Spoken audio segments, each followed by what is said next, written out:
have a problem with internet connection today. It could be because it was raining earlier, really hard. So, okay, so I think we left over at the but meets wall. So we're just gonna go jump right back to their bus tour. All right, let's go. Oop, oop.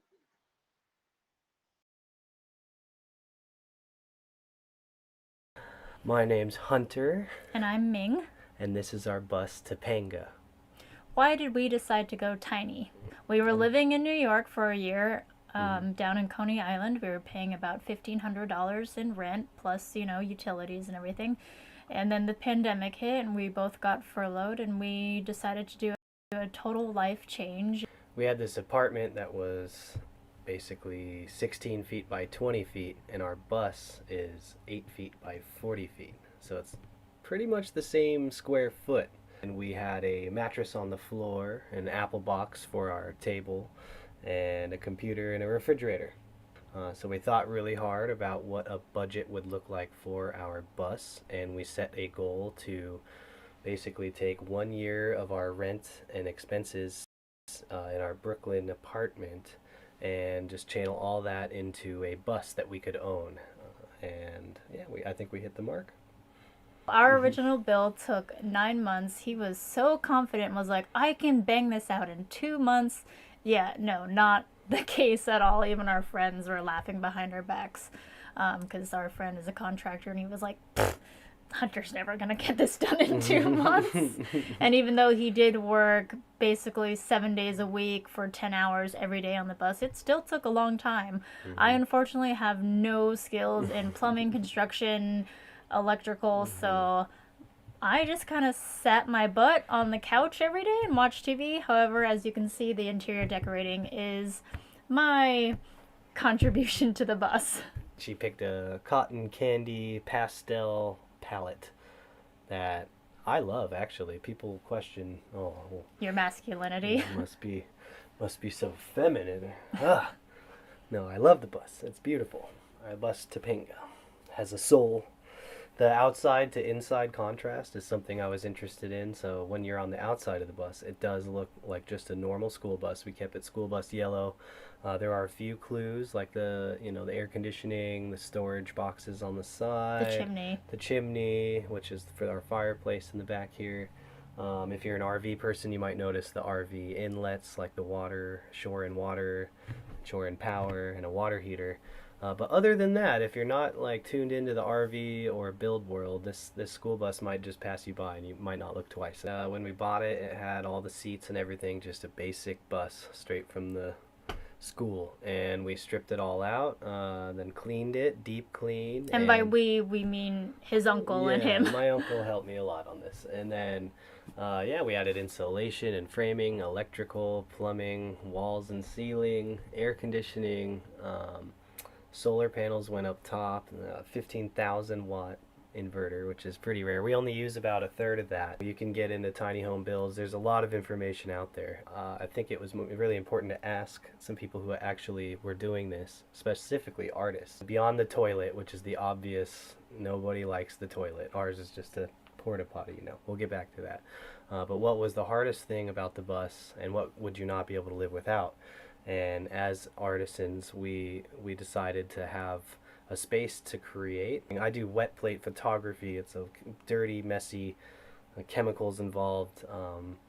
I need a dark room. There's a whole lot of mess that goes with that, and I needed to create a space in the bus that was separate from our eating area. I'm really glad we did that, to have a creative space so I can have my projects set up, whether it's a digital thing on the computer or I'm in darkroom mode. That it doesn't interrupt where we have our dinner, which is, a lot of people have to do this stuff in the kitchen, and then to clean and eat, it just becomes a headache.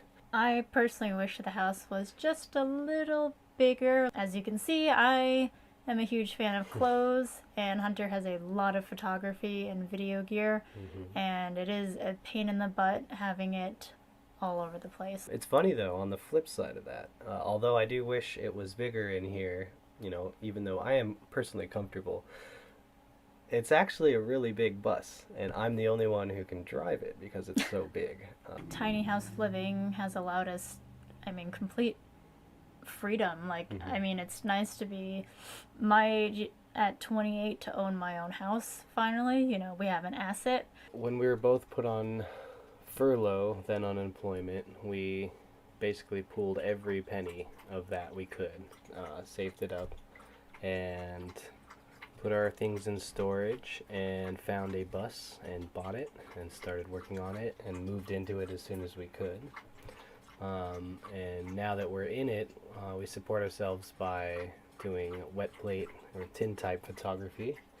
And we travel around and take pictures of iconic places and then book portraits and whatever we can get, really. So We were also very fortunate that his mom and stepdad allowed us to stay with them for the entire build, so that saved us close to, because in New York, I mean, about 1 year of months rent of is rent. $20,000, so we saved about $15,000, which was amazing, which we Yeah, put into the just in bus. rent, yeah. And every penny of our unemployment went into the bus. We did not go out. We rarely went on date nights at all.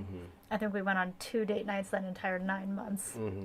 And the thing was free. So, yeah, but we poured every penny in to this bus, and now we live off of the photography. Yeah. So if you're interested in a wet plate shoot, Yes, please message us for that. message us at Wandering Wet Plates. Yep. Thank you so much, United Tiny House, for inviting us to do this video. We're super excited and ecstatic that you asked us. Go ahead and check us out on Instagram at Bus Meets World, and we will be starting a YouTube page soon.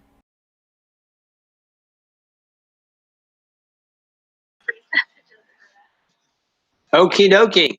All right. So we really appreciate that. That was Bus Meets World. Ming and her husband, or as Ming likes to be called on her Instagram page, she goes by Queen/Your Highness. So be interesting to hear some private conversations in that house. I like what Ming said too about at the age of 28 owning her own home, or them being able to own their own home, which we've been hearing more and more and more over the years as to why younger folks are going with bus, van, tiny houses, bus conversions, van conversions, tiny houses, even portable building or shed to home conversions, to have that liquid asset of owning property and to have something that is something tangible in their hands that is owned, instead of a big house owning the person paying rent or paying a mortgage. So that was pretty profound statement Ming made that is echoed a lot by many people that we encounter. Hey, hello from Cajon, Colorado, Nicole. How you doing? And Lucretia said the colors are beautiful. Yeah, Bus Meets World. We like the whiteness, the black and white flooring. Even their wood burning stove is kind of like a cool little. Looks different than what you see in a lot of mobile structures that come to our events. So yeah, that's pretty neat. When we saw them, when we saw their bus, when we saw them as a couple, how eclectically different yet so in tune with each other. It was like, yeah, we definitely want to have these folks share their story, and what a cool story it is. So yeah, so thank you very much. You can follow them on Instagram at Bus Meets World. I wish I knew her husband's photography presence on Instagram, and then Ming's page is Madam Ming, MADAMEMING, and you can see what I was talking about all the really cool, amazing modeling shots. And I think there's even something on her page when her husband proposed to her. I keep saying husband because his name eludes my head. I'm so sorry. Hunter. Hunter. Thank you. when Hunter proposed. It was a really pretty picture with people like on the runway, on the catwalk. Yeah, they're too sexy for themselves. So who's up next now? Amanda? Amanda, our Amanda? Yes. Yay. Okay, so this is a real special treat. We have a friend out in the San Francisco Bay Area, Amanda Cavatana, and I always struggle when if I don't look at her name and just say it, I think I say it correctly, Cavatana. And it's really cool because Miss Amanda, as I call her, is she is Thai. Her dad Thai, and I believe her mother British. I think so. Yep. And I became aware of Amanda many years ago, a long time ago. I came across a blog post of her making a little space heater out of some tea candles and some terracotta pots. And I even showed it to Finn. I was like, wow, check this out. This is really cool. Flash forward 2019 or 2018. When did we do our 2018, when we did our California Tiny House Festival out in the San Francisco Bay Area in Richmond, California. We were searching around and her name popped up and I instantly recognized her name. And I was like, hey, this is the lady, remember? And Finn was like, I don't remember. And then she's like, you know what? I remember the terracotta, the pot, little space heater. And we reached out to her and we just learned an amazing story from her, a truly amazing story, her journey, personal journey, tiny house journey. And then on top of that, the last time we were in Thailand, the beginning of 2020, Amanda happened to be in Thailand at the same time, visiting her family and her family complex. And right there in Bangkok, we went and visited her. Right there in Bangkok, behind these big walls in this bustling part of the city, is this beautiful sanctuary with all these buildings and houses, and it's all Amanda's family's property. But it's right there in the middle of Bangkok. It was really amazing. Like, you know, overhead trains and all this stuff going around like a couple of blocks away. And then you walk down this street. And I think there was an embassy there too. Wasn't there a consulate for another country on the same road? Yeah. Yeah, I forget what country it was, but across the street. And then we went and ate in a restaurant. And yeah, it was kind of cool. Our little tiny house friend, we get to meet her at her place when we were over in Thailand visiting Finn's family and her friends. So without further ado, this is our friend Amanda. And Amanda, her video and her tour. And keep an eye out for the books. We love the books. We love the books. So I'm going to bring her up right now. Let me do this. And I just want to say, when you, or after you finish watching her video, or while you're watching her video, you might think that, you know, that she's some sort of like, you know, people who do not do well financially and things like that. But if you know her, I mean, if you see her house back in Thailand, you know that she came from a good old money family. You're really sticking your foot in your mouth here, aren't you? What Finn's trying to say is, you know, don't judge the book by the cover. I mean, let me put it this way. Amanda chooses to live a lifestyle that she wants and that she likes, and that is conducive to her happiness. And she lives on this amazing property over there in the Bay Area, gardening, all this stuff and everything. And so yeah, we're just gonna let Amanda tell her story, and we'll let my wife quit telling Amanda's story because it just started off sounding horrific. So here's our dear friend, Miss Amanda.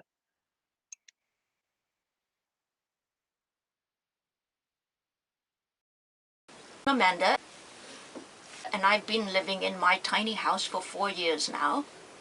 I was first interested in tiny house living because of the relationship between off-grid living, tiny house living, and gardening, especially improving soil fertility with a composting toilet and kitchen scrap compost, horse manure, whatever else I could find.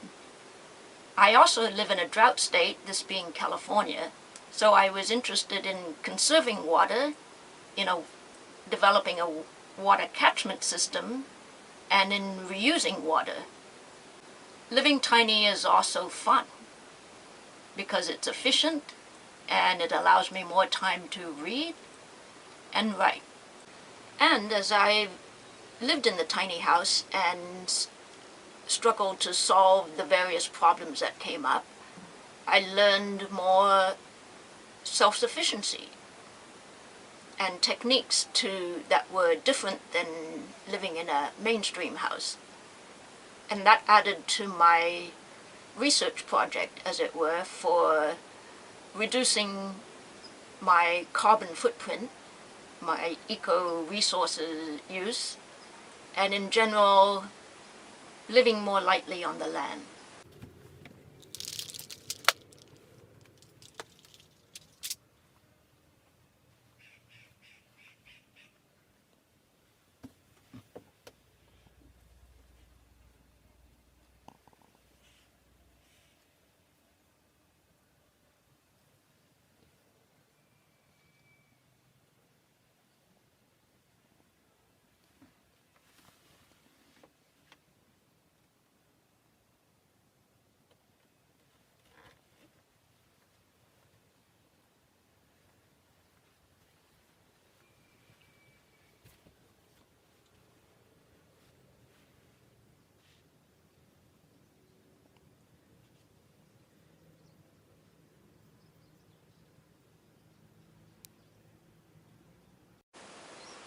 And here you can see the desktop that I refinished with Waterlox and was able to salvage part of the desk that I cut off to make shelves here to fit my Berkey filter. And this is my dish drying rack, fake grass made to dry baby bottles, I think. My toaster oven, and here is my plug-in, only 200 watt steamer cooker lunchbox. Makes a single meal easily, and that's all I need.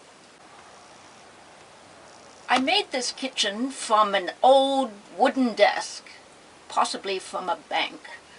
I cut it up to make shelves from the leftovers, which go above, and then these cabinets and shelves are made from scrap wood and old hollow core doors,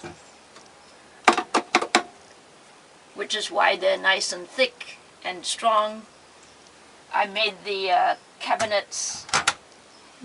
This is electrical conduit pipe, corrugated leftover sheeting from the bathroom, and here's another cabinet. And then I have this nifty pull-out island, which I had intended to make as a cutting board stand, but mostly I just cut on top of the counter. But this is good for extra space, and it provides storage underneath. I have my nice little garbage can and even a compost box in here. And it all also underneath I was able to put some more shelves so that I could store canned goods. So this is my nifty stove in a drawer. I just have the one burner and the electric toaster oven, and also I have drawers for my toothbrushes and toothpaste and other sundries. So very handy storage. I didn't want to have a refrigerator in my tiny because they're not very efficient. And also my solar power isn't entirely reliable. So instead I got this Expedition cooler, and I freeze water in this box, in my freezer, which I keep outside. And this frozen block of ice will keep my food cool for about 3 days, and it efficiently sits under my seating here. So I get dual use of the space. And this is my multi-purpose sink that I found in a horse catalog. It's a grain feeder that's meant to attach to a stable wall, and I have repurposed it here as my sink. It does duty as a kitchen sink with a wash pan that fits perfectly and can drain. And here I have my hand washing tub, also good for teeth brushing. And there's my all-purpose bucket for laundry. Mix it with hot water. Use a bowl, and you can pour water over yourself standing in the shower pan. And it's great. My horse feeder did not come with a drain, naturally, so all I did was drill a hole in the bottom and attach to it a drain from an RV catalog that is made to attach to a hose, like this. And then the water drains into this homemade biofilter, which takes out the food particles and oils, and then drains directly into the shower pan drain, which then sends the water into an external biofilter, basically a box of rocks with sand, and that cleans the water up enough to make it into the ground fairly clean. My biofilter is made from a water jug that I cut, repurposing it for this, and I fill it with the tall grass that I cut from the fields outside. Or you can get a bale of hay and use that too. It's very handy in case I want to pour some fat out of a pan. I can just pour it into here and it doesn't get my dishpan greasy. Grease is the enemy of the sink. I became fascinated with the composting toilet long before I moved into a tiny house, or even thought to move into a tiny house. So I built this do-it-yourself pee separating toilet, which is much like the Separate. It's made of 2 wine boxes, a plastic toilet seat from IKEA, and a funnel, which is what separates the pee and directs it through this tube into an oil can. So in order to empty it, I just remove the top, cap the can, and pick it up,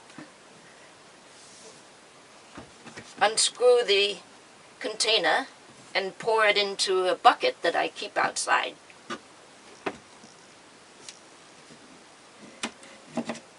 So this is a process I do about once a week, or more if I'm here more often.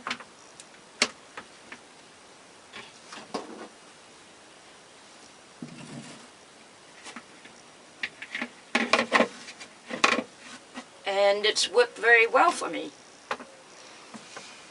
And it's movable. Slides easily. I don't have bathroom walls. I just have this privacy curtain.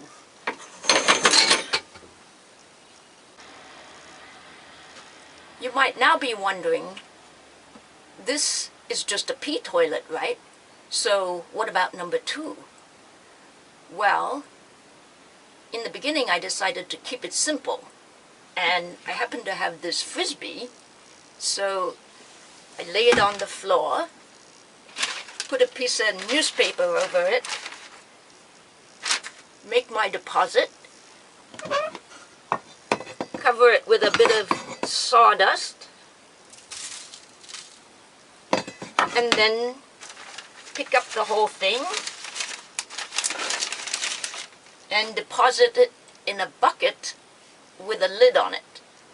And that would just keep flies out, keep the smell taken care of. And that was great. I would compost outside in a dedicated compost pile for poop. But then I learned about the art of fermenting. The Japanese name for it is bokashi. And I found online a dog poop disposal system using bokashi. And I bought the whole kit. It came with a bucket, 2 buckets, which I keep here.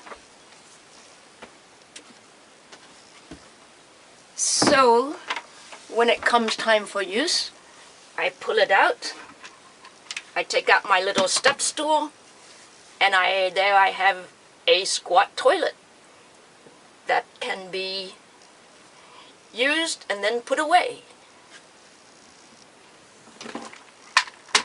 And I'll take this outside and show you how the bokashi system is set up.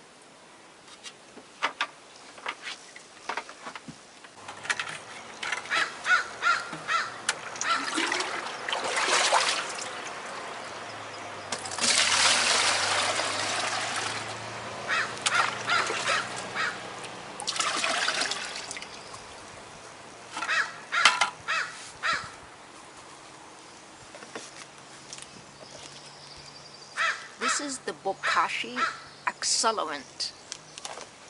Effective microorganisms in liquid form. 1 cup.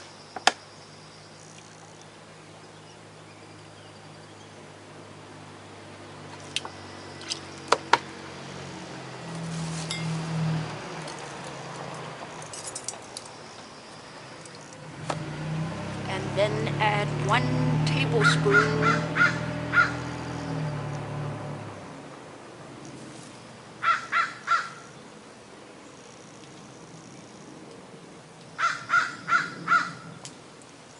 that is also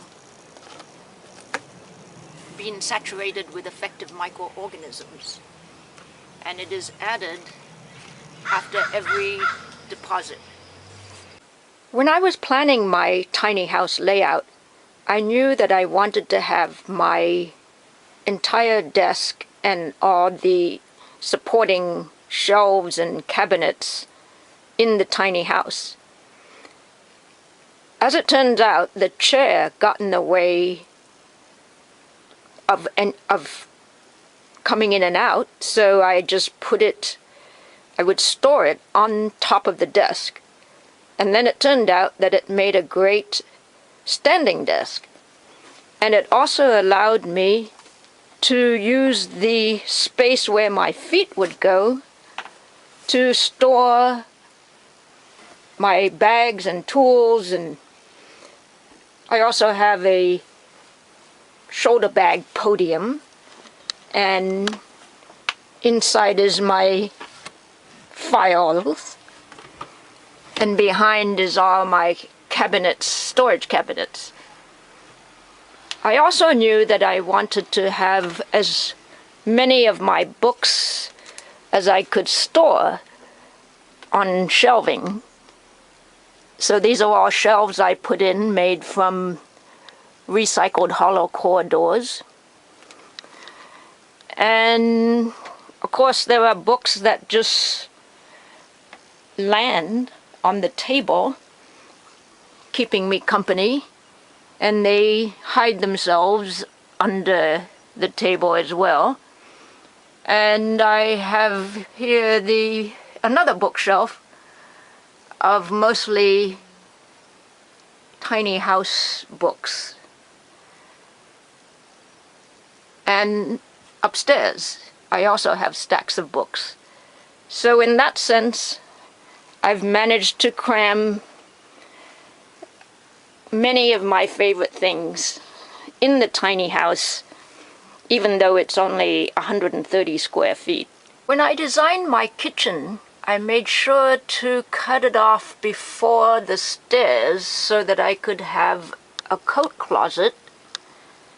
And here I have my junk drawer in a jewelry hanging organizer.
My tiny house water catchment system consists of these inexpensive storage box units. Each hold about 55 gallons. The water from the eaves of the tiny house falls onto the box lids, and I have drilled a very little hole here where the water can enter slowly. It's very convenient because the lids, to get water, you just open them up and scoop with a bucket.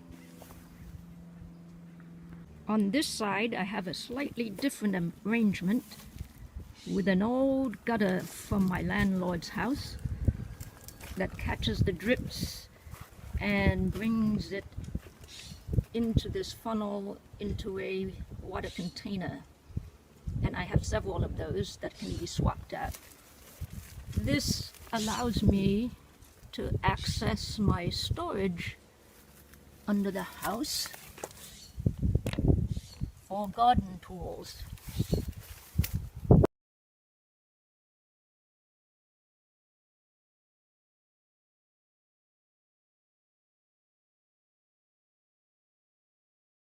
That's super cool. Super cool. I mean, I love the super inexpensive rain catchment system. I mean, that'd be perfect for the That was garden. really cost effective. And so Yeah. we have, ours is built with 55-gallon drums, a rain gutter, piping that connects everything together. And when I see what Amanda just did, other than just cutting the top of those things. And then the toilet thing, and I can see myself actually doing that, you know, before she go for the Bukashi. Is that how she call it? The poop system. It's The- not kombucha.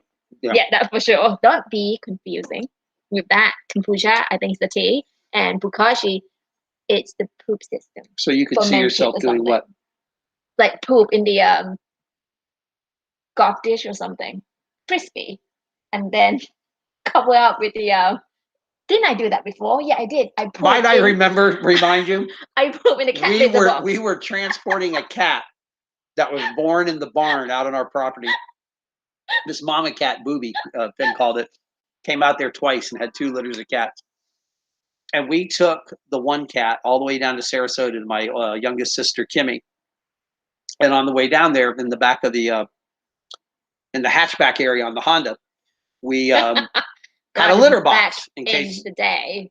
So we stopped. So, I had to get something shipped out. So we stopped at a Right. shipping place, one of Mhm. those postal private-owned postal places.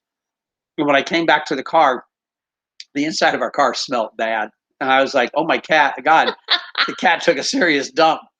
And Finn was like, No. "Nope, the cat didn't do anything. That was me." She crawled into the back into the hatchback and did her business in the cat litter box. I gotta go.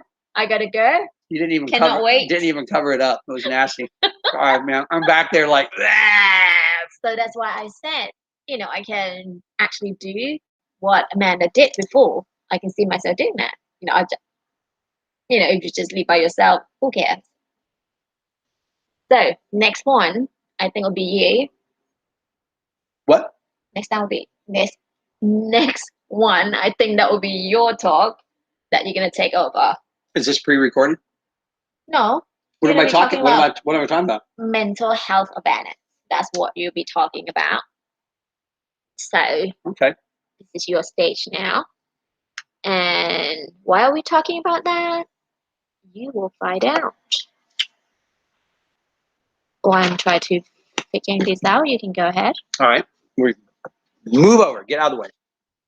So, thank you, Amanda. That was awesome, Miss Amanda. We really, really appreciate it.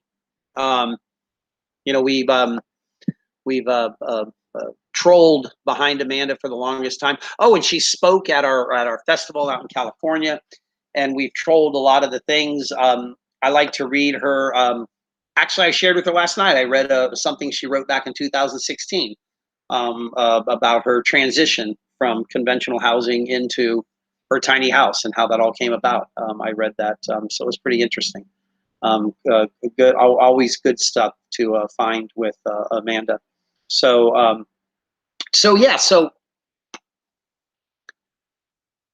back earlier this year, y'all may know we followed this young lady on Instagram, Life with Lee, beautiful young lady, super sweet lady, and she's not with us anymore.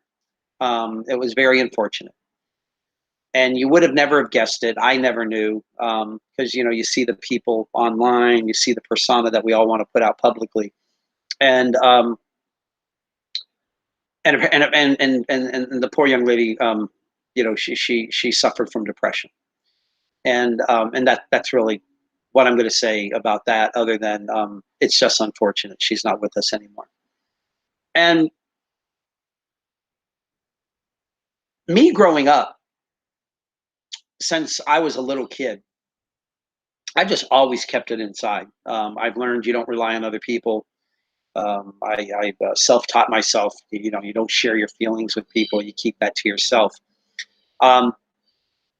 And over the years and over time, I got better at it, especially since meeting Finn, coming into the tiny house community, talking at our events, and but still, the real negative stuff, the really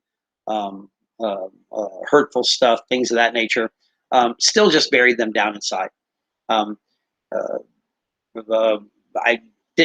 never really have been very good at expressing the hurtful stuff inside, and I've always just buried it, kept it down, kept it inside. My youngest sister, Kimmy, love her very much. Kimmy, or Dr. Kimmy, she's a PhD. She's a psychologist. She has for years talked to me like, "Hey, you need to open up about stuff. You need to, if you don't want to talk to me, if you don't want to talk to Finn, maybe you should talk to somebody. Just find somebody. And still, the guy, the John, just keep it all inside. Keep it to myself. Most people know me for at the festivals and on my persona being all happy and energetic and making jokes, and Finn and I wanting to help people, being charitable, all the positive accolades. How many feathers can I put in my cap right now and pat myself on the back?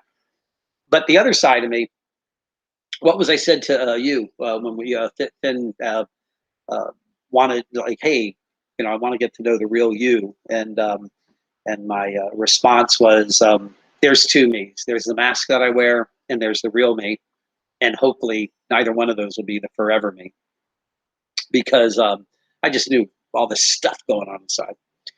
So this year it all came to a point. 2020 was a piece of cake for us. We had a lot of fun. We spent it on the property. We were over in Thailand and then in Istanbul and Turkey at the beginning of last year. We got back about 3 days before Atlanta International, Hartsfield, or Jackson, the airport shut down because of COVID. And so we spent it out on the property, having a good time and stuff. And some things were happening in my personal life. My oldest daughter, my second oldest daughter, 28 years old, was diagnosed with leukemia. My youngest daughter, 26 years old, is struggling out of the blue. Her liver failed, no indication leading up to that. Me being so far and long distance, not really being able to do a lot other than what I could, the long distance. My mother, her Alzheimer's now is beyond. They stage 1, 2, 3, 4. She's like in stage who knows what. And even talking to her on the phone, it's just, it's not mom anymore. And then my dad, who everybody who listens to me talk and everything, is my best friend. He's the only guy that I've really had a solid, decent, really great relationship with. And his health finally failed on him this year. And so I was dealing with all this stuff inside. Then on top of that, we had a situation out at the property with a schoolie family who I thought were friends. We had hosted a number of times. They had been to only 3 of our 21 festivals, but still they had been at 3 of our festivals. And I really looked forward to when these folks would say they wanted to come out to the property, and when they would show up. A lot of times they just never showed up. Nomad life, other things going on. And Finn could see that I was putting too much importance on this friendship. And she even tried to warn me, you're going to get hurt from this. She could see the writing on the wall. Over a year ago, she was having this conversation with me about these folks, and how she really felt that I needed to distance myself because she felt I was putting too much on having a friend, a guy. And well, some stuff happened this year when they're out at the property. You all heard the story, I'm sure by now, about our truck getting stolen, that family, and then a bunch of other stuff that happened and stuff. And that was the catalyst. That was the catalyst. It wasn't solely because of that. It was just, that was the catalyst, that all this other stuff inside, it just came down on me. And that night, sitting in the community house, I broke down on Finn, just devastated. Not about that situation with the family, but just about everything. It all just came down. I was actually physically, I could feel the shaking in me. Wasn't even aware that all this stuff had built up. And Finn had a great idea. Finn's idea was our most recent newsletter that came out, the one that I talked about, Bright Future. If you've read it, our newsletter, you're getting like a personal version of it right now. And basically, I was Finn just said, why don't you write an article about this situation, about the Schooley family, about everything that's going on. And it took me like 4 or 5 versions before I showed it to Finn, because honestly, the first version 1 was horrific, but versions 2, 3, 4, whatever, it was just a slam fest. It was just me venting, taking everything out in words on my screen of my laptop, just trashing everything, trashing the world for being so hateful, trashing the, the racism in the world, trashing. And if anybody knows me, I always try to look at the positive. I always try to project positive stuff, and look at the bright side, even in conflict and stuff. Looking like, well, at least it's bringing awareness. We're going to be a better world, but because of this. And none of that was in this the article. It was just a horribly negative, mean, nasty, trashing people and situations and life, and damning the universe because of my mom and dad's health and my daughters. I mean, just you name it, and it all just came pouring out. And the funny thing is by the time I got it to Finn, I actually realized that I was writing it more for Finn to understand what was going on through me, because it's just not always easy for me to talk about the negative stuff.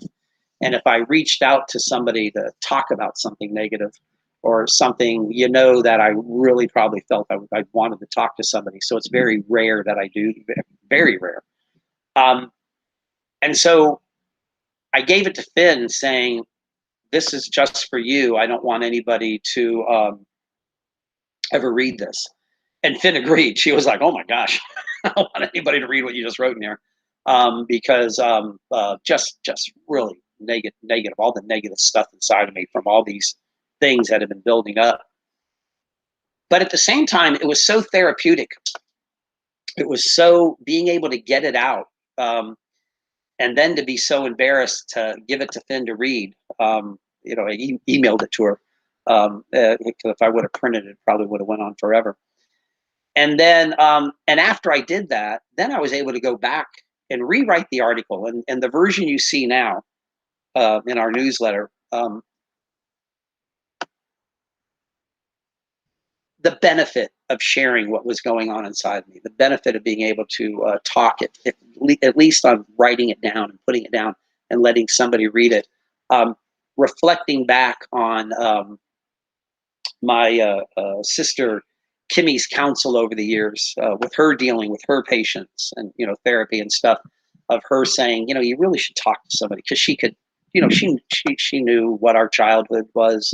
When my parents were killed, and I got adopted, she had already been adopted by the same family. So my youngest sister, Kimmy, I gained as a sister, who was adopted by the same parents that we both lovingly call today mom and dad. And so then I thought about Lee and her not being with us anymore. The young lady, the Banner, the person I was talking about earlier, Life with Lee. And I was thinking, how beneficial it was for me to be able to write it and put it down and then have somebody read it and then have somebody give me strong feedback, like, hey, I'm glad you got this out of your system, John, but you are not sharing this with anybody, Finn. And to have that ability to be able to get that out and to talk about it and share about it, it really was therapeutically beneficial. And hey, look, it's our friend June. We're here. Let's see, where is she? Where is she? She's up there. That's right there. That's our friend June. We Yes. are at our Wearing friend our t-shirt too. John and June. We're at their house here. Yesterday we were here too, because our internet is so bad out there at the property. And but anyway, so that's the point of what I wanted to talk about and share was we're not weak if we share what's going on inside of us with others. And sometimes we're in a position where we just don't want to talk about it. Sometimes we're in a position where we don't have that person around us that we feel like we're comfortable enough. Maybe that's why paid professionals like my sister are so successful at what they do, because people are able to go to a neutral party and talk to them and get a non-coddling feedback. Like what I get from Finn and my sister when they give me feedback about me or my actions or something. It's like blunt force trauma, the way the way they talk to me. But if you ever feel, I guess what I'm saying from personal experience, if you're ever feeling that pressure that the world is against me, the world is a horrible place. Why do I even bother getting out of bed? It's just such a crap day. I got to deal with all this stuff that's going on inside, whether it be financial reasons, job reasons, isolation reasons. This last year, man, I was fortunate. I got to walk around 16 acres of woods and have this one harassing me the whole time, and we get people on our property all the time. Our nomad community people who stop in to hang out for a little bit during their travels, and our Airbnb, our short-term rental guests, awesome group of people. We haven't met a negative person yet through our short-term rentals. And even with all that, and me going to festivals, speaking, Finn and I deal with thousands and thousands of people. We've had over 1,000 rigs. Well over 1,000 rigs, like 1,400 rigs at our festivals over the time, probably more than that.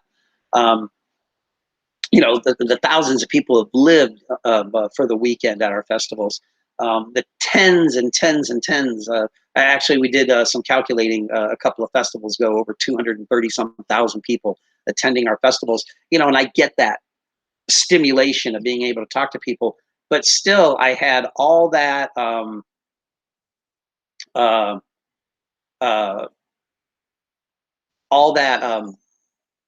still had all that inside, and being able to unload that the way I did this year was beyond therapeutic. It was unbelievably great to get that out.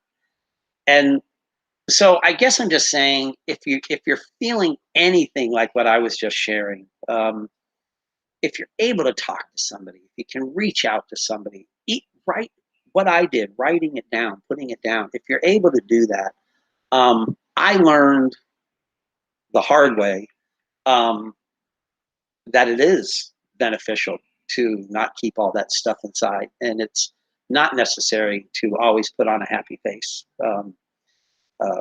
I also learned this year that if you want to reach out to somebody and talk to them, they may not want to listen to you, and they may be off in their own little world dealing with their stuff, and they don't want to. Don't take it as a personal thing or use it as well, that's why I don't talk to people, because of this. People don't want to listen. We don't know what the other person's going through, and maybe they just don't want to listen to somebody because they're dealing with stuff. Don't use these things as excuses. Pride, ego, man, macho-ness. Hey, I got an image of always being positive and uplifting. Those are all just excuses that I can use on myself to keep stuff inside. So, with that all said and done, take a moment and treat yourself, and don't keep stuff up inside. Try to share them. Find a way to share them. And not everybody's fortunate to have a sister who's a psychologist, who is a therapist for people. Maybe reach out to somebody, a professional, and then somebody don't have a dominant dictator in their life as a partner who just doesn't cut them any slack, who will listen but gives hard feedback. If you just feel that way, talk to somebody or put it down, write it down, get it out. And that's basically it. We lost Lee this year. The nomad community and the van community is a little bit less than what it was because she's not with us anymore. And I would hate to see the tiny house world, the nomad community, the tiny lifestyle community become less because somebody else might not be with us. Just because they weren't able to, or they decided not to share or talk with somebody. So that's it. That's what I wanted to talk about. And remember, do something big in your world by simply doing something tiny. Dun, dun, dun. So who's up next? Thank you so much for sharing with us that. It's very personal, I know. And but we just hope that will Well, I didn't have a choice. You told me I had to talk about it. that will be benefit to someone, you know. Apple, anybody? Even just one person, it's still worth it.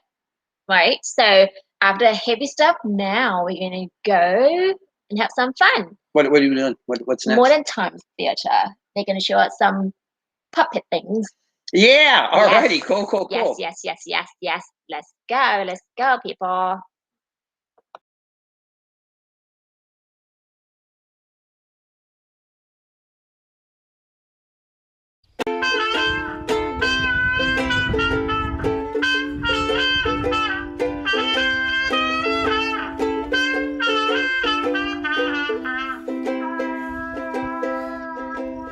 Hi, I'm Justin, And I'm Rose.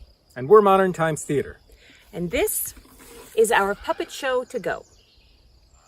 We built this stage on the base of a 1958 Roma pop-up trailer. Bottom opens out here. This whole thing had a tent on it that sort of out onto the ground, and then it slept 6 people. Mr. Punch is right over here in his own dressing room. Mr. Punch, are you ready? Ready! So the trailer belonged to our neighbor. It was his boyhood camper, and he took his kids camping in it too.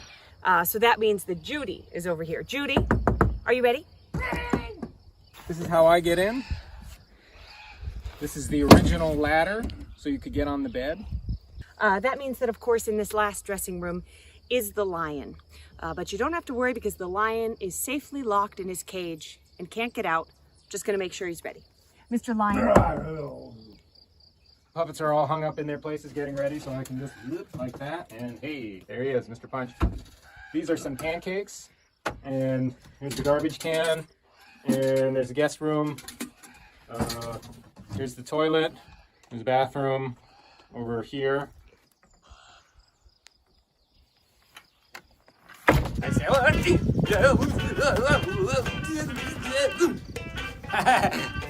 nothing, just a little virus problem.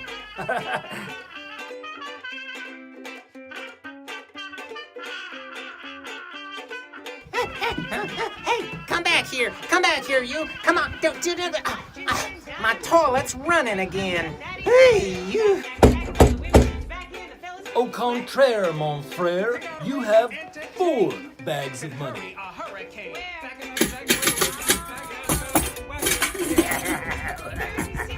One, 2, 3, 4. Oh, you're right, I do have 4. Are you ready? Yeah. Whoop. Ta-da! We'll be traveling the back roads of New England this summer, performing this show for everyone. For more information, you can go to our website, moderntimestheater.com. And there you can sign up for our email list and find out how to become a patron of Modern Times Theater. Thanks for watching.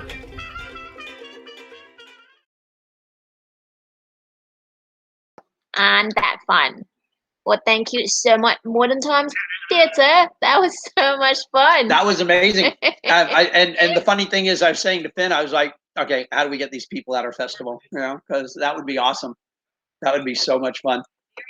If you want to support, just some artists to, just a small artist, you can go and like them or follow them, or if they have Facebook, go and watch their video. It's just something that's not going to cost you anything, and you can also support the artists or artisans or anything like that for them to deliver all the good, fun, creative things. And if any of the folks that you see, if we didn't get the right hashtag or their social media thing up in time, or if you just recall somebody and you don't want to go back and rewatch 5 hours yesterday or 5 hours today, send us a message, send us an email and say, hey, what was that puppet thing that you guys showed during your live broadcast? And we'll send you their social media stuff.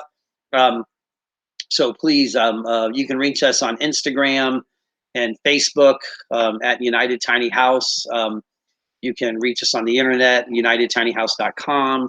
Use the contact page. If you want to be part of our newsletter and receive the newsletter, you can email us or use the I always tell people, use the contact page on our website, unitedtinyhouse.com. It's so easy. And just say, hey, can you make me put me on your mailing list? And we'll send you the link to our most recent newsletter. Let me see here. Lillian B. in Jacksonville. Was Lillian online yesterday? Yeah, of course. Yes, of course. She Yes. ordered yesterday and today. What Well, thank you so much, Lillian, let me see. You're describing taking a 4th and 5th step in all the anonymous program. Oh, okay. Okay, yeah, the mental health awareness. okay, learning to practice the 12 steps in all your affairs is a wonderful way to life. Well, I'm going to definitely agree with you. Not 100% familiar with those steps, but they are something I think most of us have heard of. So yeah, and I'm guarantee everybody, you can just go online to Google and pump in 12 steps or something, 12 steps recovery what Lillian's referring to here. And I bet that, we'd be able to find that information. I salute you and your vulnerability. Lillian, thank you. I appreciate that. Honestly, I felt a little nervous doing that. Didn't feel very confident at all. That was weird. She did great. She did So, great. And it's beneficial for other people. So, I think actually, it felt beneficial for me just to say that, so Wonderful. just to get it out there. But Lillian, if you could say next time, I salute you and your handsome ability. That would be really awesome. No. Let me see. Deborah Chandler.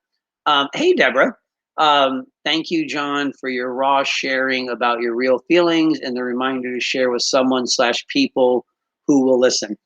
Totally 100% agree. Hey, who else is speaking today regarding this similar Daniel subject? Graham.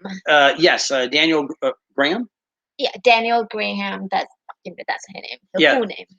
She has a bus, a schoolie, and she travels and helps in regards to mental health issues, awareness. Thank you. So we'll be doing that a little bit later on today at sometime in the late afternoon, I think. Where's her name? Her name is, it's not right here right now, but we're just going to squeeze it. How do I know? Yes. Yeah, so anyway, a nonprofit called Worth It Jack. But so the person who's up next, okay, this is really exciting. I'm very, very excited about this. We have tried to get this individual to be part of last year's live Tiny House Festival that we did, our first one, and scheduling and stuff just didn't allow it. We've our in-person festivals, we've always wanted her to be a speaker. She's so well known. She's so well respected. She was the very first, she runs a very big and popular Facebook group. It was the very first tiny house related Facebook group that I ever posted anything in, comment or anything, was her group. What's it called? Tiny House People. There we go. Facebook Tiny House People. Not the other Tiny House People, but the really cool, really big Tiny House People. There's 2 Tiny House People out there. Oh, I didn't know that. Yeah. Oh, okay. Maybe there's like the Tiny House People and Tiny House People. But also, and I might be wrong in this statistic, but I'm going to stand by it until somebody beats me over the head and proves me wrong. But she probably has the most tiny house. No, the most, what's the word I'm looking for? Plagiarized photo of a tiny house. That's not the right word. The most used, the picture of her tiny house version 1, at least I'm going to call it version 1. With the front porch with the front and the big ottoman outside. Okay. Everybody's like, I know what you're talking about now.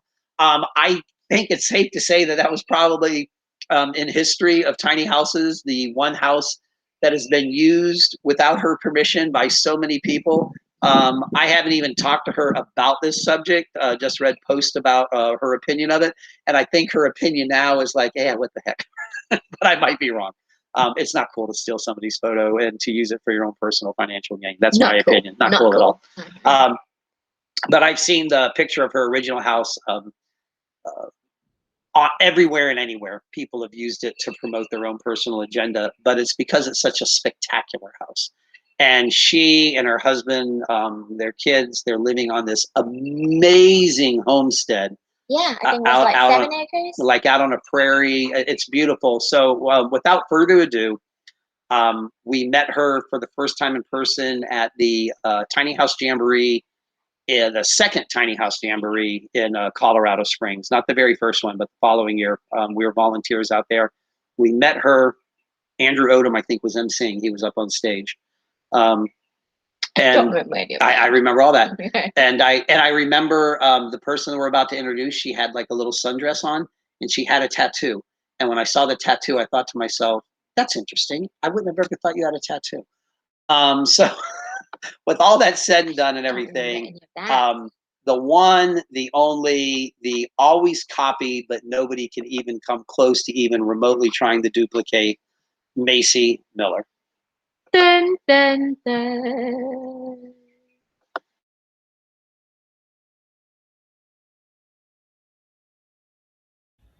Hello, tiny house people from everywhere. And thanks, John and Finn, for giving me the opportunity to show off my tiny house. So my name's Macy Miller. I have a website called minimotives.com. I built a tiny house a little bit over a decade ago. I moved in on this day 9 years ago. So I want to show you my house. I do want you to keep in mind there's a family that lives in this tiny house. It is not picture perfect, nor has it ever been picture perfect, let's be honest. This is a tiny house that I designed myself and I built for a little under $12,000. I guess let's just start with where we're at. I'm sitting in my chair in the living room. This is our media wall, if you will. It's got a tiny little wimpy TV on there and a cat bed above it. And then this is where the two grown-ups keep their clothing. We don't have very much. We like it that way, but we each have a couple drawers there. This is for winter coats and dress storage, I guess. And then we've got some blankets and some craft storage over there on the left. And then we have our heater. That's our main source of heat in the wintertime when our solar's not enough to run our Pioneer mini split. And we've got a great big dog named Denver. He's a good boy. Huh? Denver dog. He's over these things. He's an old boy. He moved in a couple weeks after we moved in. And this tiny house is all that he's known. He's 9-year-old Great Dane. I actually built those steps up to the sleeping area for him so he could get up there, but he's getting a little too old for that business, so we just rearranged the downstairs so his bed can fit down there. This is the grown-up sleeping loft. I'll be honest, that bed doesn't get made. It's a pain in the butt, so we just don't even do it. That's where we keep our laundry as well. In these steps, it's just, I don't know, board games and stuff in there. Nothing crazy for the kids. And looking back this way, obviously we have our kitchen down here. This is our pantry where a lot of our food storage is. Dog food and trash cans under there. I've got to cover this up somehow. I just haven't really cared a whole lot about doing that. But that's storage for kind of taller items. Right now we keep our whiteboard back there for when we do homeschooling with our kids. We also have some storage up top here. That's where I keep a lot of our holiday, Christmas, Halloween decorations and stuff. And this is our kitchen. Pretty basic, but functional. I like it. Up top this year, I built a area where we could start our seeds. So that's a structure for some grow lights and some, you can see one dome left over. We got all of our seedlings in the ground, fortunately, so it's not being used right now. The shelves where we keep all of our cups and dishes. You can see we're pretty minimal. We have one for each person. Basic stove. This stove is older than I am. I pulled it out of an RV. It works beautifully. but it doesn't look beautiful anymore. Pots and pan storage, washer dryer unit, sink stuff, kitchen things. And then on the side, we've got our little refrigerator with the microwave up above and a bunch of storage of things. We do live off grid now. We used to live in Boise, Idaho, but we moved 300 miles north to Moscow, Idaho, and we're completely off grid. So we collect all of our own water, which this is similar to a Berkey filter. It's called the Water Machine, and it's a totally glass version of what I guess a Berkey filter is. It uses exactly the same filtration system. I just, I wanted to see it, to see if there was algae growing. You can't really see the water inside of it. I would not hesitate to go with a Berkey anymore. And in fact, this one tends to grow algae because it's glass instead of opaque, but still works well. We just wash it out every once in a while. So here's that. Oh, that's our mini split. We've got our AC on right now, but everything's all good and looks like a 10-year-old house, right? This is the bathroom. We've got an oversized shower. That was pretty important to me, to be able to be comfortable in the shower and take endless hot water showers, which works out great. I am one of the few who decided to put a sink in the bathroom. I don't know that it's necessary or not. Heads up, that's me. This is just a basic mirror I found online. Stuck some hinges on so it's a medicine type cabinet, and then everybody's got their own towels. And we go down our composting toilet. I wanted one that looked sort of like a normal toilet. This is a Centrix 2000 electric model. We've used it for 9 years. It's great. It has, this is just a seat, and then the majority of the unit sits outside underneath the tiny house. So whenever there's cleaning to do, it happens from outside. And then through this door, this used to be my back patio. And you walk out here, and there's a papasan chair right there. And then I had babies. So I enclosed it, and I gave them a room. So this is Hazel's bed. Hazel's 7 years old. She's the first and the oldest of our child. We just painted some fairy villages and dinosaurs and stuff for her in there. And then my son, who is 5.5, if you ask him, Miles, we painted some pirate ships and treasure maps and camping and Pikachu stuff in there. And this is, I don't know, they're pretty happy with it. They don't seem to complain too much. They each have, super dirty, toy drawers underneath. They each get one drawer, and that's how many toys they get to keep.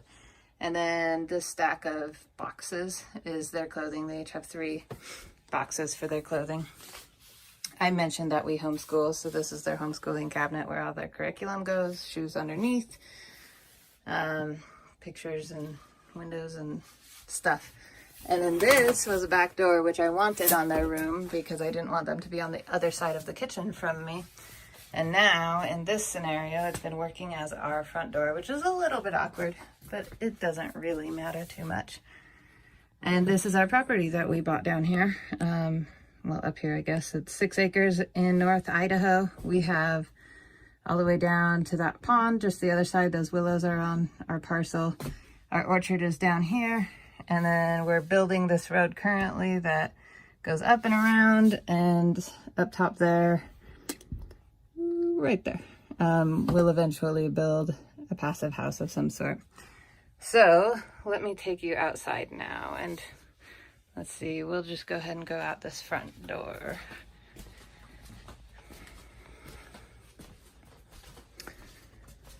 It's the heat of the day, so I've got all the windows closed. But eventually our plan is to build a nice covered patio here that kind of mirrors. It'll be 9 foot wide, and it'll mirror kind of the shape of our tiny house and be covered and have shade and be kind of an outdoor. We get a lot of snow up here, so it'll be an outdoor area where the kids can play even in wintertime. With lumber prices how they are, that's not happening right now. So I moved our garden boxes out front here. And then we took down a fence that was on the property, and we used the lumber to build just this little stoop so that we could use our front door again. And this summer's project that we're just about to kick off, this whole area, we're gonna flatten out and turn into a nice entranceway to a back patio there. So I'll put a big trellis in here. That's the catio, where the cat climbs her ladder and goes up in the middle of the night because she likes to. But this is where our garden was last year. And then we found out this is a nice shaded area in the summertime. So we're gonna turn it all into a back patio. We're even thinking about maybe putting in a door right there so we can just come out on this side potentially. But yeah, we have a lot of work to do back here. It's a mess. Last summer's project was this rammed earth wall, which is just a bunch of, dirt essentially from your property mixed with some Portland cement and stacked into these forms. That has turned out to be a pretty cool little retaining wall. It's about 4 feet high. And we added a sandbox for the kiddos, which they couldn't really care less about. Let me go in here. So when I designed my tiny house, I lived in Boise, Idaho. But I always thought maybe when I'm done living in it, I'll move it off the grid and it could be like a family cabin. Turns out part of that was true. We moved it off the grid. So I had designed in this cabinet in the front for solar components. And we've done that. We've worked it out. So we've got 12 100 amp hour batteries, and this is our solar charger and everything in there, main electrical line. And it works out beautifully. Like, for someone not knowing what solar was needed, it's almost like custom built for it. And then this is also the little storage cabinet where we keep our backup generator, because we do get winter storms that come through and we don't have solar for days and days. These are our solar panels. We have 10 250 watt panels that we can move with the seasons. And let me take you out this way. So this room back here, you might wonder what's that for. Oh, by the way, also that little door right there, that's how you get to maintain the composting toilet. It's outside there. But this we built because for year-round living and off-grid living, we need to store water in some way that it won't freeze so we can use it. So we ended up building this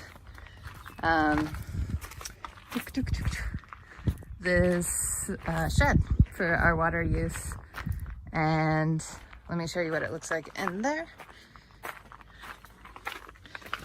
It is, since we're building it anyways, I thought let's use this for our food storage as well as our office space. So you come in, we've got our little deep freezer. And then I've got a couple buckets there for some extra toiletries, or I like having backup stuff if we don't get into town for a month or two, we're fine. Obviously we have a lot of food storage over here as well. And my seed storage happens down there, as well as flour and rice and whatnot. And then I have my little workstation here with my Mac set up, and we've got a window out to the beautiful patio that we don't really use a whole bunch. But the main idea of this is this water storage. So we have 1, 2, 3 IBC storage totes for our water. Each one of those holds just under 300 gallons of water, so we're pretty close to 900 gallons of water in here. And then this also happens to be James's work area too. It's heated in here, similar way as next door. And then he runs his online business in here too, which looks much fancier online, but really all the magic happens right here. So that is our water storage for winter months. And you may wonder where we collect that water from and how. And 2 winters ago, I designed that barn down there. And I designed it so that it had a great big roof, so that all the water that hits that roof is collected down here into a little black tote, which we can then tote around. We have some extra backup totes in there in the barn, or we can just pull it directly up here. We've got a little trailer for toting water around. Eventually we might do a well, we'll have to see. But this is our view pretty beautiful. We love being here. We have 2 neighbors. These ones are our friends Emily and Sean, and up the hill is Hog and Cece. But it's pretty grand living tiny here. Let me walk you up the hill real quick just to show you our future plans. So when we bought this parcel, it was completely vacant. We bought a tractor and we've been building these roads and everything. Part of our condition of legally living is a septic tank, and this big hole right here is where we're starting to do that. We just broke our tractor, so we've got to fix it before we move on. But this will eventually be the road up to our next small house. It probably won't be tiny. We have one that's right under 800 square feet that we've been working on designing. And then this is where our eventual ground-bound house will be. And this will be the view.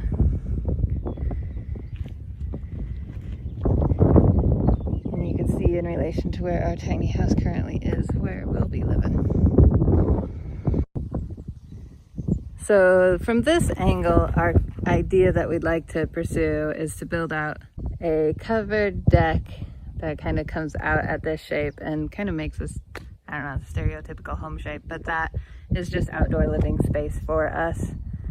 For now, we have our furniture just kind of stacked out front because the views are too good to pass up altogether.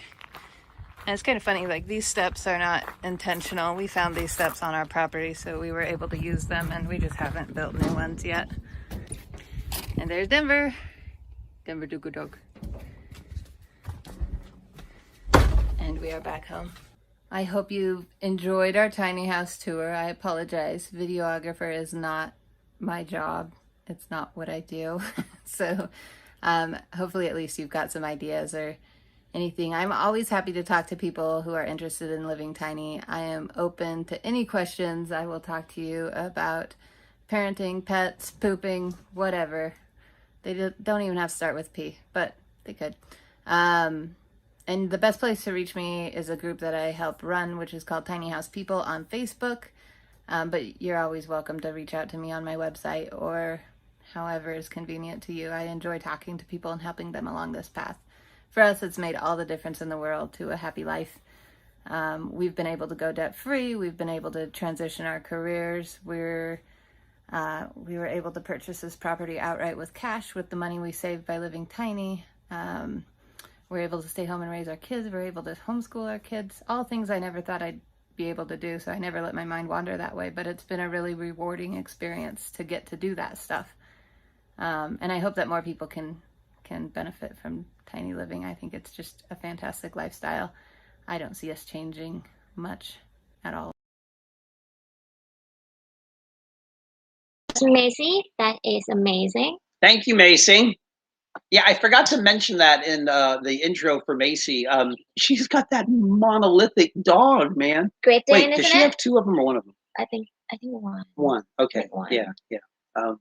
Monolithic. And then interesting fun fact, Macy and her family, they converted, restored an old vintage camper and traveled around the country. Itty-bitty one. Little one. Itty-bitty one, yes. And that dog was with them. Okay, you guys have seen my dog, Sergeant Gunner, or Gunny, as I call him, but Sergeant Gunner. Gunny is like a big old Scooby-Doo dog. Gunny is he is a big dog. He looks like Scooby-Doo. Just a so big, so clumsy. He is a miniature poodle next to that Great Dane of Macy's. That thing is monolithic. You don't really appreciate how big it is until you see some pictures of it, or their little kitten when the kitten's near it. So it's kind of funny. But so what's next on the agenda? That will be us. Dun, Really? dun, dun. What are we talking about now? We're talking about Airbnb. If you don't know, Oh man, we also, other than organizing tiny house festivals, we also an Airbnb host as well. We are Particularly these when pandemic hit, that we got more time to stay at home and we have more time to finish all the tiny little projects, all the tiny houses that have built. So we managed to finish it and then turn Ooh. into Airbnb. So we have we call our property Beloved Cabin. That's what we named our tiny house, our foundation based shed to home conversion. We did a video yesterday, presented a video on it yesterday, and Finn named our cabin Beloved Cabin 10 years ago. And now our 16-acre homestead property is legally known, officially known as Beloved Cabin Tiny House Homestead and Stay. Legally known. And what we have out there is we have created 99% of it under Finn's direction and vision. We have 1, 2, 3, 4. We have how many tiny houses? 5. Five? Tiny houses? Wait, tiny 3. houses. 3 tiny houses. Right now. Yeah. 2 yurts and a schoolie, short bus conversion. Each one has their own theme. Each one has their own interior decoration. Each one has their own individual outdoor living area. Each one's on their own little slip, if you will, that we carved through the trees. It's almost like a campground, our own personal campground. Yeah, it's kind of like that, Yes. but the vibe and feel is just totally different. And we make these all available through Airbnb hosting. We use other platforms, but honestly, we get very little activity off those other platforms. Airbnb, we get 99% of our bookings from, and that's what we're going to talk about: successful hosting with Airbnb, or just tiny houses in general. But before that, though.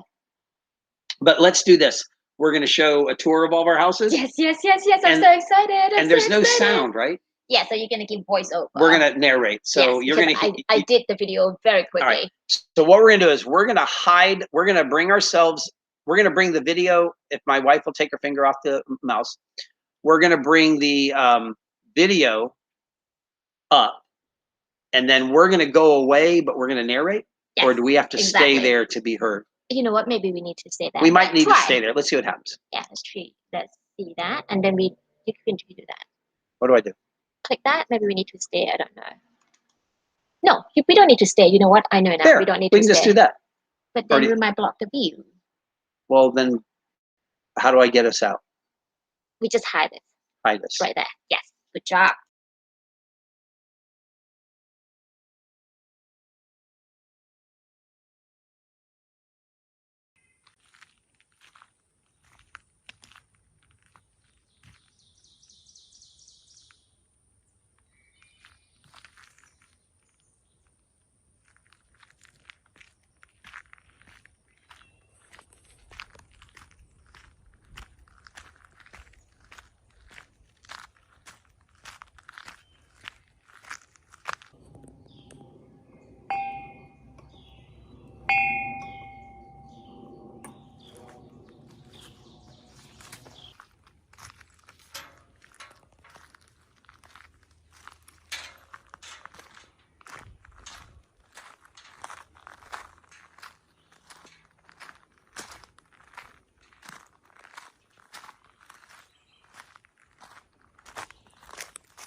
Figure out is how to. That's the wrong way around. That's the wrong way around. I know. Okay. Oh. Ah, look at this. Look at this. Saudi ka. Oh, yummy.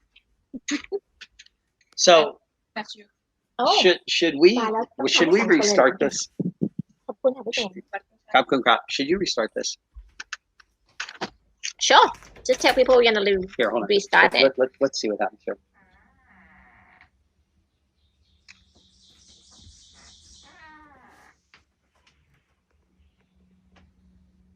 Well, I'm not going to eat food in front of people. That's rude. Don't eat.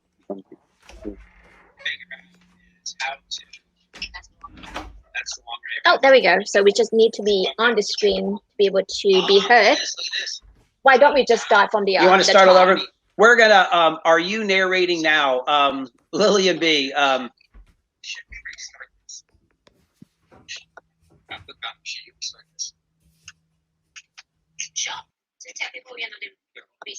That's the beauty of having your own event. You can restart it if you need it to. Okay, so here we are at Beloved Cabin. Yeah, there we go. Hey, you just ate apple. So there we go. So Oh dear. so that here we are going into the entrance to our secret garden, and that's Finn not rocking the bell at all. That's that bell's so loud, and you made it as silent as That was possible. yes. So once we go through the gates here, our community house, we have a 2,000 square foot community house on the property. That's in a different section outside of this area. And Finn's and my personal residence, Beloved Cabin, is off to the right. However that works. Yes. And so now we're walking. This comes back to the secret garden with our rentals. Y'all may notice this is the tiny firehouse, station number 9. This is our first mobile tiny house that Finn and I built for ourselves, our second tiny house. This is the one from HGTV, DIY Network, Today Show, Rachel Ray. She's our most popular unit. And this is also our tribute house for firefighters and on-scene emergency responders. We use this for fundraising for fire departments across the country, primarily volunteer fire departments. This is the outdoor shower area. So that's the outdoor shower. Anybody's been to our property, we have a number of outdoor bathing areas, clawfoot tubs. So we also have that on our firehouse when we travel, because that's our jam. We love to bathe. Outside. Lillian B, could you just type and say you can hear us? But I think everything's working now. Yeah. That link that you see right there, that'll take you to our Airbnb listings, and just show you if anybody's interested, just to check them out. Yes, because we're actually plugging our own Airbnb. We're plugging our own Airbnb. And this is the upstairs loft. Finn's really big on windows. Finn's really big on glass. Finn's really big on bringing the outdoors inside. Those dormers that you see over there, they were originally enclosed, and during the construction process,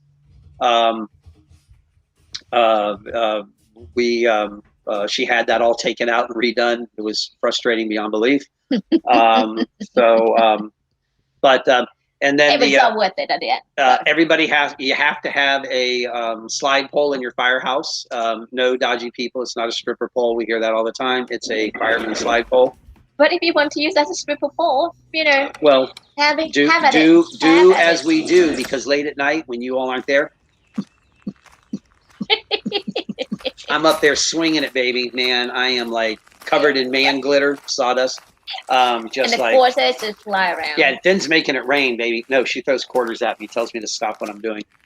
That's a long walk, man. So we're walking down. Over here on the right-hand side, this is the right hand of the screen. Okay. Not the right hand of us, because this is my right hand, hand of the screen. Confusing.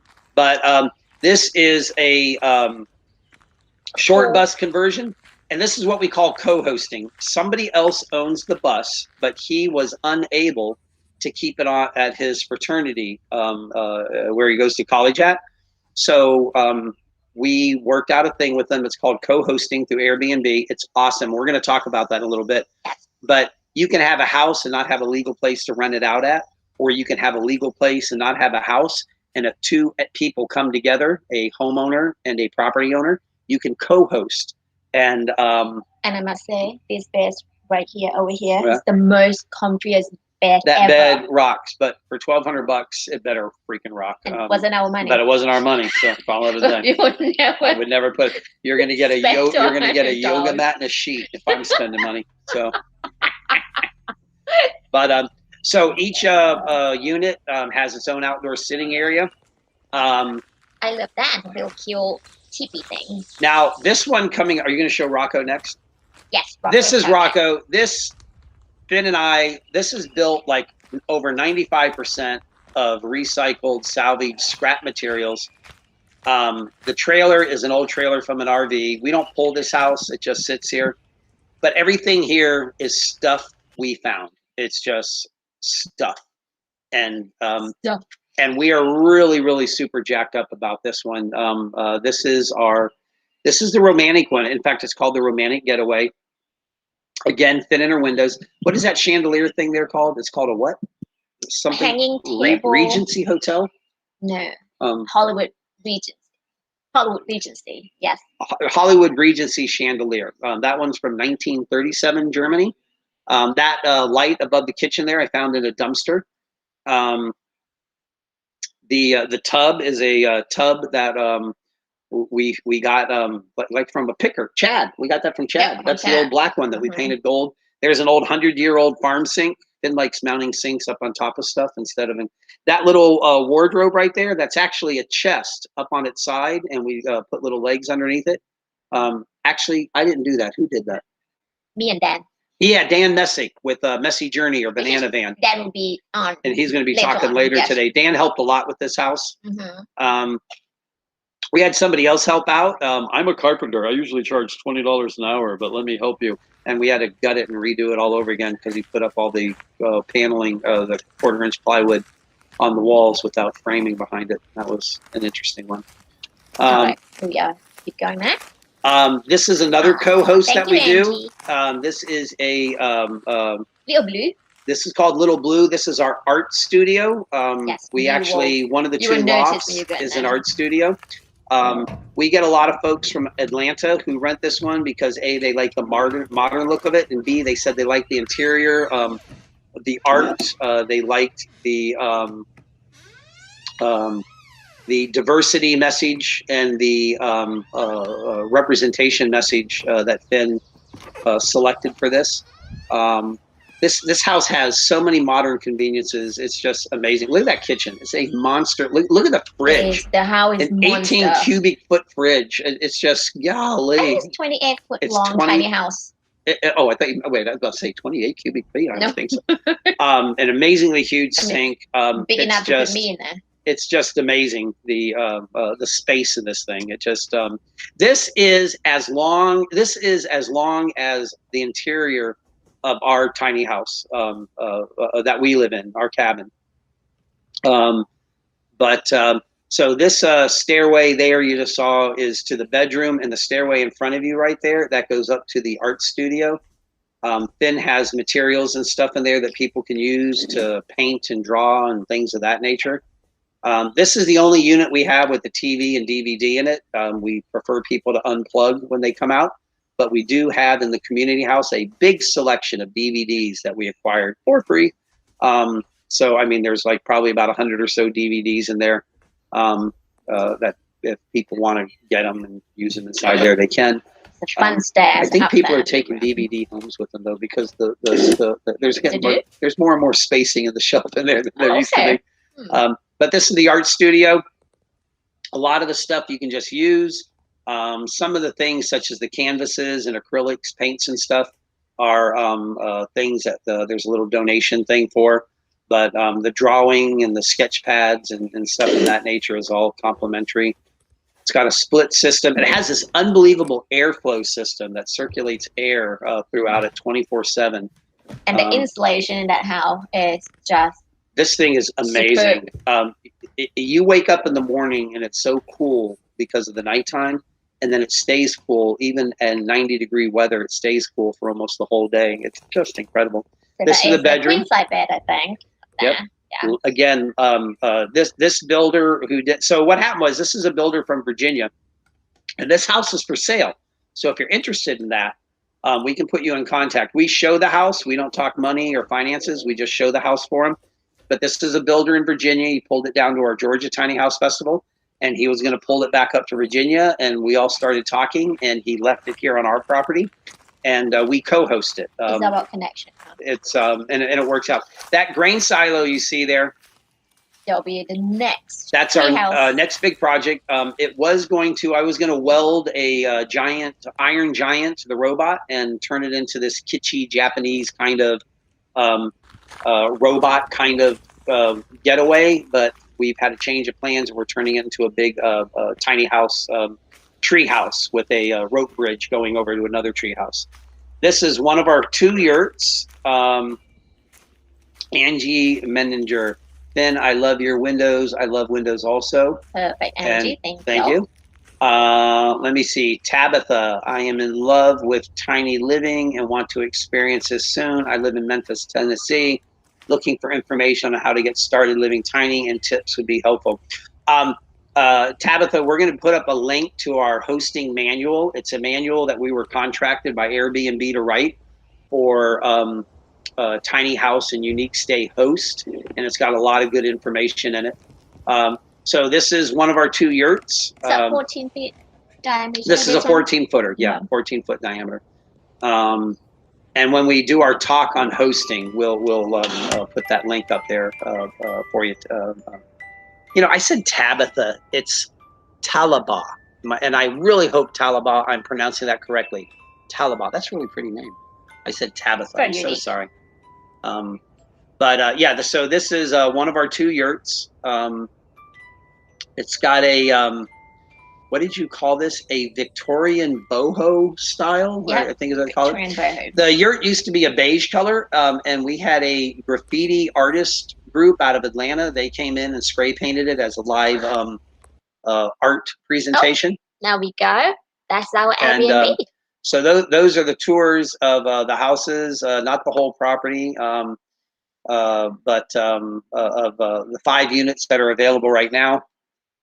We're building the tree house out of the grain silo. We have another cabin that we're mid through on building, and then down very, very far on the other side, back of the property, you have to take a trail. You have to hike in. You have to go across a bridge that we built across the creek onto this peninsula, and we have our 2nd yurt down there. And we're currently building a permanent outdoor kitchen there. So seems like it's gonna never end. That'll be coming up very soon and next. Now this link that you see right here, this airbnb.vaz6fn.net/united, that is for referral as a host. So if you're interested in becoming an Airbnb host and you never had, this is a link designed specifically for tiny house and unique stay host to get started. I will be, we have to give a disclaimer, and we tell this openly. If you use that link, Finn and I do get a little referral link, but I think you get some cash too, if I'm not mistaken. I think you get a little bit of money, like a discount or something. I don't off of your fees or something. I forget how they do it, but you, the new host, so I can feed my cat. And then if you go to our website, unitedtinyhouse.com, and we're going to post the direct link.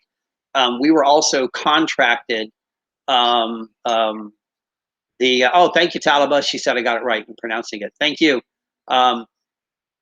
We were hired, contracted by Airbnb. We were compensated for it to write a hosting manual. If you all know Jenna Casal, formerly Jenna Sparsid, but still always forever, Tiny House Giant Journey. Jenna wrote the foreword for us. She's a successful super host also with Airbnb. And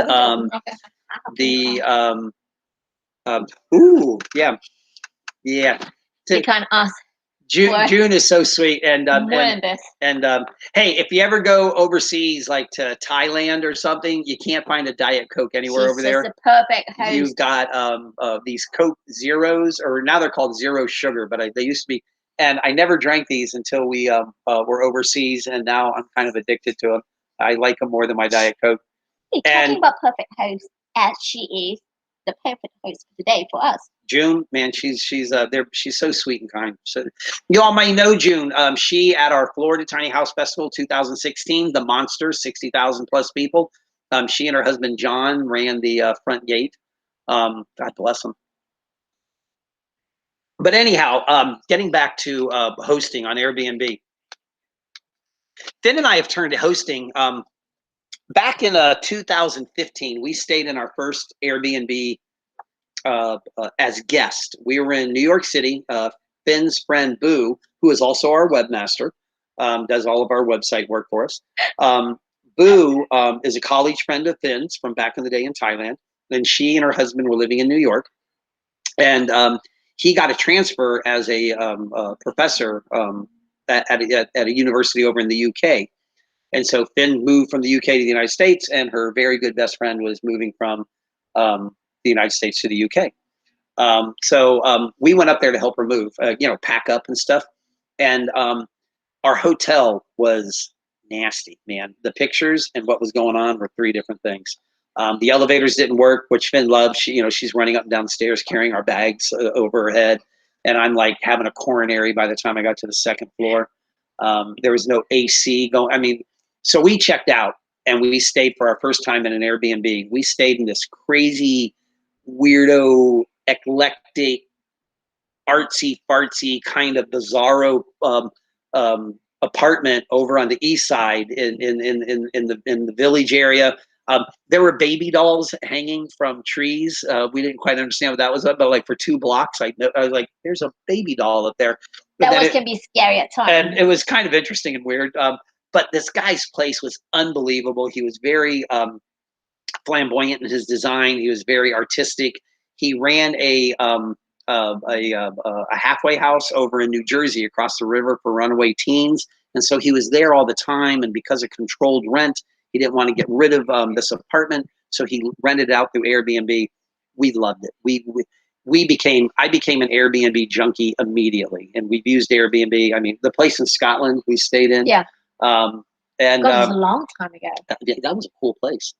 And the way it went way down, and it felt like you were going into, and then all of a sudden the back of it was like built into a side of a mountain or a hill or something, and all of a sudden you came out the back door and you're in this big giant yard or garden, as we call them over there. And we had no idea when we started using Airbnb that Airbnb would become such a huge, major part of our life. We started in 2018, Airbnb being a Vardo that belonged to Trekker Trailer, Andrew Bennett down in Florida. And so we had it up here, and we were Airbnb-ing it out. And it got to the point where we were too busy because of our festivals and things. And we took a little bit of time off in 2009. And then in 2020, we came back with a vengeance. And we added everything you saw beyond that red gate in the previous video. It's a work in progress. And to me, you don't have to have everything all done. Right. And pretty. You start small and then you expand it. And that's exactly what we did. A lot of people I thought we had to have this big, beautiful place all made before and we didn't. We had people coming out, and I wish the people who came out in the beginning could see what's going on now, because we've been able to take at least 60%. We calculate at least 60% of our net profit from our Airbnb rentals, and we invest it back into our property. And we've expanded things. We've made all the outdoor sitting areas. Finn and I are big salvagers, scrappers. Alex Eves and Derek Dickerson would be proud of us. All the stuff you see, all the outdoor furniture, all the outdoor sitting areas, the fire pits, everything is stuff we have found and scrapped and pulled out of dumpsters and put out of the side of the road. So we're not like spending huge, giant monies. And we're able to take our money from Airbnb rentals and put them back in to the property, which just benefits us and the property. And now we're able to even charge more on our rentals. We're probably, without exaggeration, very conservative. We're probably pulling in a good, easy net of $4 to $5 grand a month just off of our Airbnb rentals. It doesn't matter if it's probably more than that, if I think about it. We just want to say this, that we only most of the time just book over the weekend. Yeah, that's the other thing. Because we want a time off during the week that we can just do our other business things that need to be taken care of. So we control all that schedule and stuff. So typically Friday, Saturday, Sunday, sometimes Thursday, but let's just say Thursday night, Friday night, Saturday night, very rarely Sunday night unless it's a holiday weekend. We have bookings. We're typically all 5 of our units are booked every weekend for at least one night. So out of 5 units this weekend, right now, everybody checked out this week, this morning. And that what happened yesterday when you have to And when I left yesterday end. near the end, it's because I had to go check people in. So out of 5 units, we had 8 nights of rentals because some people stayed 2 nights or 2 nights, 3 nights, and between what we charge and the cleaning fee, and then Airbnb gets their piece of the action. We make a considerable amount of money. The other thing we like about it is that with Airbnb, we are fully insured with each booking. That's real important to us. Other ones that we're on a couple of other platforms out there, short-term rental platforms. Mainly the reason we're still there is we're lazy. We just haven't taken ourselves off. We get very few bookings because Airbnb is so popular, so well known. Their marketing is so huge. It kind of just works for itself. We don't have to put it. In fact, we really don't advertise, do we? It just kind of happens. People go online. They're looking for a cool place to stay. I mean, one head if you want to advertise, of course. And the really cool thing is that for us, Airbnb reached out to us last year, July, August of last year, and it was mainly. It wasn't even a paid relationship. They just were picking our brain, asking us questions, and we were kind of like, I'm going to use the term consultant in our mind, like, sharing stuff and doing things. And then they created that referral link, the one that's up right now, where if people become hosts, we get a little referral money. Only if the people start making money, but just because you sign up doesn't mean we get money. You sign up, and when you start actively making money, meaning bookings, renting out your place, then we eventually get compensated for it. And so we just did that. And then they came back to us, and earlier this year, they sent a film guy out, a photographer and a film guy, and they did all these photos and filming. They're going to run a commercial of some type. We just read a proof over the phone to the article that's associated with the film just the other day. Just the other day, and that's going to benefit us, promote us and what we're doing. But then they came to us and they contracted us to write this manual, this hosting manual, and it's a manual based. It's about an 8-page manual. It's a really easy read. It's got a lot of pretty pictures, so it's not just a bunch of text over and over. And we shared our insights, what we've learned, and how we've become successful. We are what are called Superhost. We have 100 and some 5-star reviews that have happened like with less than a year. Yes, it takes work, but it doesn't take as much work as you think, at least not for us. And we're just super, super successful at it. And Airbnb makes it easy for us to be successful at it with all the tools. And I know people are sitting out there right now going, sounds like an infomercial. We're not being paid for what we're doing right now, just FYI. We were compensated for the manual. We were compensated when they came out and shot the commercial things, the videos that, they paid us for our time to do that. But we are so gung-ho on how much money that we make through Airbnb as Superhost, but also our experience as being host and now Superhost with Airbnb. Airbnb has changed our life, and that sounds really weird, and that sounds cliche. It sounds like an advertising marketing thing. That's our words. That's not Airbnb's words. Yeah, but the one thing I just want to mention that one thing is with the pandemic, when the pandemic hit, and that we organize festivals, okay, that is really, really hit that. Just I'm sure that just many of you experience too, that we just have to stay home, and the money start to get low, and as soon as that Airbnb allowed the hosting again, we just went right to it. And I must say that income from Airbnb have saved us Big time. big time, Big time. financially. Yeah. Yes. No tapping into the savings. No messing with our future. It was really a blessing, a super blessing. In fact, we gave them a quote. I think the quote that we gave them was, "It saved our butts." Airbnb saved our butts, and then they came back and said, "We'd like to use that quote, but can we take the word butts out so some people might not, so people aren't offended by it." So I think it's just the quote now that they're using from us, saved us. But the original quote was saved our butts. And it was butts, not I can't say asses. So I won't say asses right now.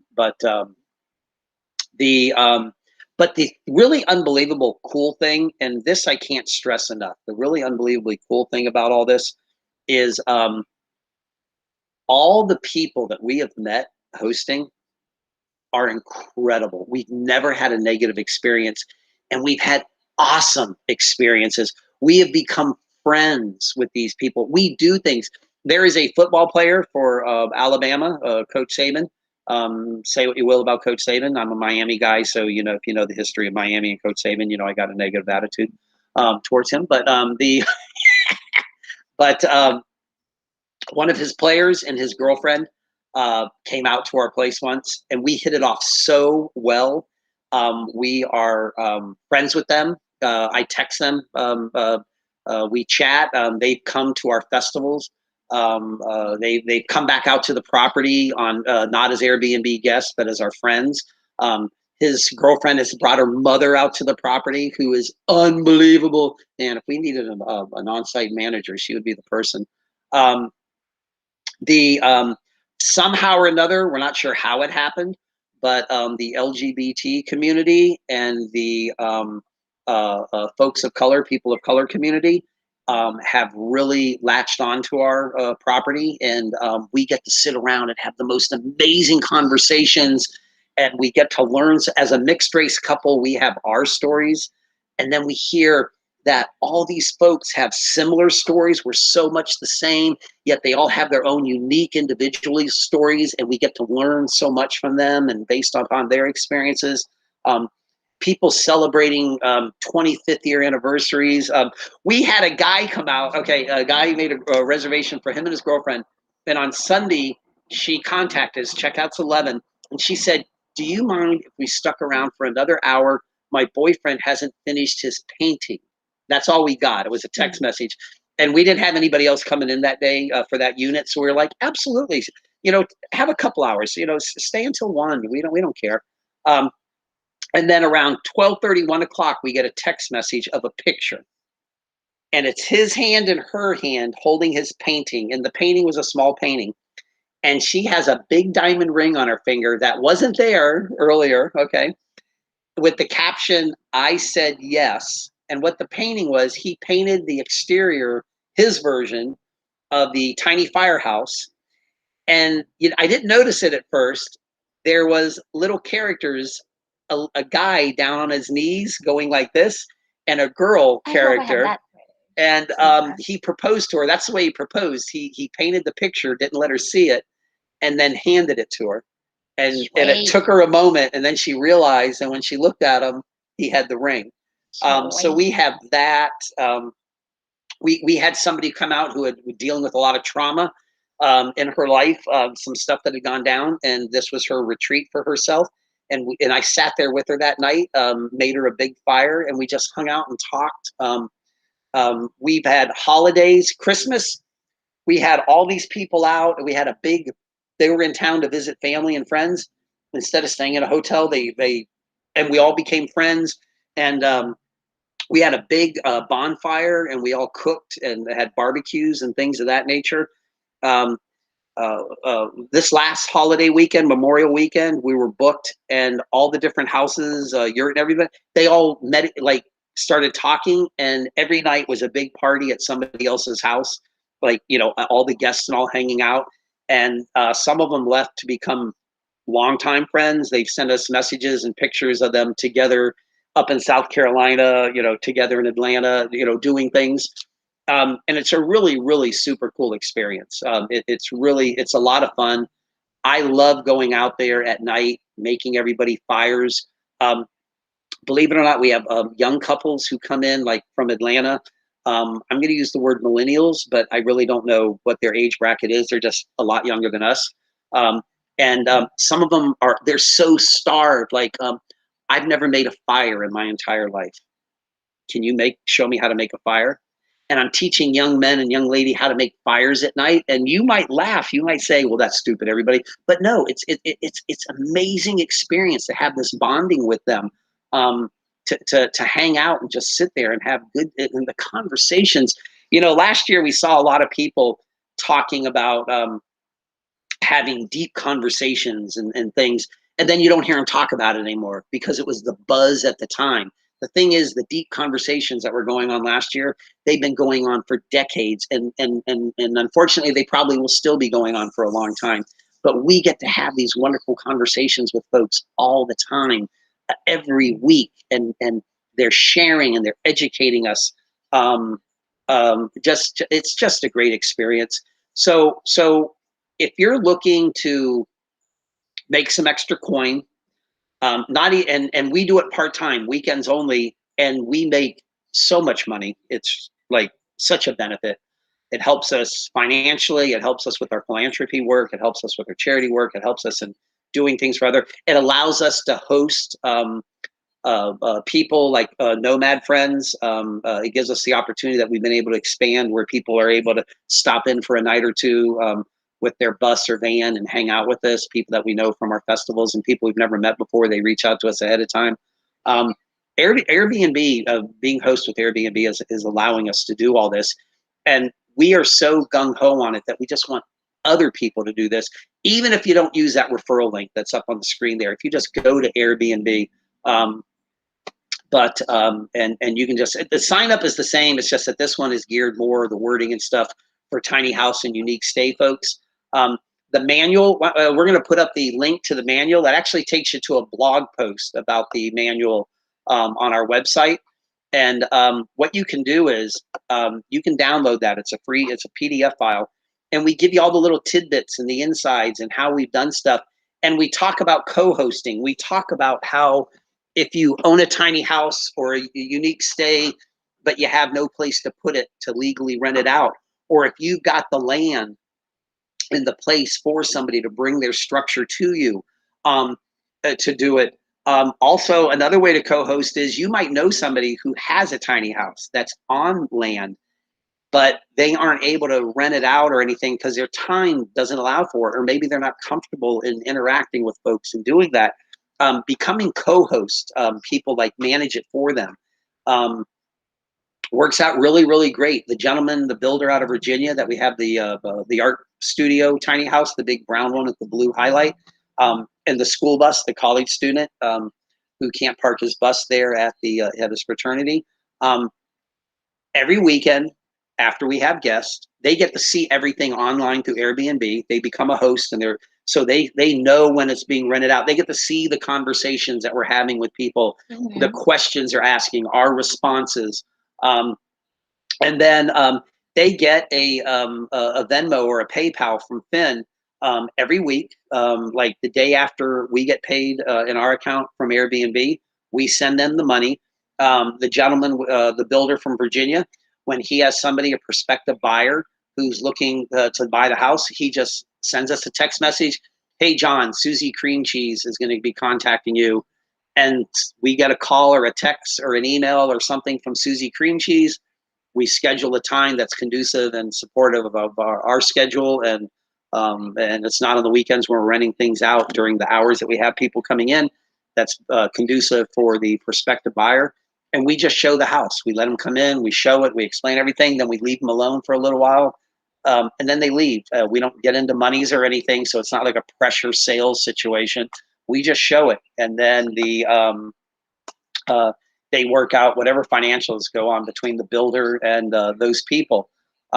These are all ways, whether you are like us and have tiny houses and have land, or you have a tiny house but no land, or you have a place but no tiny house. Or take it to the campground. You mentioned that.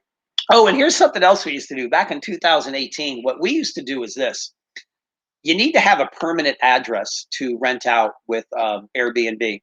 So what we did was, before we had our property all set up and everything to do short-term rentals, what we did is we had a relationship with a one of the campgrounds, and we stored our tiny house out there, and that was the permanent address for our tiny house. And what we would do is, whenever we had a booking, we would take the tiny house. We would have to pay for the campsite. We would move the tiny house to the campsite, get it all set up and everything, and then we would meet the guests there. And the guests would come in. We'd go everything, leave them the key, and we would leave. And then when they were through for the weekend, whether it was overnight or a week or a weekend stay, when they got ready to leave, they would lock it up and leave it inside. We now have punch button key pads on it.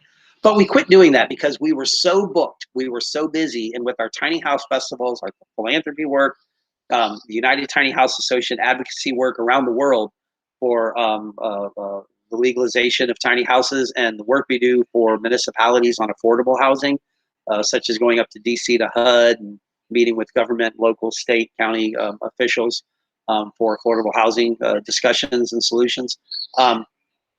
We just couldn't do it anymore. We're just too busy to go out to the campground and do all that stuff. So we stopped doing it. I said earlier in this conversation, we quit. We took a little bit of time off in 2000.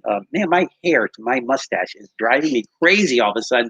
I'm just like, maybe that's my mustache's way of saying you've talked too long. But seriously, now you see that little thing there, unitedtinyhouse.com/5081-2. If you go to United Tiny House and follow that link, or if you go to our main page, unitedtinyhouse.com, and scroll all the way to the bottom, you can see our blog with blog posts. One of the most two recent posts is, one is the discussion I talked earlier about mental health and things of that nature. And the other one is about our manual. And there's links there where you can go to the PDF manual. That link's just way too long to put it on here. But if you do that, you can download a free copy of the manual. It has active links in it to take you to different places, to see different things. And we share all this information. And if you're ever thinking of how can I make some good coin, how can I do it fairly quickly, and how can I not make it a full-time job unless you want to, but keep my day job Monday through Friday 9 to 5 and do this on the weekend job or whatever. We put a lot of good information in there. The tricks we've learned, the things that we do. We share about our little weekend baking that we do every weekend. A big hit with our guests is in the community house. Even though all the units have their own coffee service, we set up coffee, tea, oatmeal packets, and fruit in the community kitchen, and I bake something. Most of the time it's cookies. Yesterday we had croissants. No, I did not bake those. I got those from the bakery. But we do different things, and little hints, things, little extra monies, such as our what are those things called? The bars? Mini bar. Mini bars inside of the houses. We hooked up with a local winery, and we provide bottles of their wine, muscadine, and fruit wines, honey products from them also. We do gift baskets for birthdays and anniversaries and stuff that we make up for folks that they can order ahead of time. We got all these little tricks in there. We do canoe and kayak rentals. We got all these little things.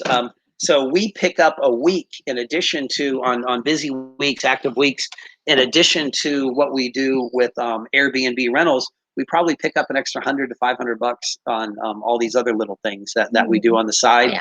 And other than the canoe rentals, none of them take a lot of work. The canoe rental, we load them in the truck, we take them down to the lake, to the boat ramp, and stuff like that. But anyway, with that all said and done, I'm going to quit talking. And please, UnitedTinyHouse.com. If you go to UnitedTinyHouse.com/5081-2, or just scroll to the bottom of UnitedTinyHouse.com's main page to the blog post, find the one for the user manual. It's either the most recent. It's one of the two most recent posts in the blog. And if you, in our manual, we have all the links, how to sign up on being a host, advocacy news from Tiny Home Industry Association, I'm sorry, not Tiny Home Industry Association, Tiny House Alliance USA, with all their advocacy news. We have links to videos on learning about zoning to find out if your area, to legally do this. Just all sorts of good information. So again, this isn't meant to be an infomercial to promote Airbnb. It's more meant for sharing with you folks our experience with Airbnb, how successful we've become, and how Airbnb has made it so easy, especially when we worked with 3 other type of hosting companies. One of them we just don't use anymore, just because we never got any business out of it. But the other 2, we maybe get 1 booking a month out of them, tops. Whereas Airbnb, we get 99.9% of all of our bookings through them. And their application, their front end program, how to communicate with a guest, all this, they make it so simple, so easy. Their analytics and data tracking, their bookkeeping, everything is so simple. And if it wasn't Airbnb, if it was somebody else who has helped make us so successful, we'd be talking about them instead. It's just so much to talk about in just so little time. I think we need to make a video just for Airbnb. Is this your way of telling me I've talked too much? For that too. Yeah. So we can spend time and give people, what they need to know about Airbnb. And so we're gonna do another video. Look what our friend June made. Yeah, I know. I am doing over this the whole time he's talking. I was like, can you stop talking so I can eat, please? Look what Finn has. Yes, she's so in detail. I can have one dishes and he will have another dishes because he's not vegetarian, but I am. So that's why she put that. But you got eggs on that. Well, you got eggs on the. That's egg fried rice. No, you said you're a vegetarian. You got eggs. Was that justifiable homicide? Eating those eggs? Eggs. Okay, eggs. All right, folks. Next up is our good friend Daniel Messick from the Messick Journey. The one and only. Dan has helped us on a number of projects. Dan does the teaching classes at a lot of our festivals. His professional job is he does van and bus conversions. Unbelievably talented guy. And him and his wife Rachel are just the sweetest, kindest, nicest, legit people in the world. They are. You may remember them. Rachel, she was born in China, raised in China. She speaks Mandarin fluently. And so at the Tiny House Festivals on like 2 times, I think I've got her, I think it was 2 times, at least 2 times, could have been more. But she's the one who translates my English into Mandarin for everybody as I'm talking, because nobody can understand what I'm saying. So we figure they'll understand the Mandarin a lot easier than my garbled up, bouncing off the wall English. Dan interpreted her Mandarin once. That's what it was. She did that whole talk in California. And Dan, who doesn't understand, her husband Dan, who doesn't understand, he was just making stuff up, interpreting. And then all of a sudden, Rachel stopped and looked at him and said, that was actually really close to what I just said. So that was really funny. So anyway, folks, so that's it on Airbnb. If you have any questions in that manual for Airbnb, hosting manual we created, it has all of our contact information. We gratis, free. We will answer your questions. We will help you in any way we can for you to become a successful Airbnb host and hopefully to become a super host such as ourselves, to where you're making all sorts of coin and you're having the emotional, spiritual, and lifestyle benefits that we have with the success of our Airbnb hosting. That's it. Very good. All right. All right. Now, here we go, Daniel.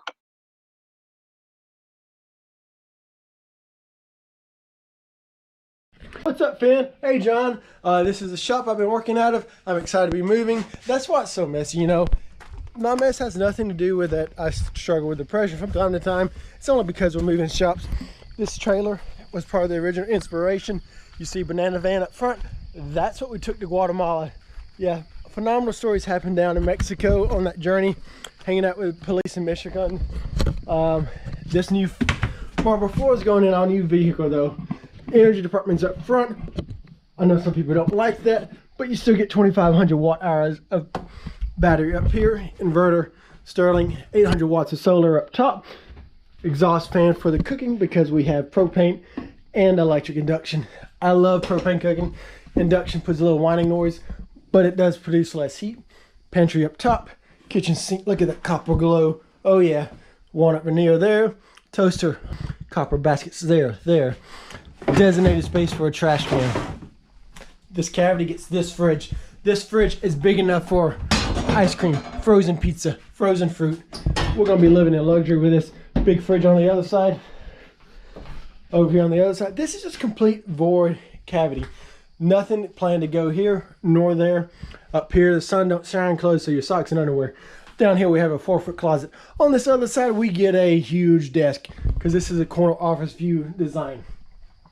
So desk there pops up, so you come sit down. So you sit down and just enjoy this beautiful view. That's why it's called the corner office view setup. So you have decided to become time traveler. You want to learn how to go back in time, live simply, because that's basically what nomadic is. You're not going to get hung up on stupid debates of which installation is better, because you know what? They're all fire retardant. So don't get caught up on all that. They all have their pros and cons. I do like spray foam for sealing because it is considered a vapor barrier, especially if you do it 2 inches thick. It prevents condensation as well. So personal favorite. But when you begin this journey, it's so overwhelming. So many decisions to make. And that is the hardest part. Measuring things is easy, especially nowadays with things like lefty righties, having the measurements on both sides, so it's no longer like, this seat is 33 and 3 clicks. No, it's 33 and 3/8. It says right there. Keep life simple. One guy who taught me how to finish things said these things are nothing good except for nothing. He said get a straight rule because they're more precise, more accurate, give you a nice clean line of mark across. Totally accurate. I use both though. You need to square things up, get some small ones, invest some money in some good squares. Level, irrelative. Level is just a weird concept here. After you get everything measured, you need to cut it. I love these. Guy taught me how to use and sharpen these guys. He's actually so good he gets to go to Japan to do presentations and stuff. Japanese saws are cool because you're pulling, becoming one with it. May the force be with you, not fighting. But if you do like to fight or you don't want to learn the skill set of using a hand saw, a track saw is amazing. It's a track and a saw. They're very scientific with these words. Awesome tool, $700 cordless. You can invest in an awesome table saw like what I got. Has the technology so you don't cut off your finger. Super awesome and super cool. Ever what you decide. After you cut it, you want to glue it. You can do fun joinery, or you can just cheat and get a cordless nail gun. I really like mine. Just in case you ever miss fencing pliers, when you shoot, it goes through the wrong way. Go from the inside, grab it, and it pulls it through. Looks cleaner from the outside. Some guys like to snippy, but the main thing is you'll be the only one that ever makes a mistake because no one else makes mistakes. Look on Instagram, you'll see that. Yeah, so that's got everything covered over here. Oh, when you're exploring a new vehicle, wasp spray is not a bad idea to keep around you. Also, wear protective gear. I will be doing videos cutting these open. We did do a tinning true phrase in this thing, and one thing I'm excited about, I'm switching over to going from complete builds. I have the dream job, fixing to make it even more dreamy, just focusing on energy components. Got some preferred install. I'll be a preferred installer for a few companies. That way I can focus on learning about servo motors, actuators, and other stuff I just don't even know about. Because right now the bed technology is it goes about this speed right here. I'm looking at some servo motors that will allow it to go poof, poof. So that's what I'm looking on. I got to get back to it. Enjoy your next tour.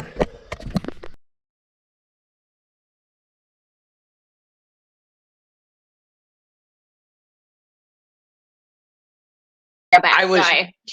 Caught red-handed eating. I was lunch. just stuffing my face full of Thai food, man.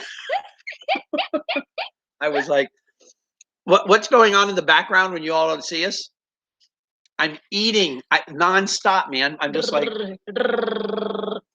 okay, so Hold on. Must say about Daniel. That I- is the fastest. I just ever had that I a ever bite heard of this Daniel of talk. Finn's. A billy goat would puke. It's so hot. It's so spicy. June and Finn can eat stuff that is like, man, it's rough. It's rough.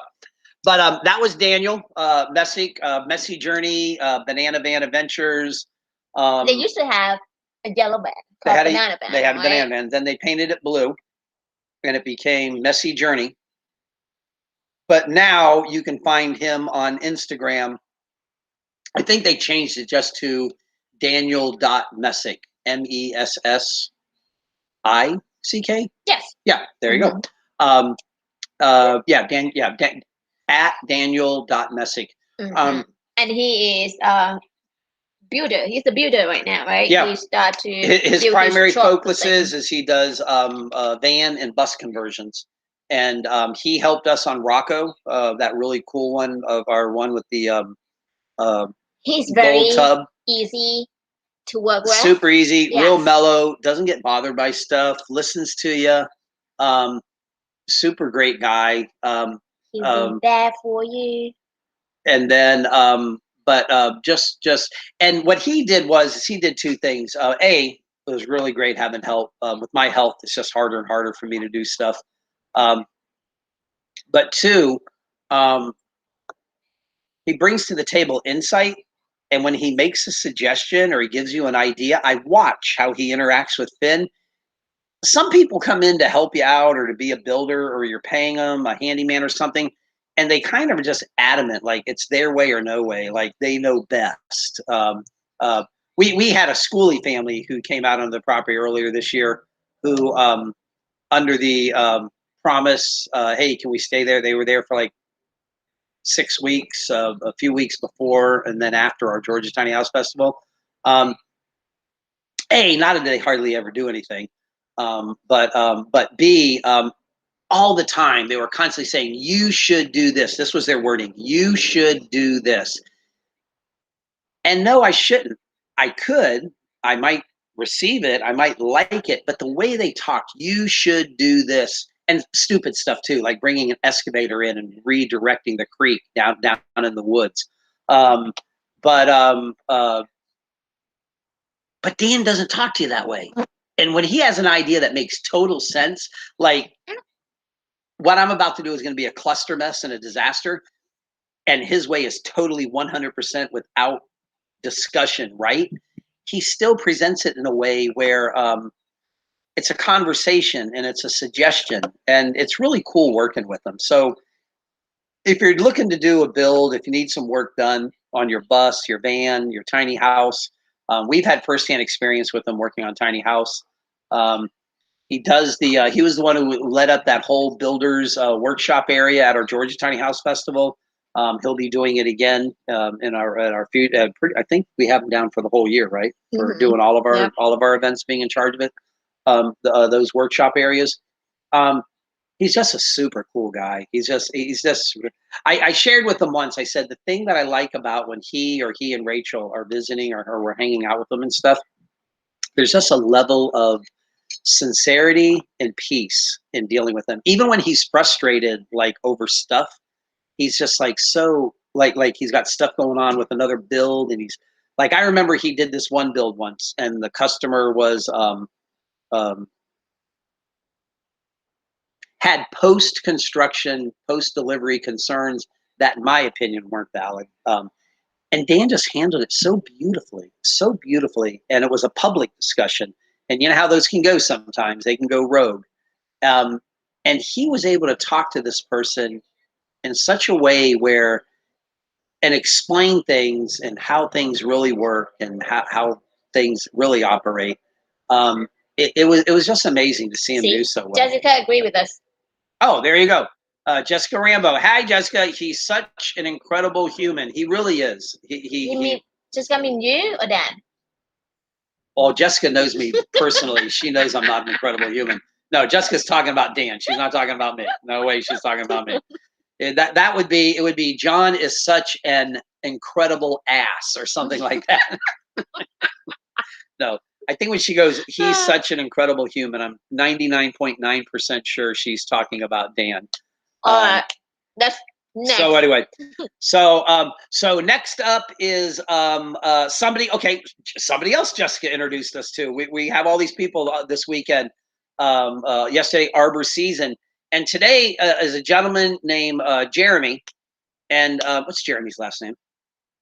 Jessica, what's Jeremy's last name, please? Really, seriously, we can't look at the screen. Hey, he got long last name. Okay. He's the long lost name. Okay. Long last. That sounds like one of his songs. Long lost. Right, would you and I quit using the mouse at the same time? I try to use the mouse, like the little, cordless mouse here thing, and Finn's using the pad on the computer at the same time. But it's like a battle of the mouse. We're both like, hey, something's wrong. No, nothing's wrong. It's just that we're both going all over the place. Golly. And you know what I love about it? Finn has him down as Jeremy number 2 instead of his first and last name. God. I know. I got it. Jeremy Wayne Dean. There you go. I told you got long last name. Wayne Dean? That sounds like a sausage. I know. No, that's James Dean. No, that's Jimmy Dean. James Dean was a whole other guy. He was an actor. You know what? Close enough, right? Jimmy Dean. Anybody remember Jimmy Dean, the country singer, the Sausage King now? Jimmy Dean in the James Bond movie. Anybody remember that? No, Anybody? Let's go. Okay.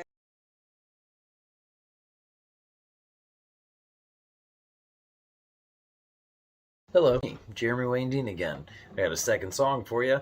You can find me on Instagram at Old Friend Adventure or tag along with Painted Buffalo on occasion. Enjoy the second annual Tiny Home Festival. Thanks, John and Finn. I done bought some new boots, got this grip of guns, got a guitar on my good name. Now you can say what you want, I really don't mind. I guarantee you ain't the one to blame. See, I'm trying real hard just to get it together. Rainstorm and shine, waiting on better weather. And ain't nothing gonna stop me now. We know how. See, I'm a lit, pretty rolling stone, y'all. I ain't never found a way back home. I said I never known freedom till the day I quit looking back. Well, I'm a hot-headed hired gun. Well, I'm just dead-eyed, I'm having fun. I know the freedom ain't forever. This freedom ain't for everyone.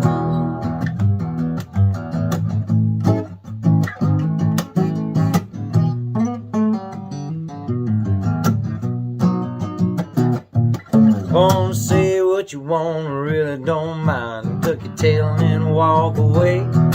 Cause ain't shipping got together, all your shit's the same shit, just a different day. And I'm trying real hard just to keep it together. Blood, sweat, and tears, every night I know better. Ain't nothing gonna stop me now, no way, no how. See, I'm a lit, pretty rolling stone. Lord, I ain't never found a way back home. I said I never known freedom till the day I quit looking back. I'm a hot-headed hired gun. Well, I'm just dead-eyed, I'm having fun. I know this freedom ain't forever. No, freedom ain't for everyone. Hey, thanks, I'm Jeremy Wayne Dean. Y'all have fun out there.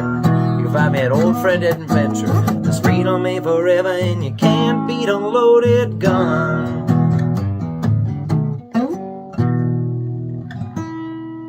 Have fun. Be safe out there.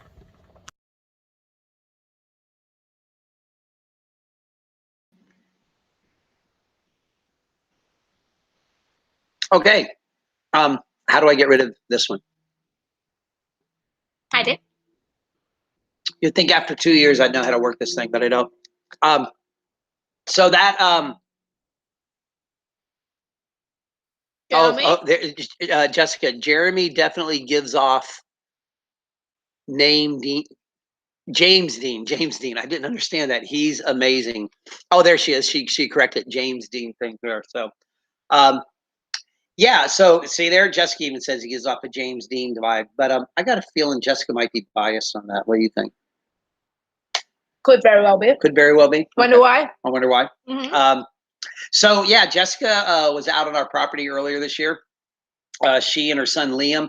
Man, if you ever want to meet a neat kid, talk to Liam at one of our festivals, guys. For a young boy, I'm going to say Liam is somewhere. I'm bad at ages, somewhere between 9 and 11. I'm going to put him somewhere in that category. He might be older than that. Hi. Anyway, he's so mature in a good way for his age. Just a super cool kid. A testament of a real good upbringing. Jessica being such an awesome mom.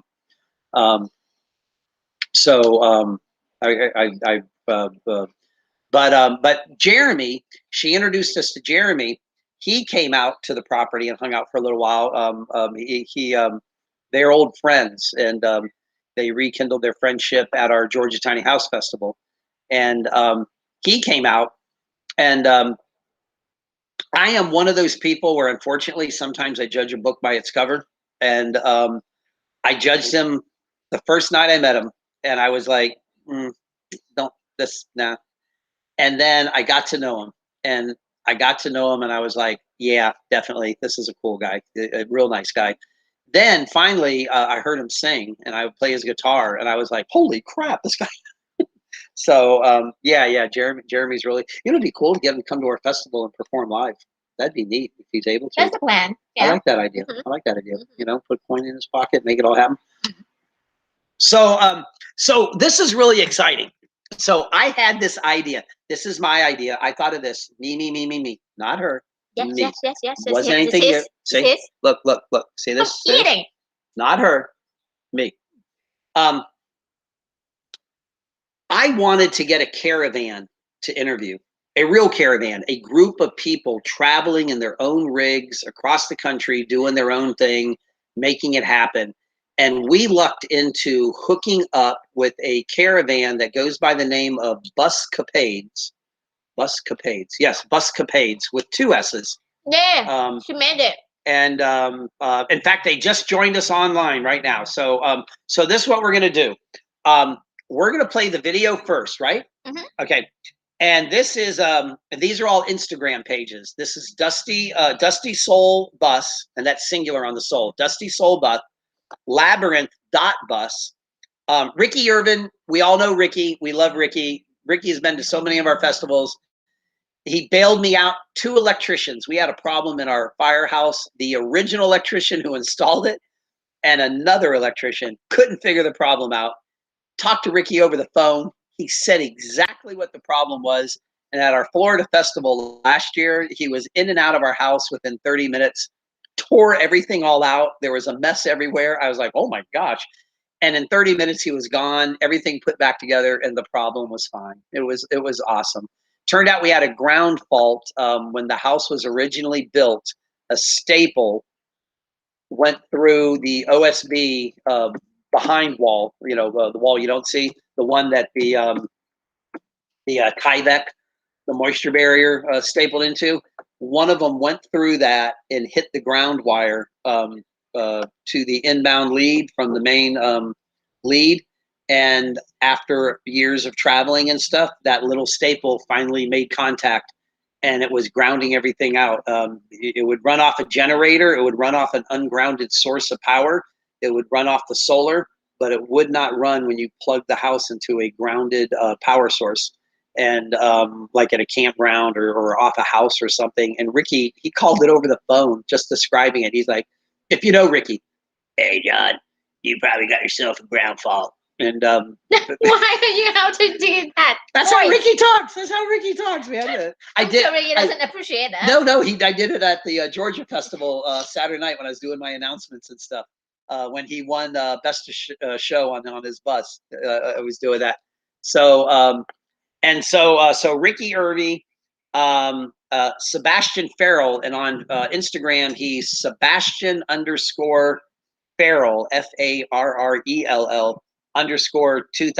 Wait, are these underscores or dots?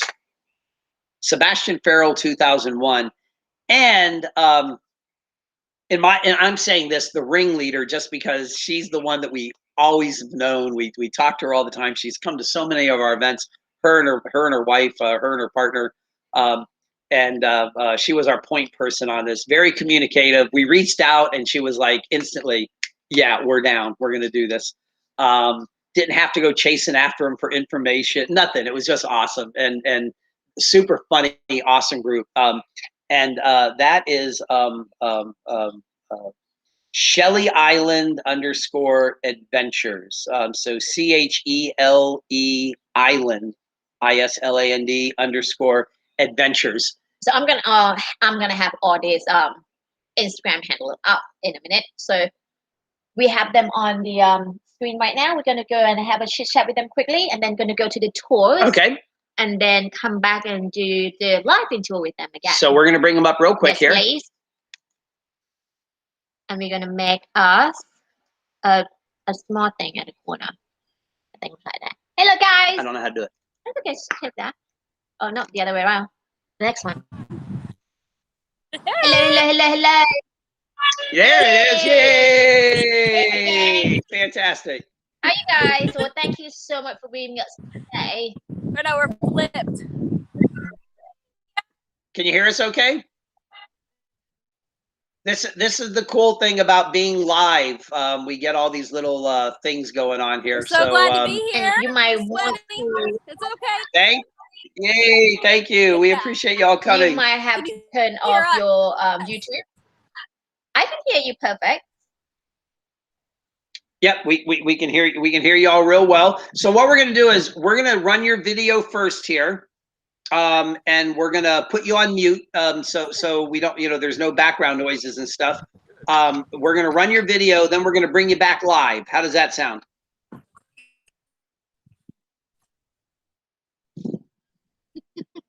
Okay. I can slowly delay there. Okay, yeah. We got a little slight delay, but okay, cool. So, all right. So we're gonna do that. We're gonna hide. We're gonna do that. Oh. All right. Shut up. Sounds like a plan. Sounds like a plan. The first bus that we're gonna look at will we're be gonna do- Dusty Soul Bus, All right. So this is Dusty Soul Bus, part of the caravan. part of the caravan. So we're gonna do that. And we're gonna do that, You want to mute? and I'm gonna do that.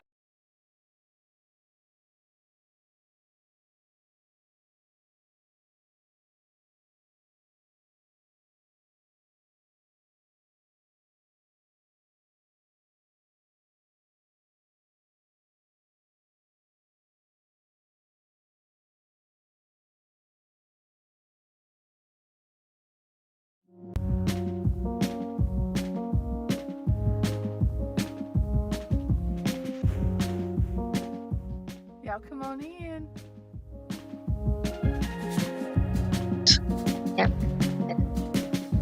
Oh, okay. Alrighty. So I don't think they have. Well, maybe they should be narrating. If they can, but it's gonna be so much delay, so it'll be easier. We just narrate.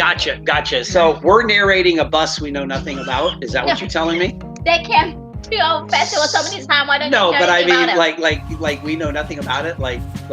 This is Dusty Soul Bus. This is Dusty Soul Bus. Yes. Dusty, say something. And he tried to invite us to drink something. Look at, I think they have a. Oh, I always love wood burning stove. I think a lot of buses have the same wood burning stove. What is that? The Lots of stove? that's a Cubic Mini, and we just got a Cubic Mini. We got a Grizzly. You found that really great deal. Oh, yeah, So that's a lot of the buses have these little Cubic Mini, and we have one too. Yay! Oh, look at that very simple way to cook. That's wow, a lot going on there. Babe, Proper anybody who cooks anything is a lot going on for you. If it's not oatmeal or Yogurt, it's definitely not happening. They have a mini fridge just like us. Oh, look at that. Oh, I think that's a runway. Gotcha. Oh, we're narrating a bus. Not. I was trying to see if they were voicing. No. But they're not. Yep. So This is somebody playing a video game. Yep. See, so even on tiny houses, you get to take your video game with you. Is that Halo? Is that what he's playing? Halo? Man, I'll rock you in Halo, dude. Oh man, I'll be Master Chief all over you.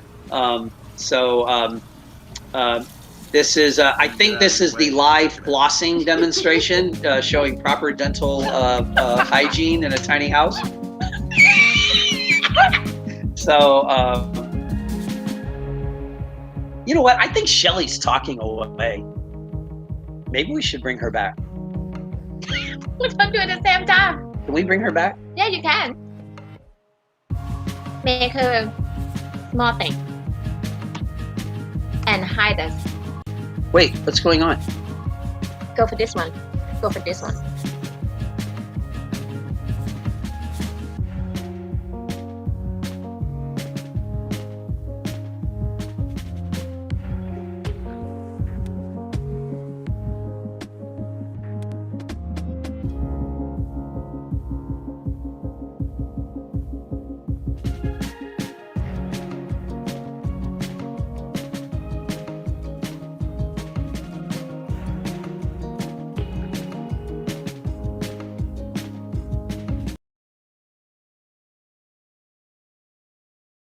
Such a cluster mess. All right, okay. Now we can talk to Cherry.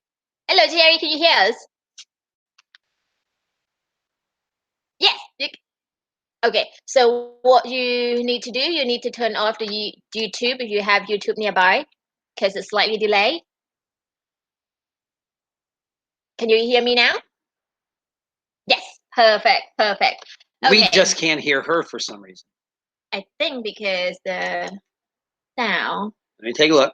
But should be able to hear her on. Delayed. There you go. I can hear her. I can hear her. All right. But So now you have to turn it off. why don't we do this? Finn and I are going to get out of the picture, and we're gonna start the Dusty Souls bus video all over again, and you guys go ahead and narrate it and talk about your own buses, and let Dusty Souls explain what's going on. That is not his name. You understand it, right? His name is not Yeah, Dusty I know his name isn't Dusty Souls. I mean, golly.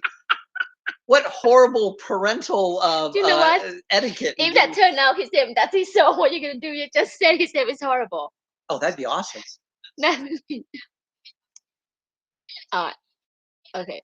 I can't do your mouth thing. That's because you don't know how to. What do you want me to do? Now. You want me to It's hide over. me? Yep.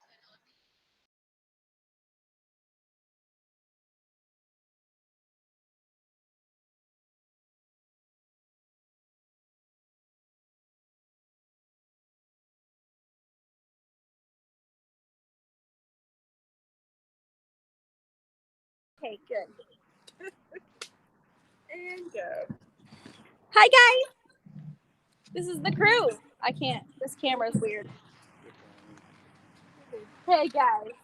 Hey. I don't know what to do.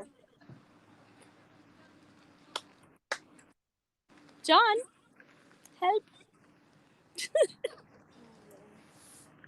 All right. Okay. There we go. All right. So this is what we're gonna do. Okay. Finn and we're gonna minimize our screen, Right. and when we do that, you can't hear us anymore. Okay. We're gonna narrate the Dusty Soul tour. There you go. And if you have any devices on right now on YouTube, watching this live, you need to turn the volume down so it doesn't cause the echo of anybody else. I don't think we do. I'm sorry? I don't think we do. Okay, cool. So what we're gonna do is we're gonna get out and we're gonna start the Dusty Souls video from start. Okay. All right, so here we go. Okay. Oh, we're solid though. Hope we're split screen because we can't see anything. Hey.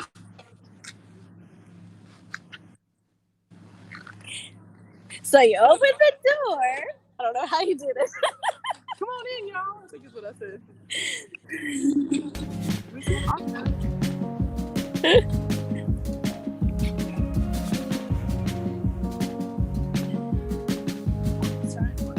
We can't see the actual tour.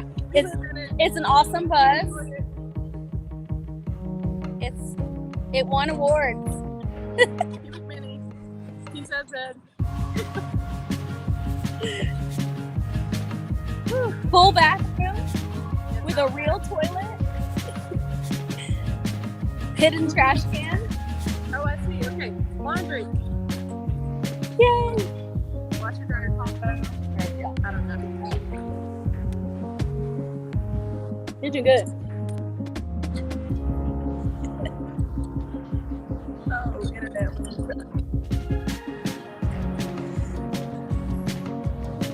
Because we can't hear John. No. You're supposed to be giving a tour of the video, but we can't see the video. You know what? We're going to send in a video we just made. And y'all have our tour. And if you have any questions, you know how to reach us. Ah! All right, guys, we are back. Okay.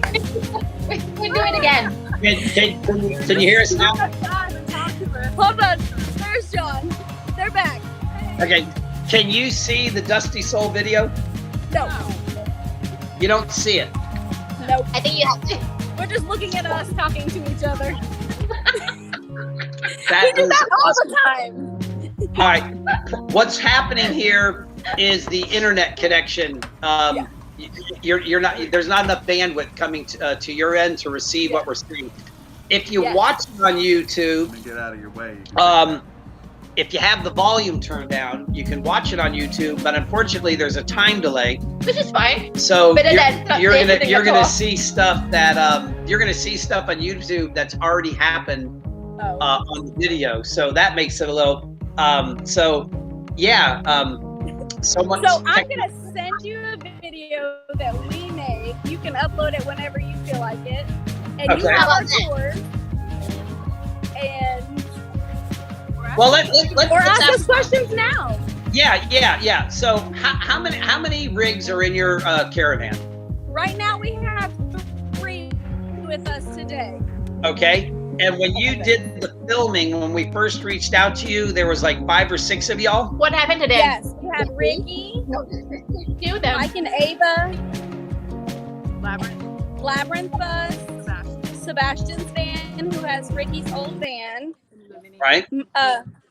Tim and Amy. I feel like we're missing somebody. And Michelle. And so we've all gotten together back and forth for months.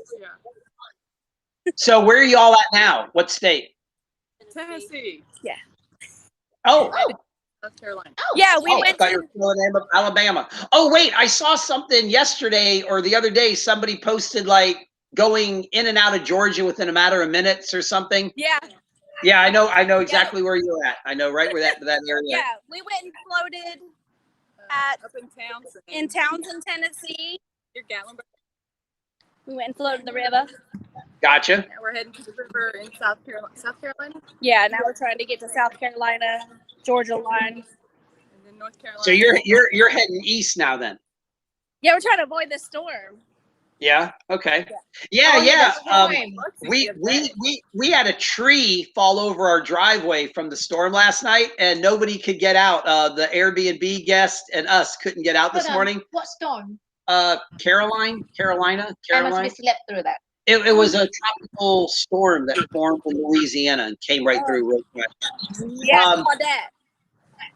Yeah, so about an hour before we got here, I came inside covered in mud, soaked like a rat, and just cut apart a big tree that fell over the driveway. So Our quote is, it's always an adventure. Even if you're just going to run an errand. We've ran into like when we went to go get smoothies and teas and ended up at this, babe, what's it called? The shrimp cocktail thing, but sit. Yep. You gotta say that again. Cocktail de camarón. With some family who just invited us to have dinner with you. What would you guys say is the biggest advantage of y'all caravanning together? Well, we got those. Michelle, go first? I would say security.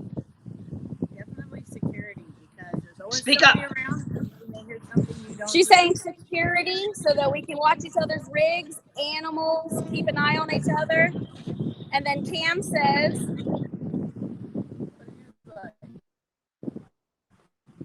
The community and food. we always have some extra snacks. Very I like nice. that. And Adam says, Just if anything breaks down or if you have any trouble, you can. There's someone always there with the tools that you might not have brought with you or have with you at the time. So borrowing tools and exchanging that back and forth is a big advantage. and skills, because Adam built the deck he's sitting on right now. And babe, what would you say? The benefits of the community? Community as well, and following each other and having another vehicle to put animals in when your bus is on fire or you think it's on fire. Yes. Gotcha. When your inverter catches flames. We saw that. Yeah, we saw that. How excited. And then we got Misty, who has great skills. Go ahead, tell them what your skills are. Saving money. She tells us how to do all the free activities and how to coupon and find deals. And what was mine? Cook at home. And we love Yeah, to she cook. says to cook in the bus. Love to cook We and like to save eat money. out, but she likes to cook in the bus. Coo. I saw her food. Yeah, we saw her food. You need to take a lesson. I know. God, seriously. Can I be cook for you? No, Finn and I, honestly, everybody knows Finn makes food that makes Billy Goats puke. It's, yeah, it's, man, it's brutal. It's brutal. We just love it because we've traveled together since about March. Off Right. and on. We met at we met Michelle at the Tiny House Festival in Florida, and then we met Dusty Soul's Bus at their flip house via Ricky, and we've met at Schoolie Swarm, and then we've been traveling off and on since then. We're still going strong. We're still going strong. We might need some Xanax. We have up and then What, coming to. so reality check, would you say there's a negative, or if you could wave a magic wand, is there something you would change about being a caravan or being together, caravanning together? Is there something you would like, this has actually put you on the spot too, because people are going to go to bed tonight going, I never knew Shelly thought that way. No, No, I love that. Even if we meet people at like a rest stop, we're like, oh my gosh, yeah. We meet people at Planet Fitness. We meet people all over the place, and we're like, if you ever want to, travel with us, come on. Yeah. And we all, The more the merrier. yeah, and we all just think outside of the box and right? weigh the pros and cons of, hey, let's go to this place or this place. So I think We take turns making sure everybody gets to do what they want to do, and everybody does what each other person picks. Like we group effort. yeah. Like we went to the beach, we went to the river, we went to the mountains, we go hiking. Gosh, everything. I'll give you a negative if you guys really want one. Go ahead. One of the whoa, I'm on a spot. Everybody's putting their feet out, John. What the heck? He's outnumbered.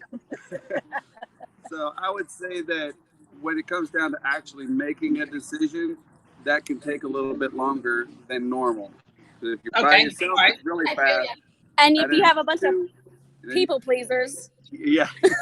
So you get 6 or 8 people, it just takes a little bit longer to finally narrow it down and say, this is what we're doing. So Gotcha. But so that's about it. not a bad thing though, because when you're No. free and you can do all of the things, that comes with its own challenges too, because you got to narrow it down. But that's not bad. Hit it off. That's okay. and you got some people in a bus, and you got some people in a van, and you got some people, so we travel at different speeds, so we just make meeting points. Yeah. Gotcha. Okay. Makes sense. Yeah. Who's the lead main mechanic out of the group? Is there somebody who has super mechanic skills? I would say Adam and Griselda. Yeah. Okay. Adam is very handy. Griselda's very handy. They just work as a team. Gotcha. Not me. Who's the number one chef again? Who's the main cook? Best cook? Misty. Misty. Griselda too. All right. And who's the musician? Who's the most talented musician on board? This one, he plays every instrument out there. Nice. Very good. Very good. And who's the jokester, the comedian? Cam. Okay. Very good. Who's the instigator? No. Don't have to share that. Oh, Do me. it for the gram. And let me see what else. Who's the party person? Who's the one who gets everybody like the libations going? Who would that be? No drinking? No, maybe Griselda. You're wearing a lot of hats there, girl. Wearing a lot of hats there. She does. And who's the quiet one? Who's the introvert? Is there a quiet one? Or who These would you say? two. Okay, I kind of picking up on that one. Yeah, in the background there. Yeah, Yeah. Her whole 2 words. gotcha. And where did you find place it to park? Like You're on there's the road. there's so many of you. How do you all find a place to park somewhere? So many rigs at the same time. So sometimes we park close to each other if we can't all fit in one spot. We do try to find something where we're all close enough.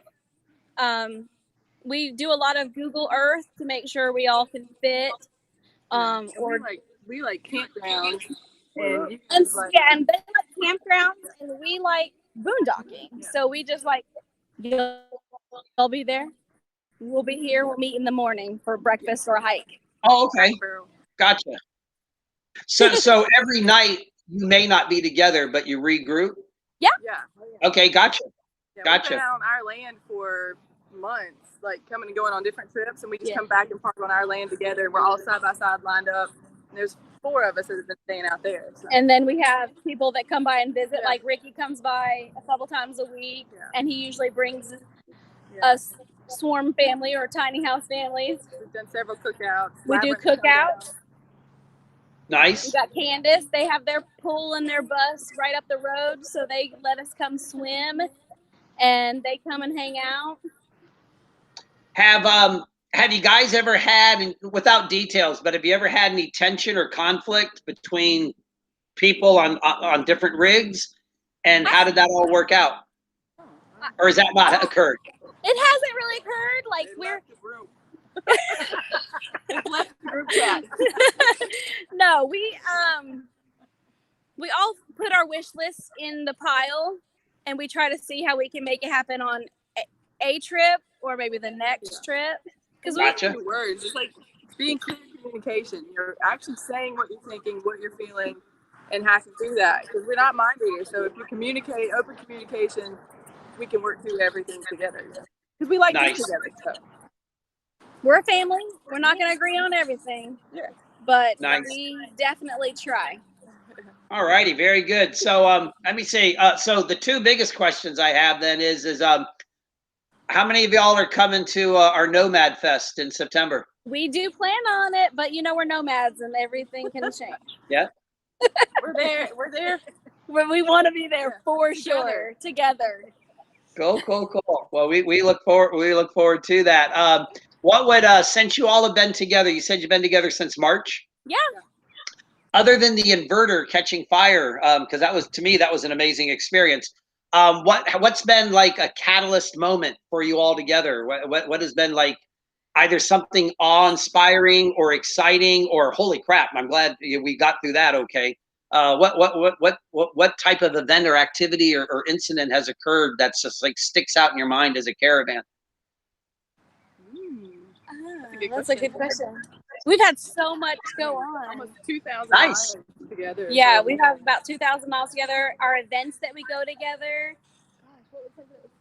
building the deck together. Oh was yeah. really cool. No. That even before that, Adam and Griselda rebuilt our bus. Yeah. Okay. Very good. So you all have been to multiple events together?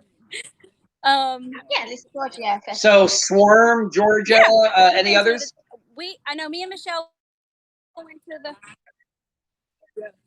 We went to the Florida one. I don't know where you are. I remember. Okay, you mean our Florida one? That's where Yes. we pick up the wood burning Yeah, stove. we got the wood burning stove. Right. Okay. Yep. Yes. Okay. Cool.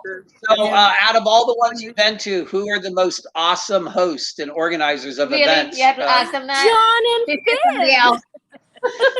That guy's a hack. Anyway, so well, so now where are you at right now? We're in We don't know. Maryville, I mean, I know you said you're in Tennessee, I Tennessee, but think. where are you parked at? Where are you? We're at a Like in a park. park? Walmart, see? No, they said a We're at a park. park. They're at a park, not Walmart. It's a Walmart. You hear Finn? She goes, Walmart. We're parked in the See, I shade. knew. Had a picnic. On the back of the Unfortunately, We I actually did try to try- avoid Walmart to park, personally. We like Cracker Right. Barrel if we're gonna boondog. Planet Fitness. But the bugs are biting me. I like Cracker Barrel because Breakfast? I don't get to eat that kind of food with Yeah. somebody in my life all the time. So I get to go into Cracker Barrel and just like gorge out on like what is your biggest biscuit and gravy breakfast like with so much lard and same. meat. What do you got Yep. going on?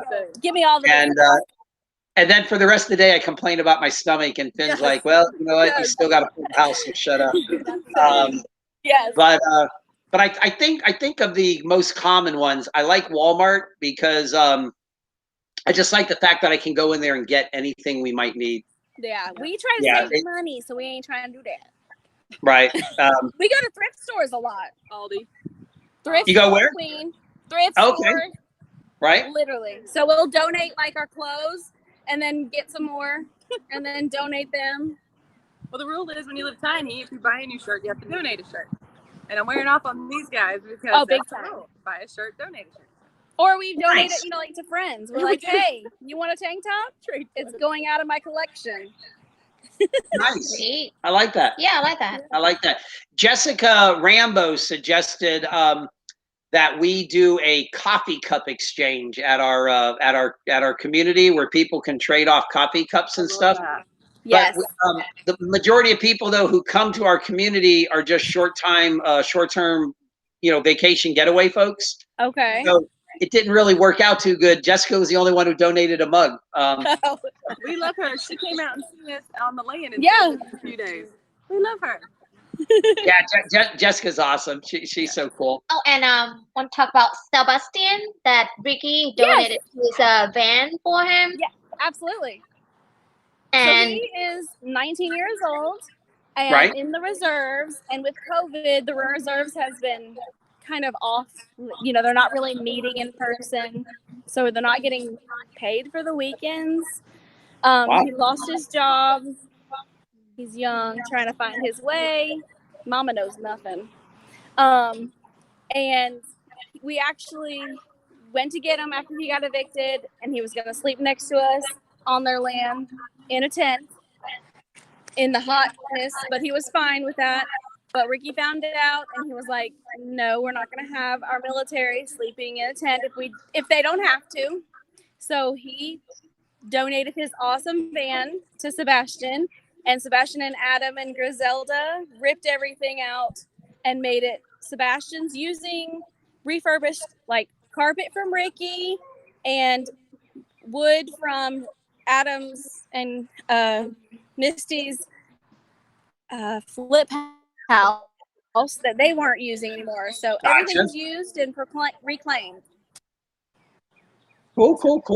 We're still trying to get it running. It's got some mechanical issues, but he's not in the rain and the heat in a tent. Nice. Yeah, he's actually in Alabama right now. He was going to come, but we tried to take it to the gas station, broke down, got it towed back to the land. Gotcha. Golly. Yeah, I can hear, I see and hear Ricky doing that. Yeah, definitely. Yeah. Ricky. He's amazing, and Ricky's he's got checked some on good Ricky art. every step of the way. He's checked on Sebastian, make sure he's okay. Cool.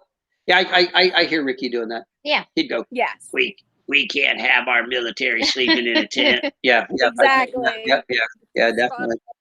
And it was Yes. in memory of his brother that passed away.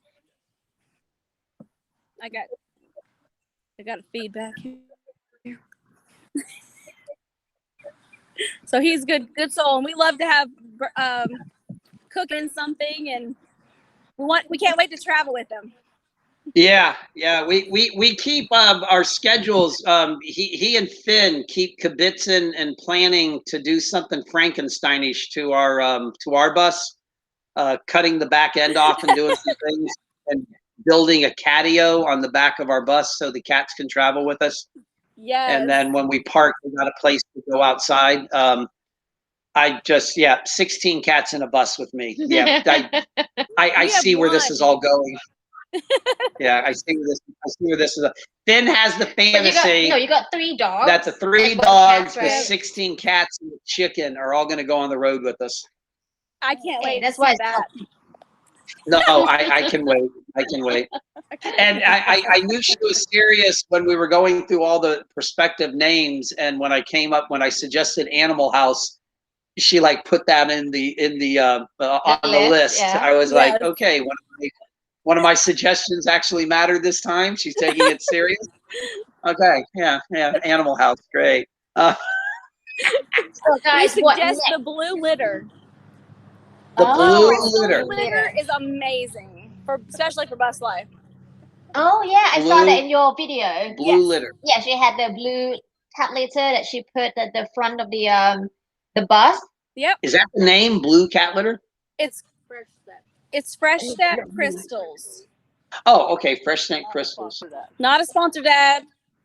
Just amazing. Might as well. I think you should be. Yeah, might as well. We'll work on it. You know. So what's gonna happen after this? What's your next move? We're gonna go and find another either boondock spot or campground and just chillax for a few days. Gotcha. Get in the water, cool off. So you're gonna head like Atlantic side? We're kind of looking forward like South Carolina, Georgia line. Okay. All right. Very good. And what is there a final destination for you all, or no? Stay traveling. Yeah. No. Yeah, we're just gonna travel. Just enjoy the travel. Are you gonna head up the East Coast? To Maine. We want to head to like Maine and Schoolie Up. Okay. And then California. Oh, wow. Swarm. Go. Oh, you're gonna go to the one in Missouri? That's the plan. Missouri, right? Yeah. Yeah. There's one in Missouri and one in Michigan. So yes. Oh, there's a swarm. The swarm in Michigan, is that a Schoolie swarm? Or is that something else? No, she's part of Schoolie She's part of Swarm, Schoolie Swarm, but it's not. She's just kind of hosting it on Yeah. her own. She's kind of got. She's got a Jennifer- campground. Yeah, Jennifer Walensky. I don't know how to say it. Yeah. She's got a campground up there. Michelle, Michelle and Travis are doing a Schoolie Swarm. She talked about that in her video yesterday. Michelle did. Gotcha. Gotcha. Yeah, Michelle's been super great. When we came up with our Nomad Fest idea, the first thing we did was we called Travis and Michelle to ask them if it was okay. And out of respect for them. Yeah. And not only were they like, well, why are you even asking us? Of course you can, but I was like, yeah, but come on. I want to show you that, you deserve that respect. But she's been amazing because she's been making all sorts of great suggestions, ideas. Because this is the first time Finn and I aren't doing a ticketed event. Just a gathering. I love it. It's kind of a different concept for us, and why not talk to the expert, Michelle and Travis? I agree. They brought And us they together. gave us some great ideas. fashion. They gave us some great ideas. So Between y'all and Michelle and Travis, that's how we are all connected. And Ricky, the 8 degrees of Ricky? Yeah. Ricky came to our Macon event in 2019, our 4th annual Georgia event. Or We 5th were annual. there. We were all And there. that was the first time Ricky, and he had his van then. Yep. And then he airbrushed Yvette Stokes' A-liner. Yep. I don't know if you remember that. And then that put Yvette on the map with A-liners. She was like on the front of their magazine and their website and all that. Like nobody had seen somebody paint an A-liner before, let alone one that looked like a little cabin in the woods. So and now we talked with Ricky I want to take the community house, which is nothing more than a white double wide trailer, and paint it to look like a log cabin. And Yes. yeah, but Ricky's the only person I trust to do that.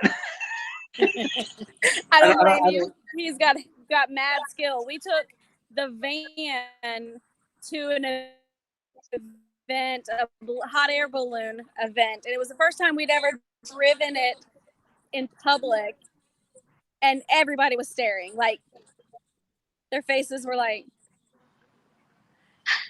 Actually, cool. When we met Ricky for the first time, did we meet him on the street at a gas station? Was that Ricky? No, I don't think so. Where? In Atlanta. Wasn't his van parked somewhere and we went up and talked to him? And that's how we met Ricky? No, not Who, at all. who am I thinking of? I don't know who you're thinking of.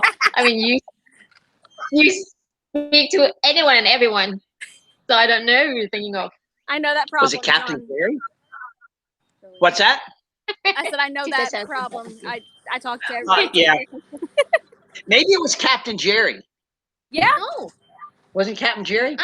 There was a van at the gas station in Atlanta, and I got out and I started talking to the guy, and he came to our festival. Who was that? I don't know. You sure it wasn't But Ricky? not Ricky. Oh. No, it wasn't Ricky. You know, Somebody claimed to yeah, be the some van. random guy in a van. You know. You know. Hey, buddy, why park down at the river when you can park at our festival? You know, Right, with the rest of us. van down by the river. No? No? Okay, never mind. I'll break out YouTube on you for that one. Oh gosh. But anyway, For that one. well, this okay. So, do we have more videos for the? Yes. Yes, So you what do have we the do? Excavator on the Videos for everyone. road. You got Shell Island Adventures. You got. And are they narrated already? No, they're not. None of them are narrated. So we're just gonna do our best to narrate. Yeah. So we're and gonna do buses. we're gonna do our best to narrate your vans and buses for you. How does that If they sound? have any questions, just have them reach out. All righty. Well, hey, you know what you can do?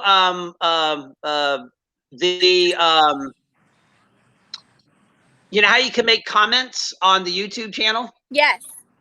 Why don't you all, if you don't mind, make a comment like, "Hey, we're the Buscapades, we're the Caravan. Here's all of our Instagram pages." Yes. John asked me to do this, Okay. and if you can go ahead and do that, we'd appreciate that. We can absolutely do that. Coo, Pikachus. Well, Thank you. guys, thank you all very much. Thank We appreciate it. Y'all take care, and You thank too. you all very much. Bye, guys. All right. All right, you crazy kids. All right, what are we doing now here? We're trying to hang up. Here, stop. Let me go here. Let me do this. Let me do that. What? Let's finish Dusty Soul Bus first before you're gonna put something else.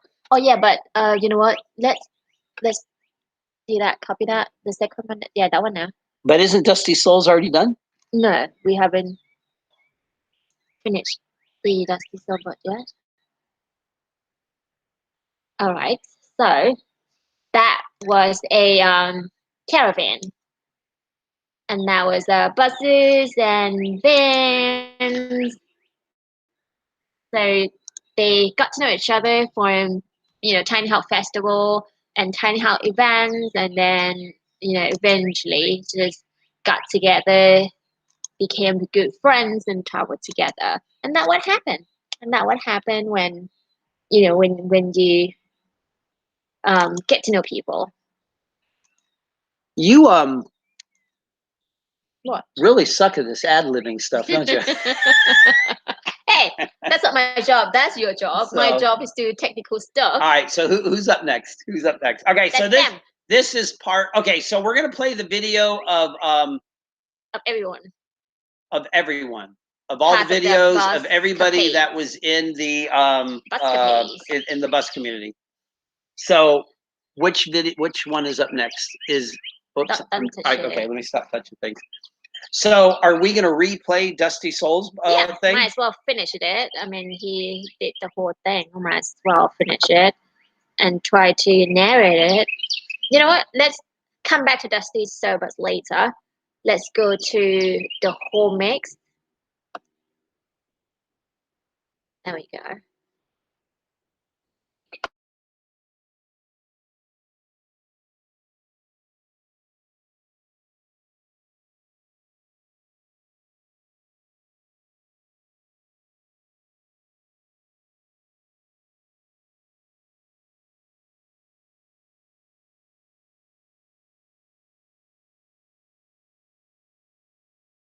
I'm confused. Imagine about the poor people that are out there. I'm gonna explain to them right now. So we're gonna do Dusty Silvers later. What we're seeing right now is Michelle's van. She got 2 Yorkies. All right. It's super cute. And We know Michelle from is 2 or 3 festivals ago.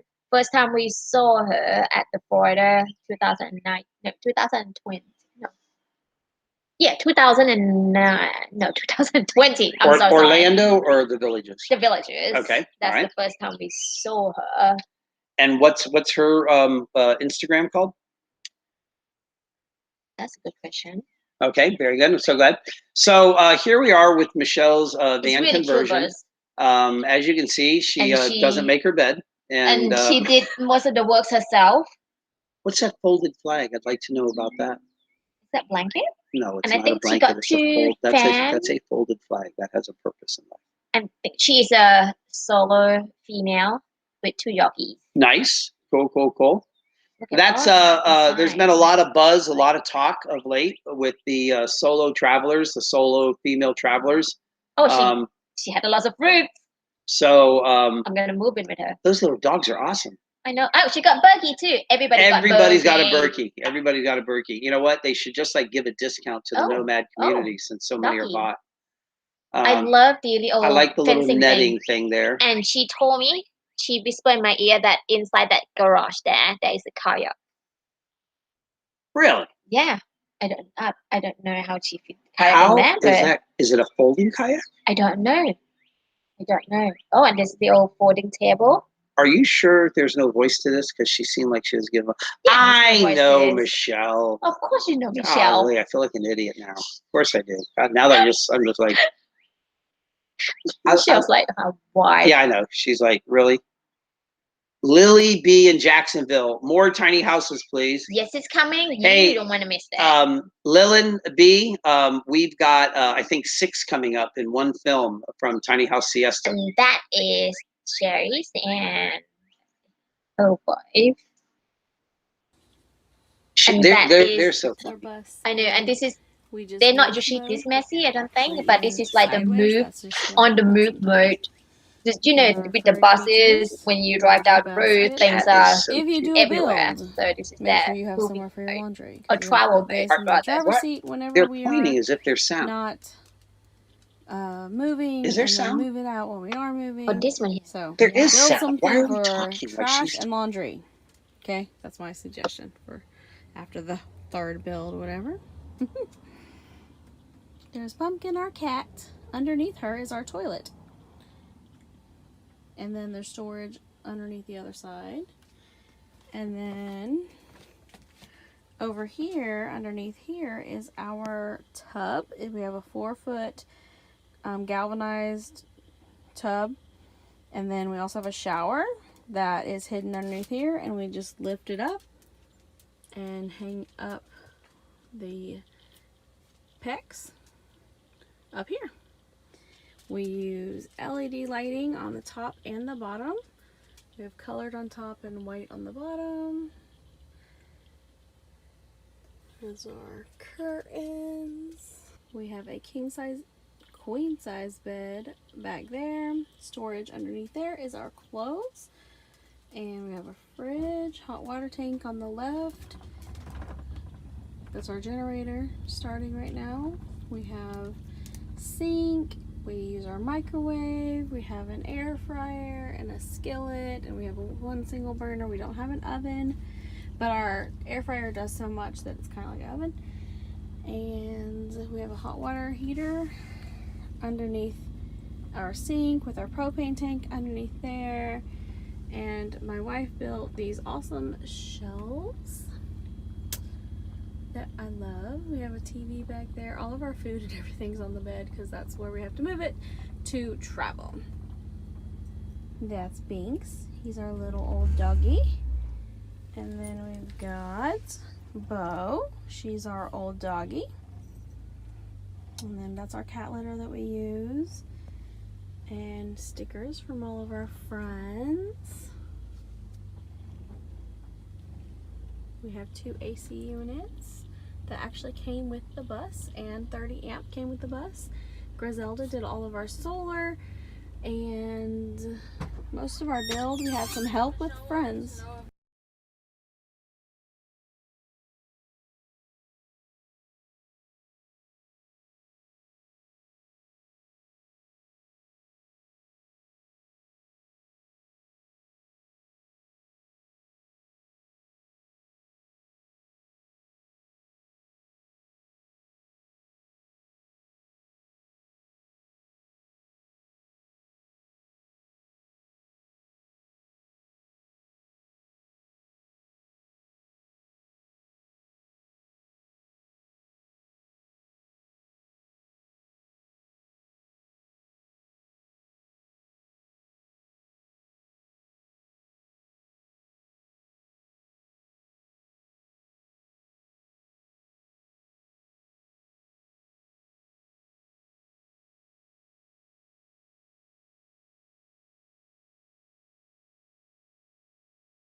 Got the two kitties.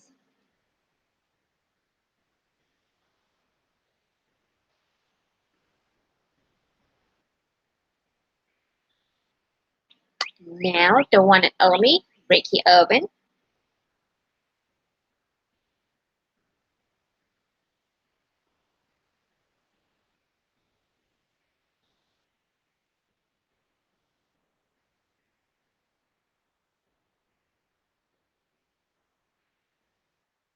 So Ricky bus is a wheelchair accessible and lift as well on this side here, because sometimes Ricky's on a wheelchair, so he's actually built the bus to suit him, and also it's a good example on how you can modify the home to suit your needs.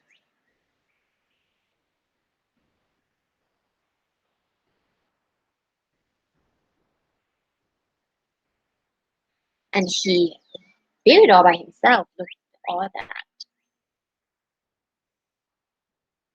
Such a cool thing there.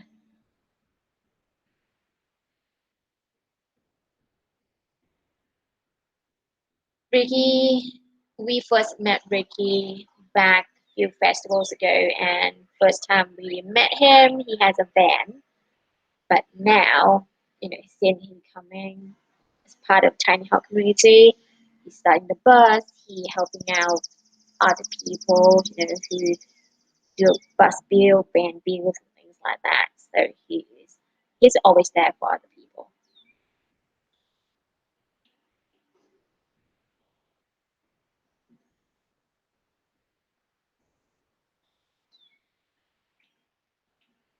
He's always have updates going on his schooling. That is super cool there. And at the top, I don't know, you can see that the white curvy thing. That is part of his cover wagon.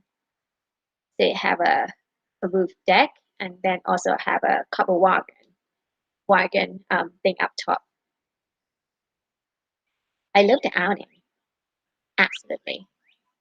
And there's really cool things here. Is that's the wheelchair lifting that can actually allow you to go up with your wheelchair to go to the rooftop.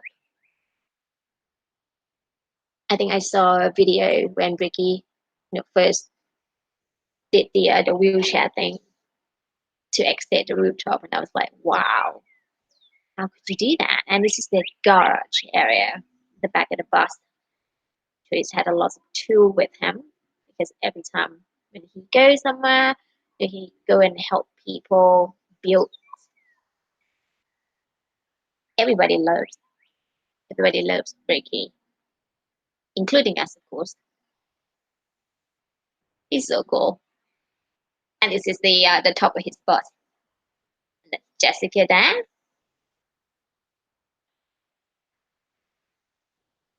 That is so cool. And that's his the old van that he donated to Sebastian. He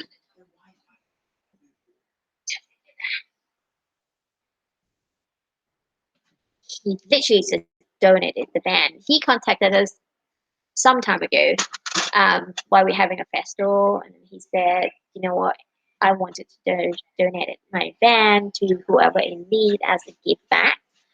And he actually found somebody else before the festival. And then the person who got the van sent it back to him because they managed to get their own van. So Ricky turned around, did the upgrade to the van, and then donated to Sebastian. I mean, such a great human being. Who, Ricky? Yeah. Ricky's the man. Ricky's awesome. I have ants all over me. So is Freaking that out. how you're sweet? I'm It's okay, it's okay. I'm about to get bitter. That's what I'm about to do. They're just a little ant. They're not gonna hurt you.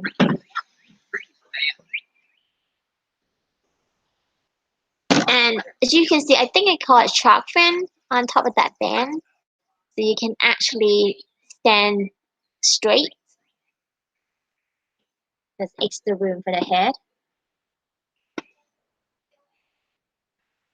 And this one here, I think still a work in progress.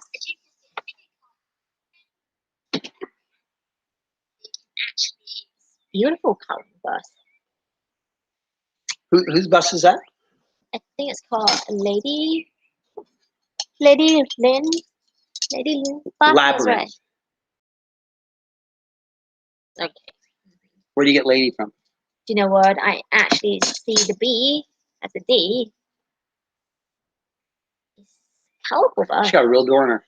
That's nice. Yeah. I wonder how much of a pain in the butt was to do that. I know. I see a lot of people do that. I see a lot of people do it, but it makes me wonder how much of a pain in the butt it really is. I love the skylights. You can have two skylights Right. actually, not just the fan. Oh, there you go. That get together. It just must be so much fun. See that on regular basis. See, that is Michelle's van. And that's Sebastian's van. There's Ricky's old van, which is now Yeah. Sebastian's. They've got the wheelchair. You know what? I was Simple about to van. ask. Is that on there? Is Sebastian? I don't think so. And that is Dusty Sobus right there in the background.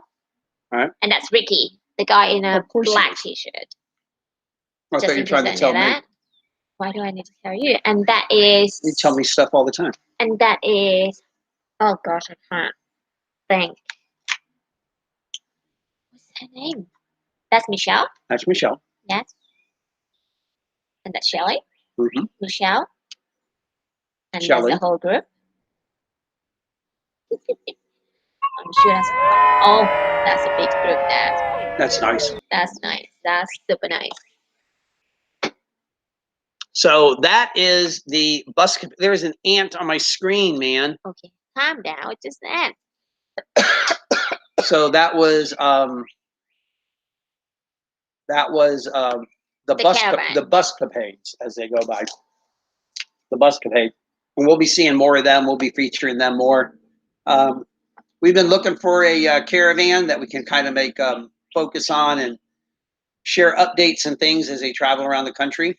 And Buscapades is it. It's pretty exciting. And the other one. And it's nice to be doing it with a bunch of people we've known for a long time and that we've done a lot of different things with at our festivals and hung out with. Yeah, because I'm sure a lot of caravan out there, you know, that that's going on. Also with Matt that we spoke with yesterday. Yeah, Matt. We also have a Good caravan vibes. Matt. collective.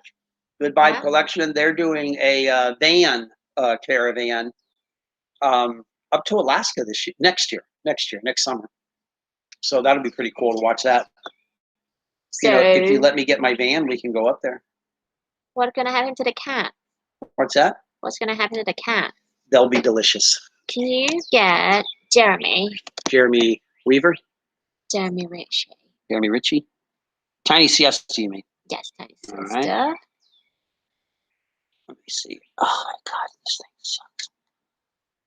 And now, Wait. so speaking of Tiny Siesta, it is in Sarasota. What are you talking I about? almost forgot. All right, Tiny so what Siesta, we're going to do that's here Siesta is Beach. this is a video tour of, I think, 5 or 6 tiny houses. These all come from Tiny Siesta. Tiny Siesta, Tiny House Siesta, our friend Jeremy Ricci. If you've seen him at our tiny house festivals, it's not uncommon for him to have a giant inflatable flamingo on the top of his houses. We actually took that flamingo, we transported ourselves from Fred. From The name is Colorado, Fred. yeah, from Colorado to back to us to Florida. We gave it to Jeremy.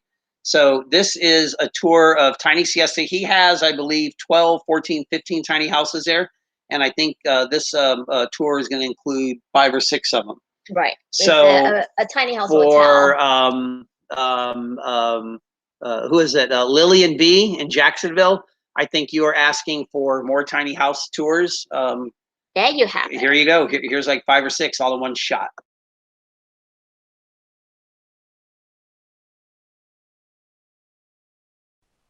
Hello everyone, this is Jeremy from Sarasota, Florida. We have Tiny House Siesta. It's vacation rentals near the #1 beach in the United States. That's Siesta Key Beach there. Dylan, our social media director, just got his drone pilot's license, so he was showing off his stuff here. And I'm going to turn you over to Dylan on the ground, and he can give you a little bit of an intro, and I'll be back with you as we do several tiny house tours. Here's Dylan. Hello, John and Finn with United Tiny House Festivals. This is Tiny House Siesta here, and we are vacation rentals located near Siesta Key Beach in Sarasota, Florida. We have over 15 units, and we wanted to share some of them with you today. Different interiors, they're all different shapes and sizes. They sleep up to 2 to 6 people. They have 1 to 3 queen-size beds, pull-out couches. Different shapes. You know, we got the lifeguard stands here. They're shaped like the lifeguard stands at Siesta Key Beach. We have our giant selfie chair, which is popular for our guests for family photos. So we're going to show you what the insides look like. We're very happy to be a part of this. It's for a charity, so we'll have more information in the bottom. My name's Dylan John Wayne Cox. I do photos and social media here. So let us know what you think, and come by and visit us soon. Ooh. So Tiny House Siesta is the little remnant strip of a 1940s RV park. It's grandfathered in for zoning, so we bought this little sliver of land here and had to provide some aerial photography to show that we could have tiny houses at this location. This first tiny house is Eleanor, we're going to show you. This was, if you guys recognize this, at the festival in Colorado, this was one that was given away as a raffle from Behr Paint and Home Depot. The gentleman that won it in New Jersey had no idea what to do with the tiny house, so he put it for sale in front of his pizza shop. It was made by Tumbleweed in collaboration with Behr Paint and Home Depot, and we're going to take a look inside and you'll see all the bright colors that they use for this. So we bought it from the pizza shop guy, and he was excited to know that people are going to enjoy this when they go on vacation. So here you can see this layout. There's a large L-shaped kitchen. It doesn't have a ton of seating space, but if you like to cook, this one's for you. There's some chairs hanging on the wall there with a little table. Everything in a tiny house has to collapse to make the most of the space. So a little love seat there, or settee, I guess you'd call it. Behr showing off their bright colors with the cabinets, orange cabinets, the blue in the front. There's a staircase going up, so no worrying about ladders there. A queen bed is upstairs, and I call it the in-law suite in the back here. There's a single bed in the back right there. That's the in-law suite. And next to that is the bathroom. All of our toilets are flushing toilets. You don't have any composting. Last thing you want on vacation is somebody else's compost in your toilet when you check in. So the regular flushing toilets were hooked up to the electrical, water, and all the plumbing.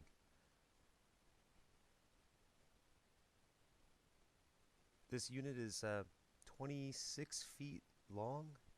It's got a little storage loft up there, which we just use for decoration, but it does have the queen size upstairs. It sleeps 3 people. And all of these have induction cooktops. You got coffee makers, refrigerators. Pretty easy to go up the stairs and crawl around into your bed. There's a mini split system for heating and air conditioning. There's also a little fan there you can see to move some air around for circulation. Looks like we have a bulb out. I'll have to tell the guys. So this is the Eleanor. It was made by Tumbleweed in Colorado, and this was given away. We're going to slide over here to Amy. Amy is from Mississippi. We bought it at a tiny house festival. Christmas, geez, several years ago here. Beautiful wood inside of this tiny house. It has a futon downstairs as well as a pretty awesome master suite, which you'll see in a minute. The vaulted ceiling there, ceiling fan, exotic wood counters. It's a custom welded sink, microwave, television. The cooktop in this one is actually built into the dining table. You can see it over there as a little cooktop. And that dining table will fold down. You could fold that down and, I don't know, do yoga.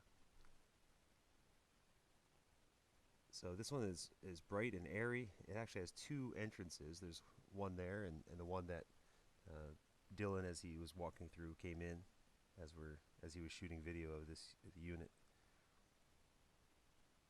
There's the cooktop. Great, everybody left the remotes behind. They have Roku and Wi-Fi and all the things you need when you're on vacation. This was also a custom tub. You can see the shape of it. So that tub there, stainless steel, nice little vessel sink, and the toilet, regular flushing toilet, but you can see there's this cool little spiral staircase that goes up into the master. So the master bedroom there goes right into the bathroom, but there is additional sleeping in the living room. You have a futon as a fold-out couch. Hey, Dylan.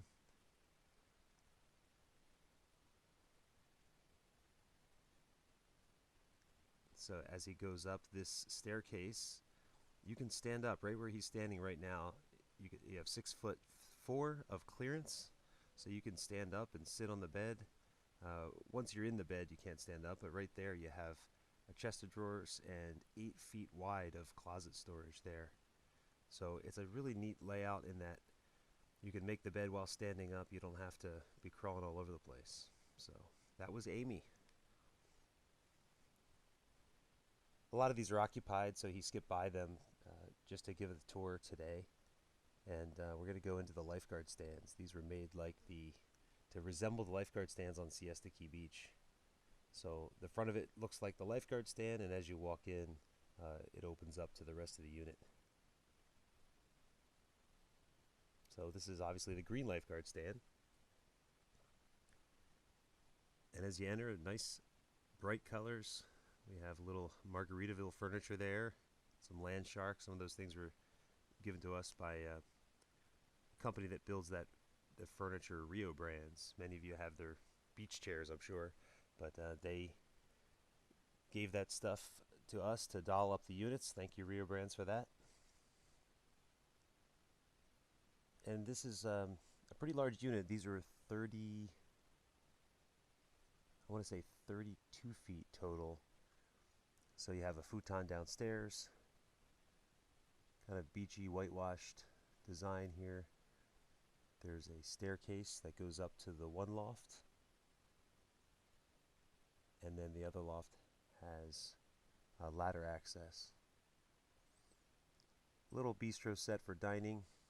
There's the ladder access to the other loft. Little captive ladder design we came up with. And you'll see in a minute when Dylan will extend that ladder out and climb up there, so you can see how that works. These are quartz countertops. And again, queen size bed on that side. Looking over to the other loft, another queen size bed.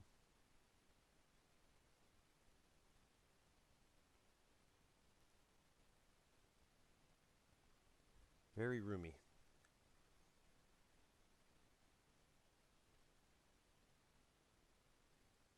So these are vacation rentals, so they're not really designed with a ton of storage space. You really have your luggage and what you bring with you, and we didn't make them too difficult, so wanted to keep them easy, keep things easy. There's, you can see the ladder comes out. It's kind of captive and won't fall down on you. So just showing off some of the amenities here. We have the coffee pots and cooking utensils. There's a neat little Earth Origins is a little corner grocery store that has organic food selections, great coffee that you can make yourself, or you can pick one up that they make, that they brew right there. As you see, we have a mini fridge, microwave, all the things you need on your vacation. I know a lot of people might not be able to live in a tiny house full time. Some will, some won't. But for the ones that would like to try it, either before they buy one or just they've seen it on TV and would like to experience it instead of a boring hotel room, this Tiny House Siesta is a great place to do that, if I don't say so myself. You can check us out. It's tinyhousevacation.com is the website, and we have another place in Colorado that's featured there as well. But back on to Florida, we have the Red Lifeguard stand. Little surfboard countertop in the Red Lifeguard stand. That's a cool touch. It has a little design there for a gentleman on the east coast of Florida made those for us and shipped them out. Cool little countertops that coordinate with the colors of the lifeguard stands. Some additional sleeping on that futon. So you could sleep 5 or even 6 in this if you so choose to squeeze them onto the futon there.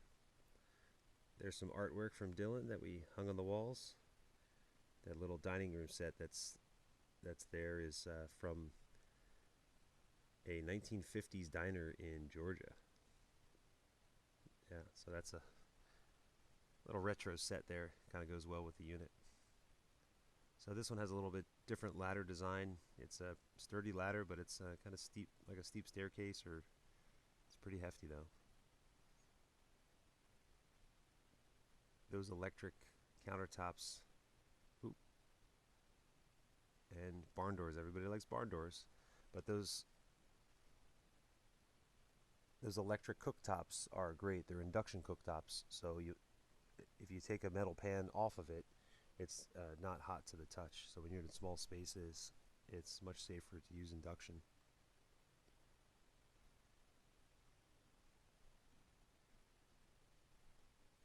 Again, we try to keep it real beachy here.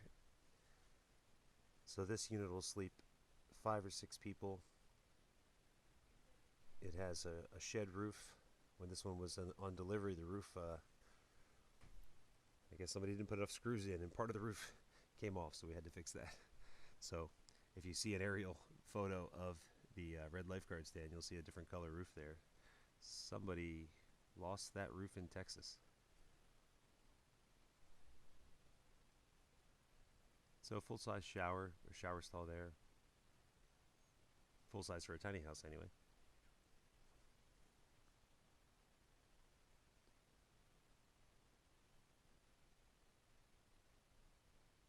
So Dylan's going to walk us out here and we'll move along to the next tiny house. There's our Adirondack chair. People love to sit in that and take pictures and put them on Instagram. You can find us there at Tiny House Siesta as well.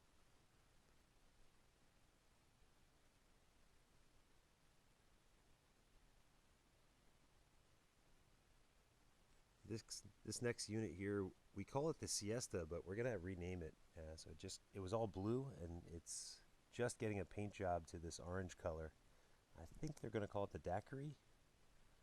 I'm pretty sure it's the Daiquiri, but as of now, we call it the Siesta. It just gets a little confusing because this is the name of our location as well. So let us know in the comments if you think the Daiquiri is a good name, or if you have a better name that's kind of beachy and fun. This one was built just outside of Myakka, near Sarasota, and the gentleman that built this really made nice finishes inside the thing. It's Got a little seating area there for watching television, hanging out, reading a book. It sleeps 2. You could squeeze a child or other small human or pet. We are pet friendly, so most of our units allow pets. I think this is actually one of the few that doesn't. It has carpeting upstairs on this one, so we try to reserve just 3 or 4 of them to be pet free, while we love pets and the rest of them are pet friendly. So you can see the cool finishes in this one with the shower there. Nice and bright.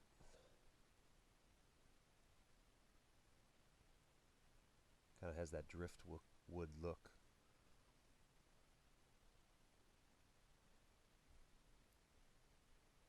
So if you guys decide to come down and stay at one of the tiny houses, if for just 2 people, this is a great unit. My wife and I stay in this one sometimes when we go.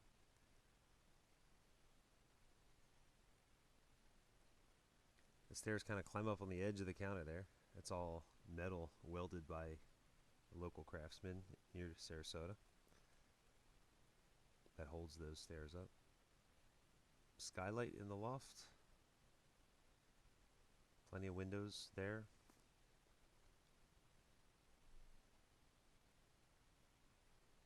And just a really nice unit. It gets a lot of sun. Nice and bright. So again, this is the Siesta, and I think it's going to change names to the Daiquiri. So let us know what you think about that. Again, another mini split system, and we'll move on to the next one.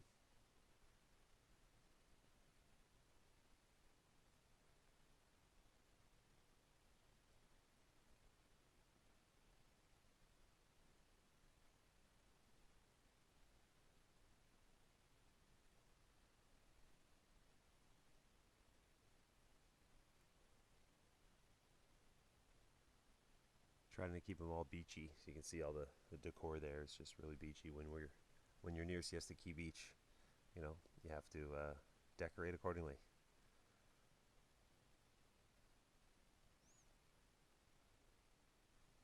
Some storage in the ceiling of that one too. He didn't pull it down, but there's actually storage for cups and spices and whatnot if you pull down in the ceiling there in the kitchen. So there's a little overview of the little sliver of a parcel that we have here. And this one is the Margarita.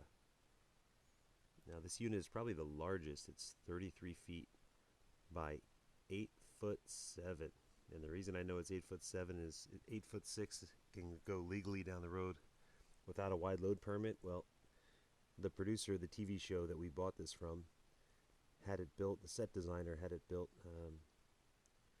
just a little bit wide. So we had to pay it a little extra to get it down from Pennsylvania to Florida. So again, inside Margarita you'll see all sorts of bright colors. Trying to keep it beachy again. This one has 3 queen size beds and a futon as well. So geez, I guess you could say it sleeps 8, but we advertise it as sleeping 6. You can see the 2 queen bunk beds in that back room there. When we first bought this unit, the kitchen was configured differently and it was all painted differently, and there was no access to the loft.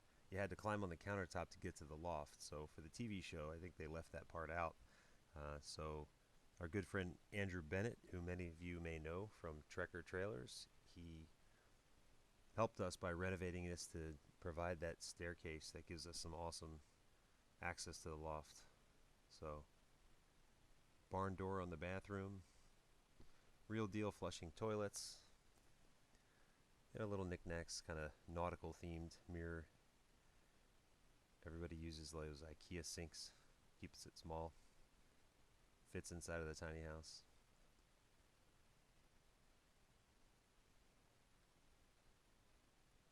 So yeah, this was an L-shaped kitchen before that was on the back right. And as you can see, it was brought forward, and Andrew made us this nice staircase that was surrounding the fridge. Little farm sink there. Nice touch. Queen bunk beds. I don't think I've ever seen that in even in a large size house, let alone a tiny house. So 2 queens there.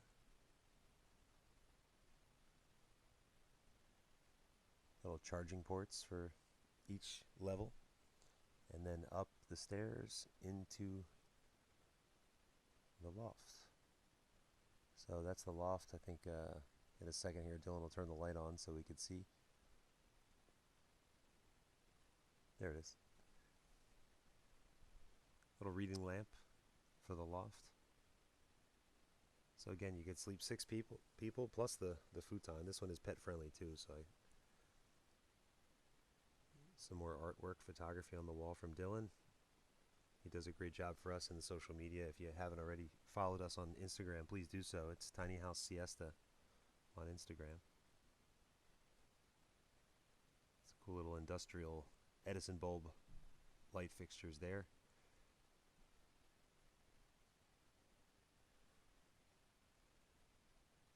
And that's the margarita. So that's on the very corner. It's most of our units now have these privacy fences, and I would say the plants are doing well in Florida right now. Dylan planted this boat flower garden there, and it is blooming. Blooming like crazy. So thank you guys so much for touring with us. It's a mobile home that came with a property called the Starfish. So that one's like 2 full bedrooms.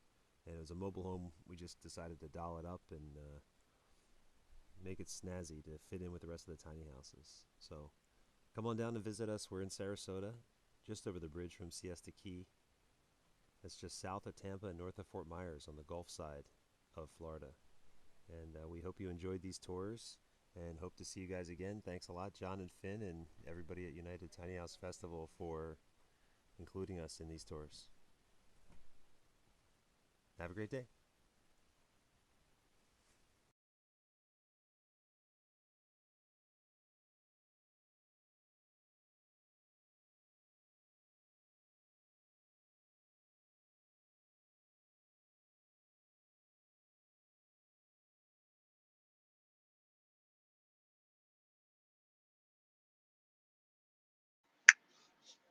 Okie doke. Yeah, Tiny House Siesta, man. Finn and I went there. We went down there with the tiny firehouse before all of his slips were filled. He had one slip at the very far left-hand side, if you're looking at it from the road. He had one slip available, and we were able to park the firehouse. We were able to park the firehouse there. Yeah, Tiny House Siesta, man. And I went there. It's just amazing we went down there with the tiny firehouse. How many tiny houses that Jeremy can actually park in that small area.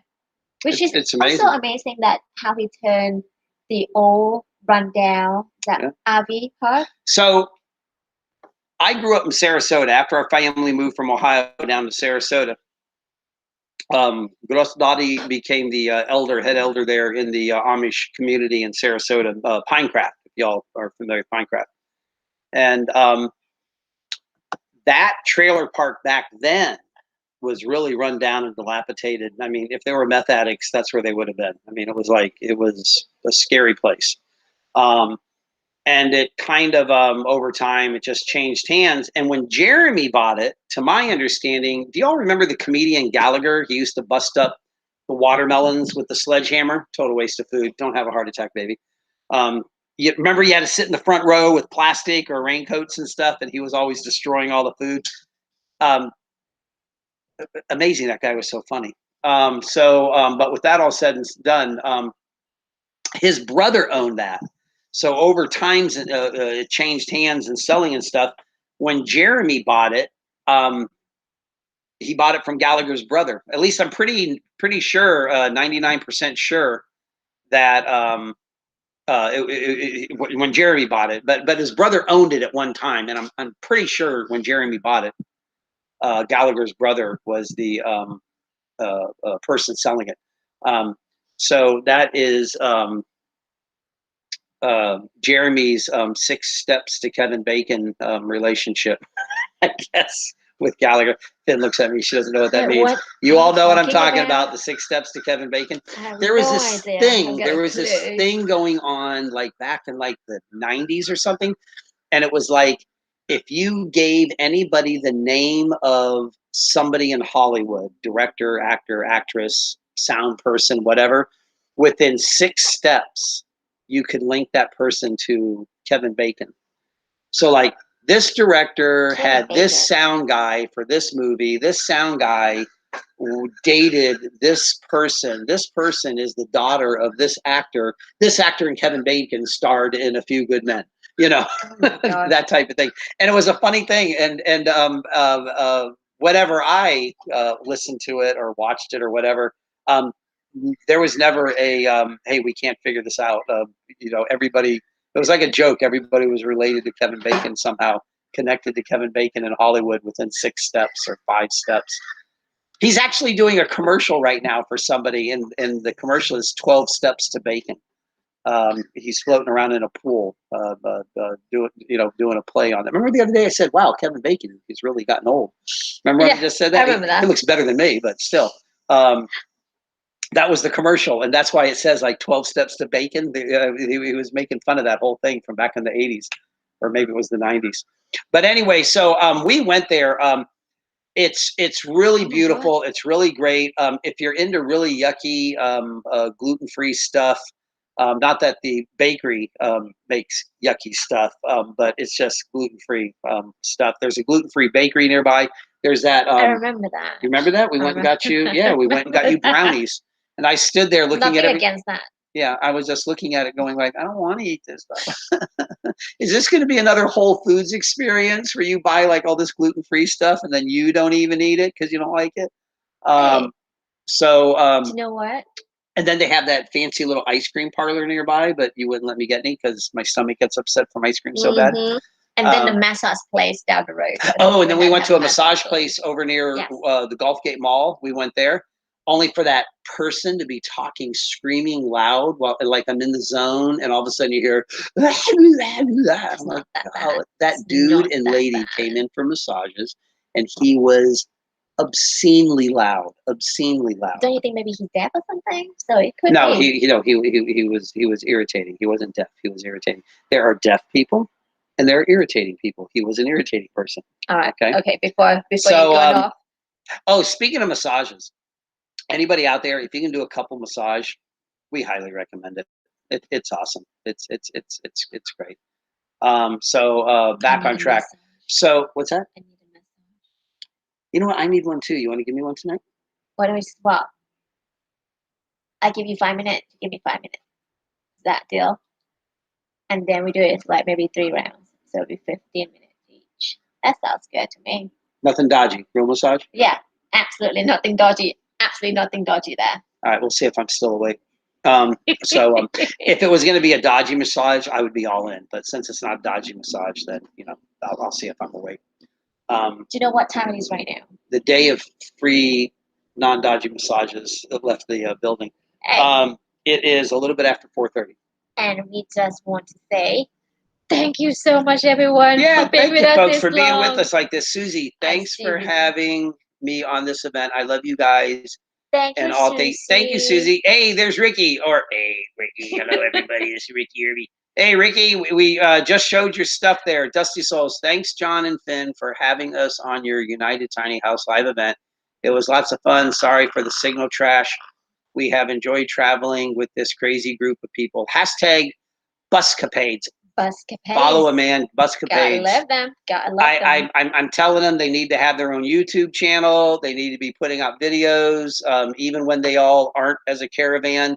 Like they could all have access to it, and they could just post it. Who would want to see that? I would want to see that. I would buy tickets to see that. So it's yeah. So next, yesterday, Carly Davidson, like Harley Davidson, but with a K, Carly Davidson. Yes, that's easy to remember. She and her wife, Heather Miller, they live in the Odyssey Schoolie. Yeah. Odyssey Schoolie. I almost said the Odyssey bus. The Odyssey Schoolie.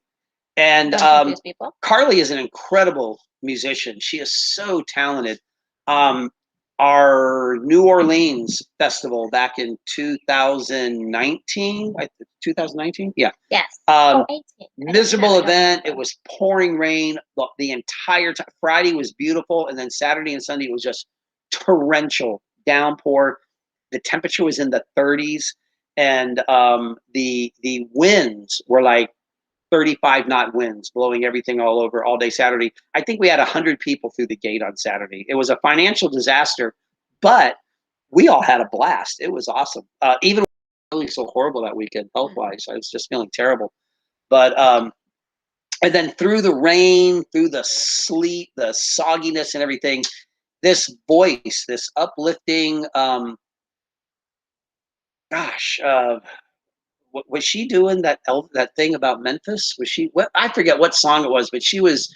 This voice just came like powering through way in the back, and I was like, "Who the heck is this?" And I moseyed over there, and there she was playing near their bus, and it was Carly, and I was it like, near the bus or on top of that bus? "Well, she was remember. up high, but it was at the back of her bus. I'm pretty Okay. sure it was behind her bus, but she was raised up on something. Right. Was she up on top? I'm not sure, I don't but I remember. know she had the set up, Yeah. the speakers and things like that. The bus. And it was just amazing, like toe tomping, rousing, amazing. All right. So and also too, Heather, her wife, she made Finn this really beautiful. Crochet top. It's one of the first clothing that I've been able to buy for Finn that Finn actually liked and wore. Usually she sneaks things back, or she just gives them away because she's like my style. I'm sorry, that's just the way I am. It's like I'm just gift being cards to picky, that's Victoria's all. Secret. That's all. That's the only thing I can give her now that I know that she'll won't return. I'm too old now. All right. You're too old for what? Victoria's Secret. What do you mean? Every sports bra you own is Victoria's Secret. I know, but I Every haven't bought a new single- one forever. I haven't bought you a gift in forever either because you return No, everything. you still got me the $25. Shirt that you just returned from the No, Georgia Festival. The gift card from Victoria's Secret. I haven't spent it one. But I gave you that a long time ago. I know. That's why I said I'm getting too old now. But next thing you need to buy me a diaper. Are they such a gift card for diaper? You want to play that? You want to do that? You want to role play that? Diaper? All right. Yeah? You want to? Okay. You know what? Before we go anywhere, Aw, any further, this daddy's little girl got a little duty in her diaper. Aw.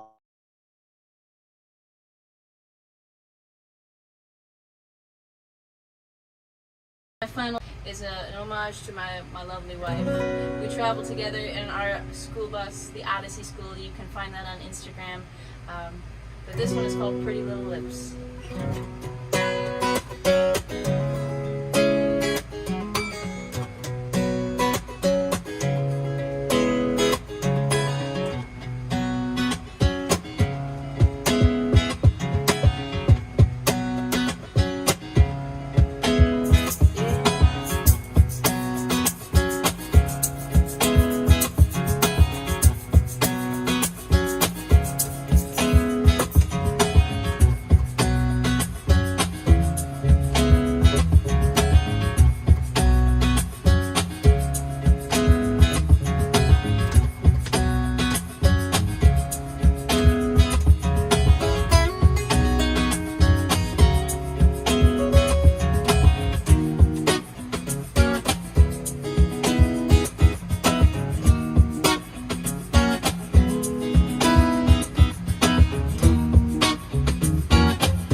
goes this a little bit better.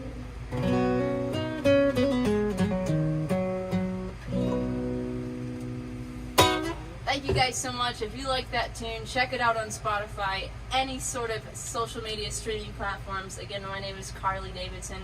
I'm in the Odyssey Schoolie with my wife, Heather, and our 3 little puppos. You guys have a great day. Take care. Thank you again so much to John and Finn for letting me be a part of this. Take it easy, guys. Spotify. Go and check her So, out like, on Spotify. Isn't it great? Carly is so cool, man. So So uplifting. talented, yeah. Except I disagree with what you said. What? Finn said she has a Pop voice. pop voice. I don't think so. When I think of pop, I think of like Aguilera or Christina Aguilera. yeah, her or maybe Gwen or, Stefani. who? Gwen Stefani. I don't know who that is. Gwen. No. The Help me out. Boys. I don't know what her Blake voice Shelton. is. Blake Shelton. Oh, Blake Shelton's girlfriend. Girlfriend or wife. You know what though? But you got to think about it. I can't say what she sings now, but back in the day, she was part of No Doubt, and No Yeah. Doubt was more of an indie Got that kind when of. I was just a baby. No doubt. Oh my god. Really? I was just a baby. You were just a little baby? I was just a little baby, what's baby. give me a baby. What's a baby age? I don't know. 15, 20, 25. Mm. I don't know.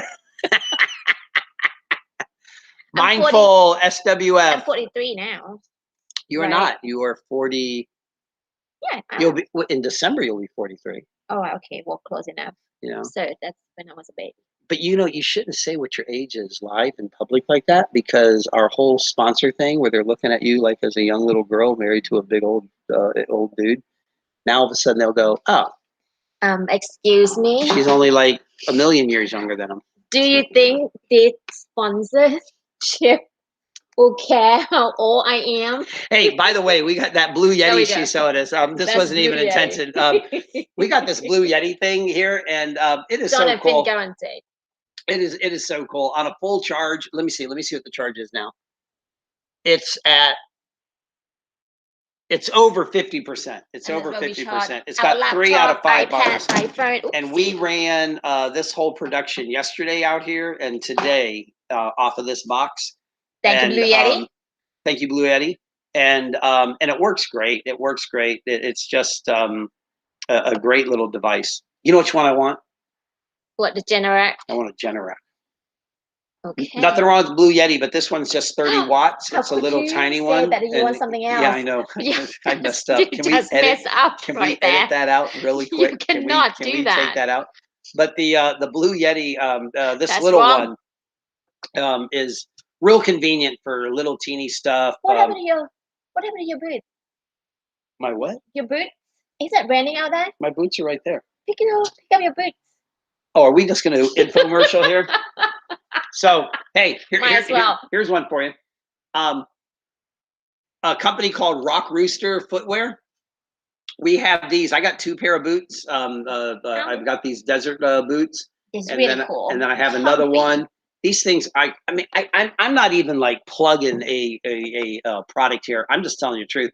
I wear boots my entire life: construction boots, hiking boots, fishing boots, hunting boots, you name it. I wear it. Slot boots, etc. I wear these boots, and man, they are so comfortable. And I can go. I've gone like full weekends at our festival with these pair of boots right here, and my feet, my dogs aren't even tired. Good job. So, those are really good. Hey, speaking of another one of our sponsors, Precision Temp. I am trying it. Really Precision Temp, they do on-demand hot water heaters. We have 2 of their hot water heaters, and they reached out to us. They're not a sponsor, like they're not paying to be a sponsor of this event or anything. Anybody that we plug, any products and stuff, we have no paid sponsors. This is completely free this weekend because we wanted to thank people who have stood by us over the years. But Precision Temp gave us I sped up right. they gave us a code. In fact, it just popped in here. Here it is. I found it. But if you go to precisiontemp.com temp.com, and Finn just updated it right now. Or wait, I thought she did. I thought I did. It's right there. Keep talking. Keep talking. All right, there it is. There you go. So if you go to precisiontemp.com, and if you use the code UnitedTiny2021, UnitedTiny 2021, UnitedTiny 2021, they give a $50 discount off their on-demand hot water heaters. We've got two of them. We got one in our cabin, beloved cabin, and you saw it in the video yesterday of our house. I talked about it a little bit, and then we have one for the tiny firehouse. And we had a different brand on-demand hot water heater for a while. It never did constant flow hot water in the tiny firehouse. You know, it's not like it's a big house. It was a big unit, so it wasn't like understaffed or anything. It was installed professionally. And then what happened was the unit failed. It sprung a leak inside, and it hosed the whole inside down with water. And it was still covered under warranty, but it took 9 months of them sending individual parts one at a time, trying to figure out what was wrong. And I had to do this, taking out computer components, little board circuits and stuff. And if that didn't work, they would send the next one. If that didn't work, they sent the first part to fix the leak, and that took care of it instantly. But to figure out why it wouldn't turn on and make hot water, because the whole inside got hosed down with water, we went 9 months without hot water. But then they redeemed themselves, didn't they? Well, they redeemed us by shipping us finally a new one when I lost my temper, when I got upset. And then also recently for Rocco, didn't they just send you the parts the next day? Because they neglected to include in there the part. They sold us a propane on-demand hot water heater, and what they ship is they ship a natural gas hot water heater with the two baffles that go inside orifices, and they never shipped those. And we didn't realize that. We just hooked it up, and it kept losing hot water. And then when we talked to them, man, we got a big storm. We got a big storm about to come in here right now, man. You know what? Let's go to Janine before the storm going to just take us away. Look at the hair. Look at my hair. I feel like a fashion model. My hair blowing in the wind. There you go. This is our friend Janine. Oh, Lillian B. The code is United Tiny 2021. I'm going to type it in right now. Precision Temp on demand hot water heater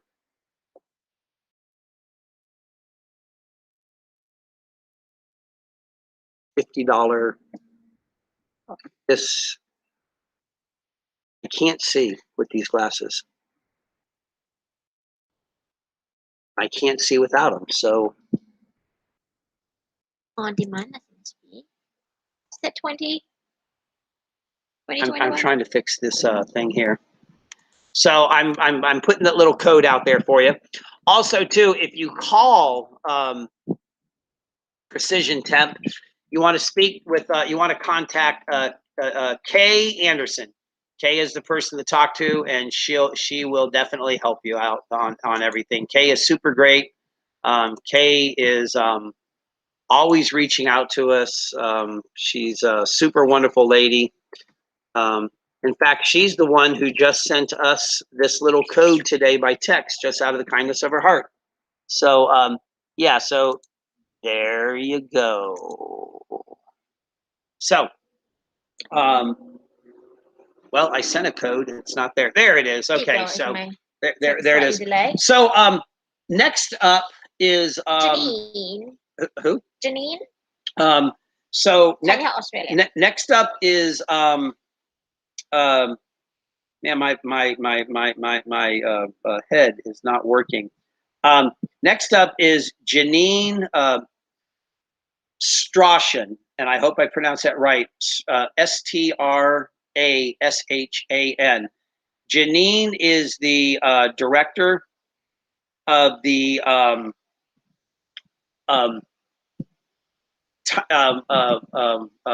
Australia Tiny House Association. So ATHA, not American Tiny House Association, but Australian Tiny House Association. I have the pleasure of sitting on the committee for the ASTM International Global Initiative for Standards for Tiny Houses on Wheels. We all listened to Melanie Copeland talk about that yesterday. And Janine is going to be talking about tiny houses down under, tiny houses in Australia, and what's all going on down there. And we're really glad to have Janine here and being part of our international presence. So without further ado, Janine with the Australian Tiny House Association. Thank you, Janine. Let's see here. Let me see. And let me do this.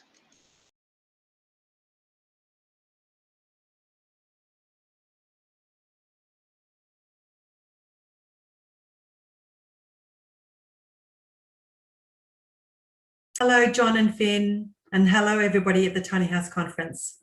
I'm Janine Strawn, the President of the Australian Tiny House Association. I'm here to talk to you about some of the things that we're doing to escalate the legalising the permanent living in tiny houses in Australia. So I've just got a few slides to share with you today.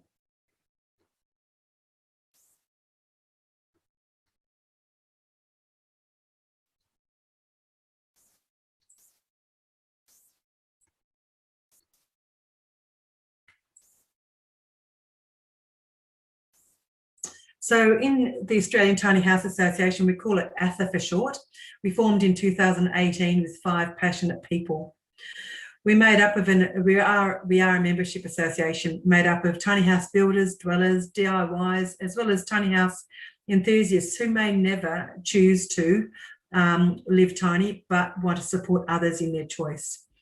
Our mission is to find a national approach that overcomes the regulatory hurdles preventing Australians from living in their tiny houses. We do this through consultation within the tiny house sector and across all levels of government. I'm sure you can relate that sounds pretty familiar. We recognise that tiny houses on wheels are not caravans. They do span a divide between caravans and houses. They're not designed to be a recreational vehicle like caravans, and they're not designed to be the full-on structure of a house. Tiny houses, though, can offer an alternative housing solution to many, and that's to support families, help the vulnerable and displaced people, provide housing choice, and leave a smaller environmental footprint. They can provide help, shelter, security, warmth, comfort, as well as pride to the occupants. In Australia, we've defined tiny houses. We've got a definition that we've created, but we also recognise tiny houses takes many shapes and sizes and are either fixed or movable. But ATHA, since its inception, has focused on the movable element of tiny houses. So tiny houses on wheels and skids. And we're advocating for legalising the tiny houses in Australia. We define that a tiny house is a movable dwelling suitable for permanent residential use with self-contained amenities and services and the option to be grid connected. A tiny house can be a movable tiny house is a transportable structure with the ability to be moved. That would be on a skid, or a tiny house on wheels is constructed on a trailer designed to meet road legal dimensions, which can be moved. In Australia, a lot of our tiny houses are under 9.4 metres long.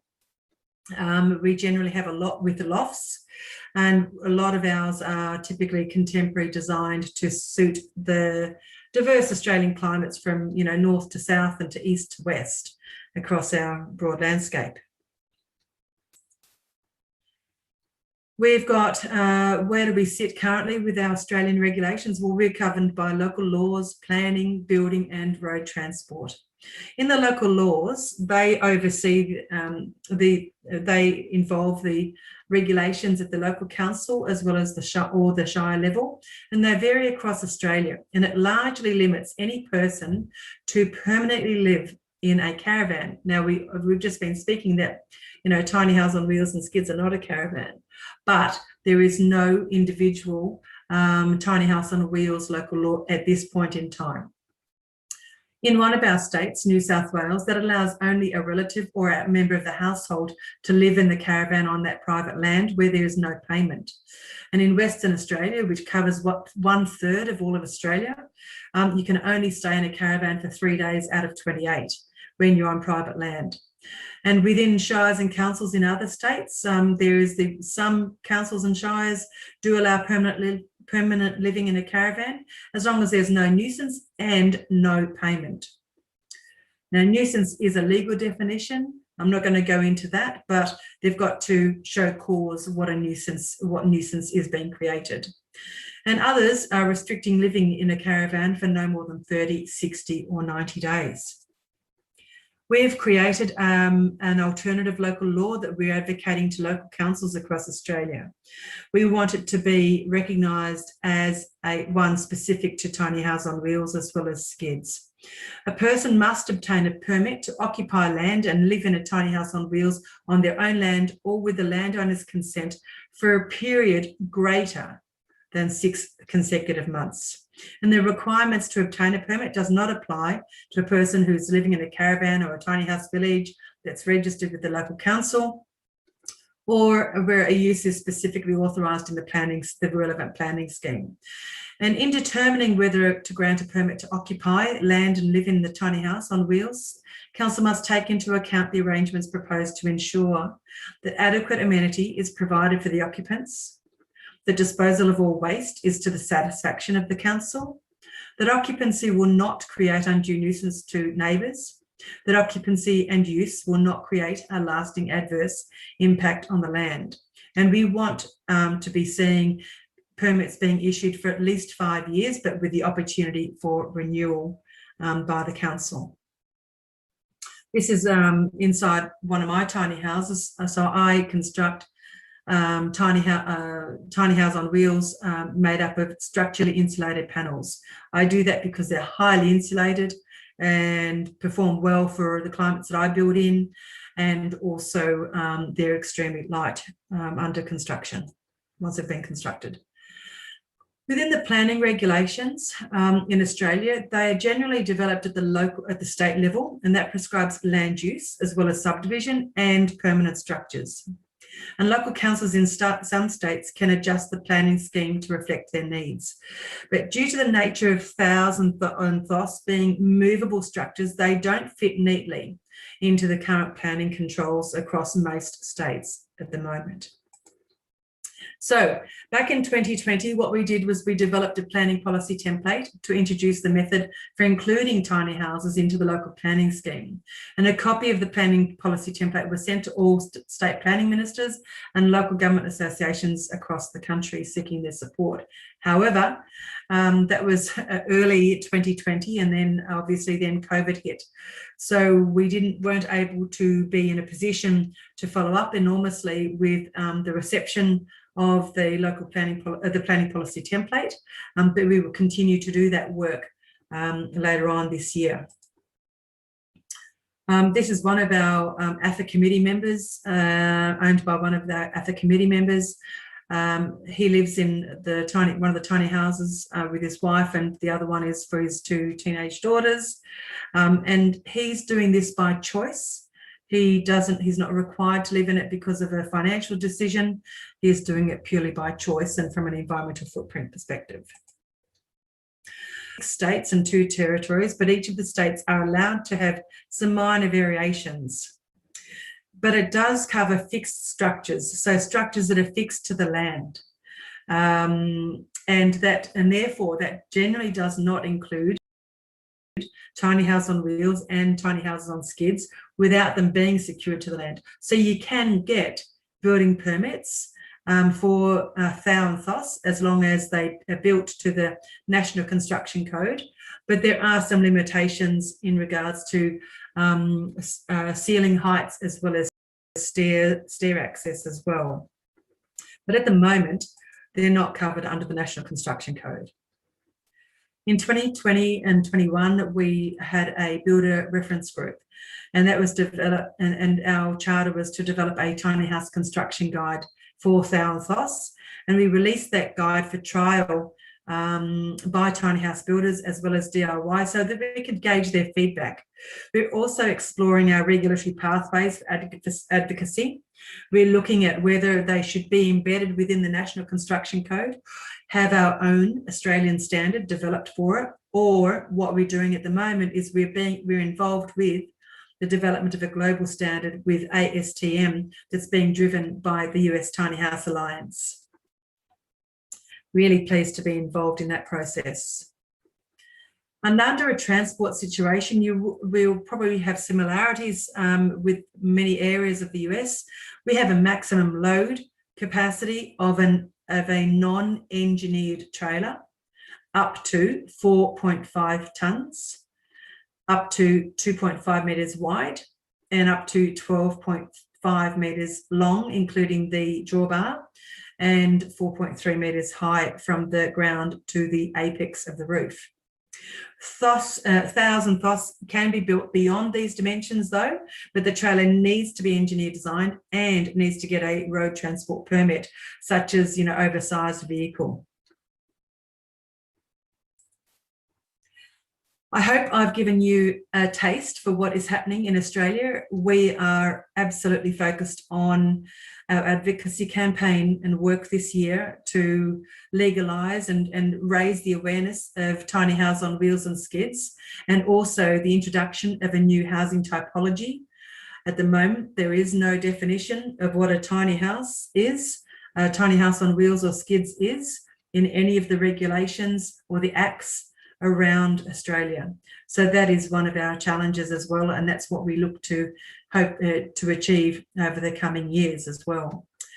All so that people can have a choice of in what structure they want to live in, and also achieve more affordable housing solutions for others. We are in Australia, we're in a housing crisis, both in purchasing homes as well as in rental opportunities right across the land, from regional and city centres to rural landscapes as well. We know that tiny houses on wheels and skids can offer a whole lot of alternatives for people, whether it's an environmental choice or a financial choice. So watch this space and enjoy the rest of your conference. Bye-bye.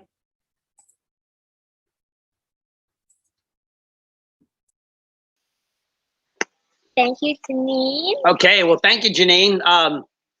It's interesting because here we are, different countries, different deals, different issues, different challenges, different successes, and yet at the same time we're also familiar. It's kind of like what I was saying about being Airbnb hosts. Again, I'm not going back there to plug it, but meeting guests and meeting so many people from so many diverse, different backgrounds, other mixed race couples, other single race couples, white folks, people of color. We had one weekend where we had, I think, American Japanese, American Taiwanese, Finn, and a couple from China. And how everybody had their own unique stories, yet everybody had so similar stories.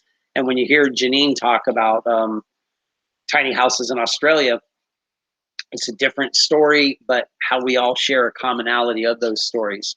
So it's we all could learn from each other. Yeah, it's so that was super awesome of her to share that information. And up on the board, when it kept saying ATHA, ATHA, that's the Australian Tiny House Association, and not any other tiny house association, because I believe there's one or two others out there in addition to the Australian Tiny House Association that had the same ATHA acronym, and but she's the Australian Tiny House Association. Tiny house is done under tiny house with shrimps on the body, right? We got. And we know at least we have one viewer yesterday from Australia. Yeah, we did. We had a guy named Christian. I asked you if you knew him, and how would I know? I don't know. That's because I've been so Australian. No, It's his not like I have known his anyone. message seemed so personal. Nothing dodgy or anything, but it just seemed like he knew you, like it was directed to you. Me? Yeah. Why me? We both did it together. I was driving to I was driving back home. I was watching YouTube as I was driving. I'm gonna get in trouble. Yes, you will. Yes, So you will. we have 2 presentations left. It is 5 o'clock. 5:08 actually. It's 5:08. But it's okay, we can go over time because it's our show. Yeah, right? it's our show. So if nobody wants to stick around, fine. I'll hunt you down. I'll find out who you are. I'll just be like, well, Susie Cream Cheese didn't stick around. The very last one is we're going to end with the tiny house tour. Yes. And but the next one, when I was talking earlier today about mental health, issues with mental health, we talked about Lee, who on Instagram is Life with Lee. Her about challenges with depression and she not being with us anymore. Her unfortunately taking her life earlier this year. We just thought it was real important. And the interesting thing is that there is a schoolie, a nomad out there who is at our Florida Tiny House Festival. Her name is Michelle Daniels. Did I say that right? Nope, totally not. No? Daniel Graham. What? Where's Michelle coming from? Wait. This is Danielle. Danielle. Yes. What's her last name? Graham. Danielle Graham. Yes. I really suck at this emceeing this today. I'm just like, I don't know where my head's at. So just today. But she travels. Her bus purpose. There's so many buses out there that are having great purposes, great social outreach, great community outreach, and hers is assisting and helping people with mental health challenges and suicide prevention. Yeah. And we just thought we reached out to her. She was able to do something really quick because I was just sharing today personal experience how I've had to deal with some things, and but she does this. She helps people on a regular basis. So without further ado, we're going to share with you her cause. Her cause, and this is Danielle Graham. And hers is Worth It, Jag? Yes. Okay.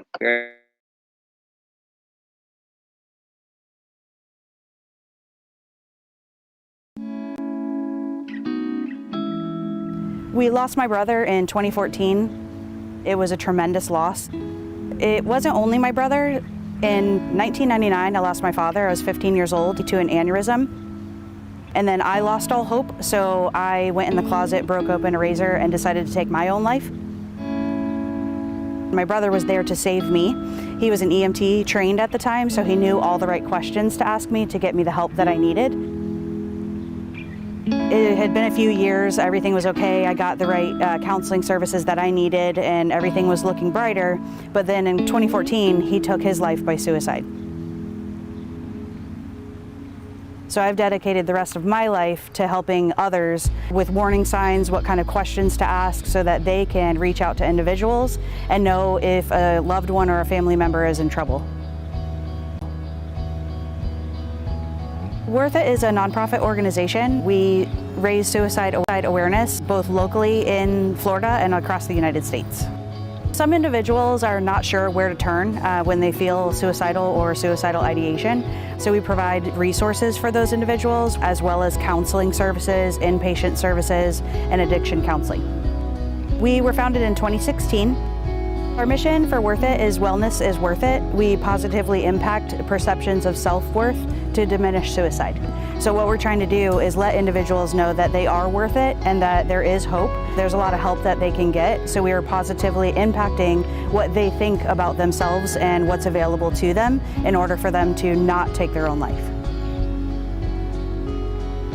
The bus came to be because I needed a way to get in front of individuals because I wanted the community support to be in your face.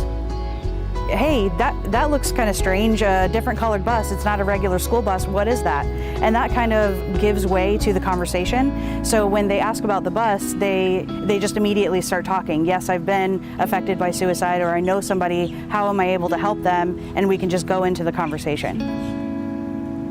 The Mike Endowment has helped us tremendously. They become our #1 sponsor. They do excellent things for the community here and are very vocal in the community in Lake County. However, we're able to cross those state lines, those county lines. We'll be hitting all the counties in Florida, as well as going nationwide, and be able to bring those resources into communities other than just in Florida. The most important thing to understand about suicide prevention is listening non-judgmentally. If someone comes to you and expresses doubt or loneliness, or that they may be suicidal, please just listen to them without any judgment, because they will give you all of the information that you need. You just have to be there and listen to them. I think that both my dad and my brother are very proud of both me and my mom for founding Worth It, to make sure that others are safe within communities all across the nation.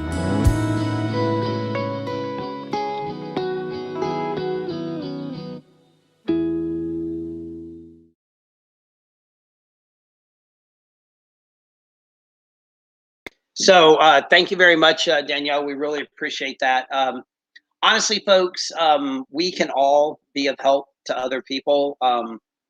It's not even a matter of warning signs or I wish I knew or anything of that. It's a matter of just taking a moment and listening to people. Just sometimes when people talk, they just need to talk. They just need to share it. They need to get it off their chest.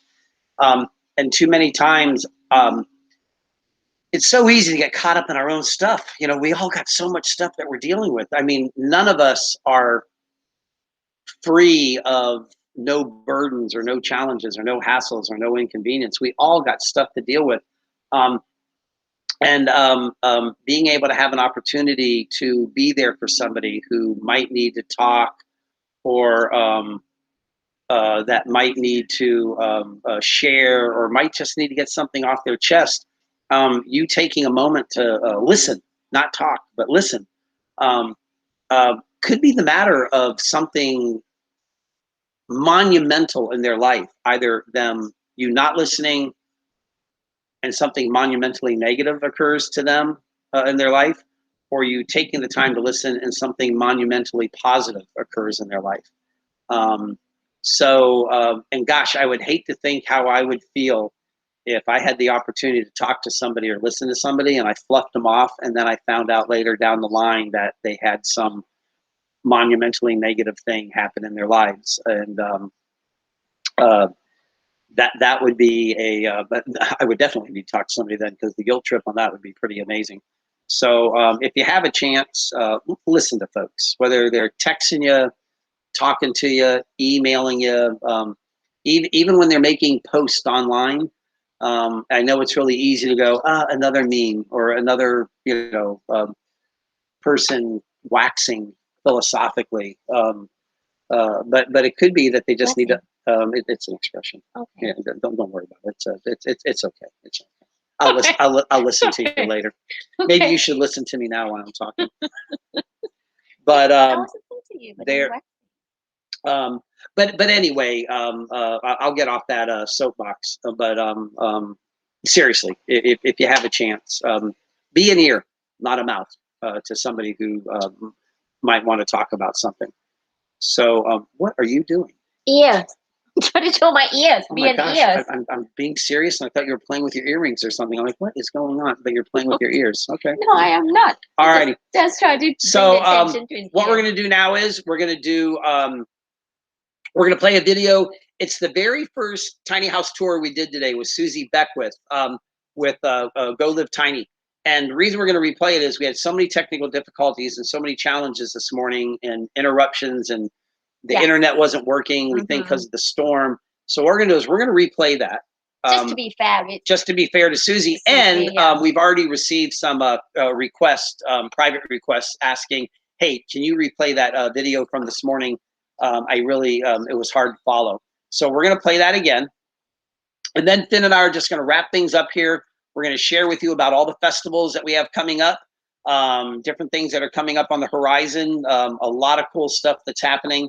And I'm going to tell you how you can get on our mailing list, how you can get a copy of our newest newsletter, and everything we referred to today about Airbnb, about our blog, about posts, all that stuff is in our newsletter too, this month's newsletter. So there's links to everything. So without further ado, we're going to go ahead now and play Susie Beckwith, who we have her cat now, Looney, Yes. and Go Live Tiny.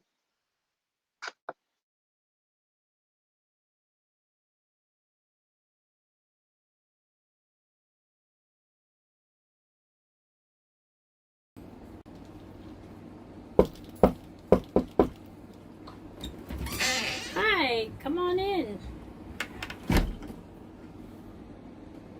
Welcome to my house. My name is Susie. My house is named Frog. So come on, let me show you around. So we'll start here at the front door. This is my front door. It's got all my favorite quotes and scriptures on it. It's also a Dutch door, which is really cool. So I can open the top or close it solid and then open it that way. Yeah, and I have a full screen that goes across it if the whole door is open. And then above my head I have a larger screen that goes to just the top part of my door. And then the smaller screen there goes over here in the air conditioned window when the air condition isn't in the window. So welcome to my living room. This is Kermit. He's Kermit the bird. Got to stay with the theme of Frog. Frog, by the way, means fully rely on God, which I did to build her. So this is my couch. It's 6 feet long. It also has 6 feet of storage in the bottom. And then I made an ottoman to fold out when I want to sleep downstairs or put my feet up. So I just have legs that stick in the board and I'm good to go. So these are my stairs. They go from here all the way up to my sleeping loft. While I was building, I had never built anything before. And when I was building my stairs, initially they came out to about right here. And I was like, well, that can't be right. So I flipped them over and they fit perfectly. And I was super happy until my construction buddy came over and said, Susie, your stairs are upside down. But who knew? So come on up and I'll show you upstairs. So this is my sleeping loft. I have a queen size bed and 3 windows that open up here. My mattress is a new mattress and it's 10 inches tall, where my old mattress was 4 inches tall, and I had plenty of room to sit upstairs, but now I can only sleep up here. But that's okay. That's what it's made for.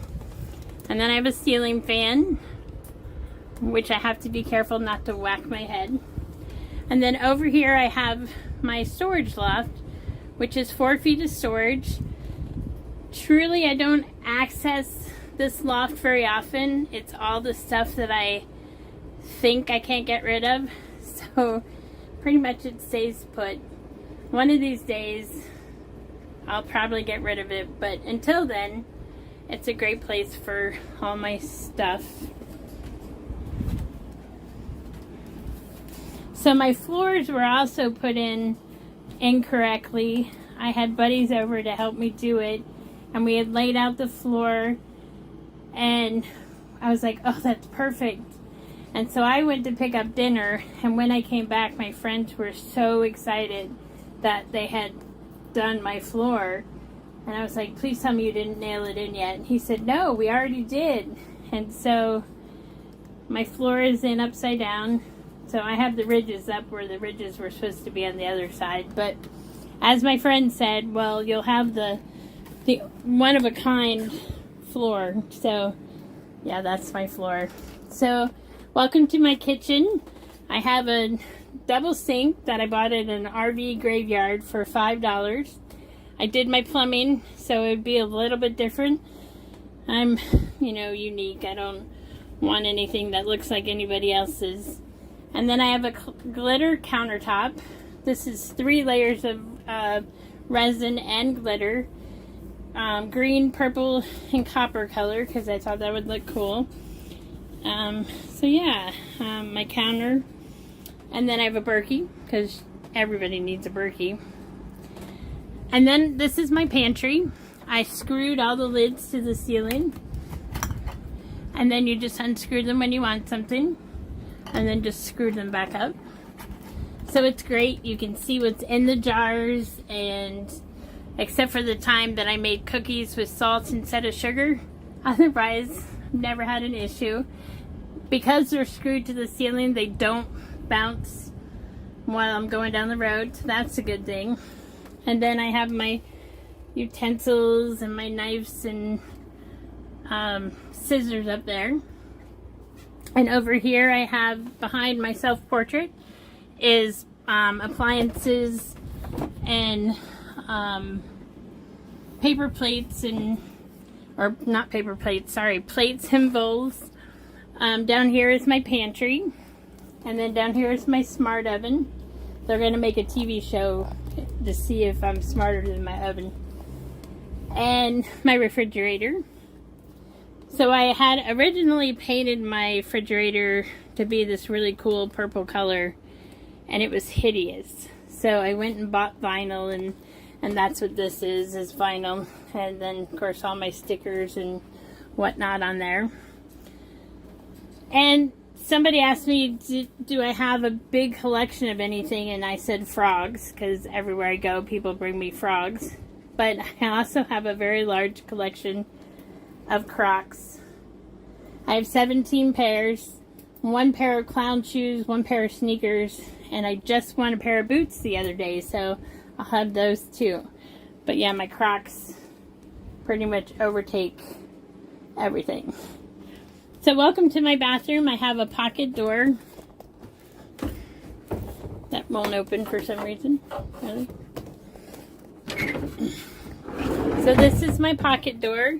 It's made from the leftover cedar that's on the outside of my house. And then it's also, the cedar is also on the walls in my bathroom. I have a full-size shower, and my faucet, my shower head, is made like the one in the kitchen. I have a mason jar drying rack, because if you have mason jars, you need a place to dry them. So that's my shower. And over here I have a DIY urine diverter composting toilet. I put this on my number 2. We're in the poop deck. My clothes are up there. And then I have more things down below for clothes and knickknacks and, or, you know, bathroom stuff. So all my curtains are like this, because when I had my cat was a kitten, he would climb all my solid curtains and knock them over, and so I stripped them, and he can't do that anymore. So I have one that goes in this window that I take down during the day so that the plants can get their sun. And yeah, she's home sweet home. She's an 8 by 16, 128 square feet. I built her under budget. My budget was $20,000. I spent $17,000, and I built her in 38 days. So did I know what I was doing? Absolutely not. I had no clue. But I did have friends with knowledge, and YouTube was a huge hit. You can find out how to do anything on YouTube. And so that was pretty cool. And yeah, she's home sweet home. So thanks for joining me. And if you want to follow me, this is my information. It's GoLiveTiny.com, GoLiveTiny Instagram, or GoLiveTiny Facebook. So join along. We're always up to something cool, and we just have a lot of passion for tiny houses. So thanks for coming and checking out my house, and I'll see you soon.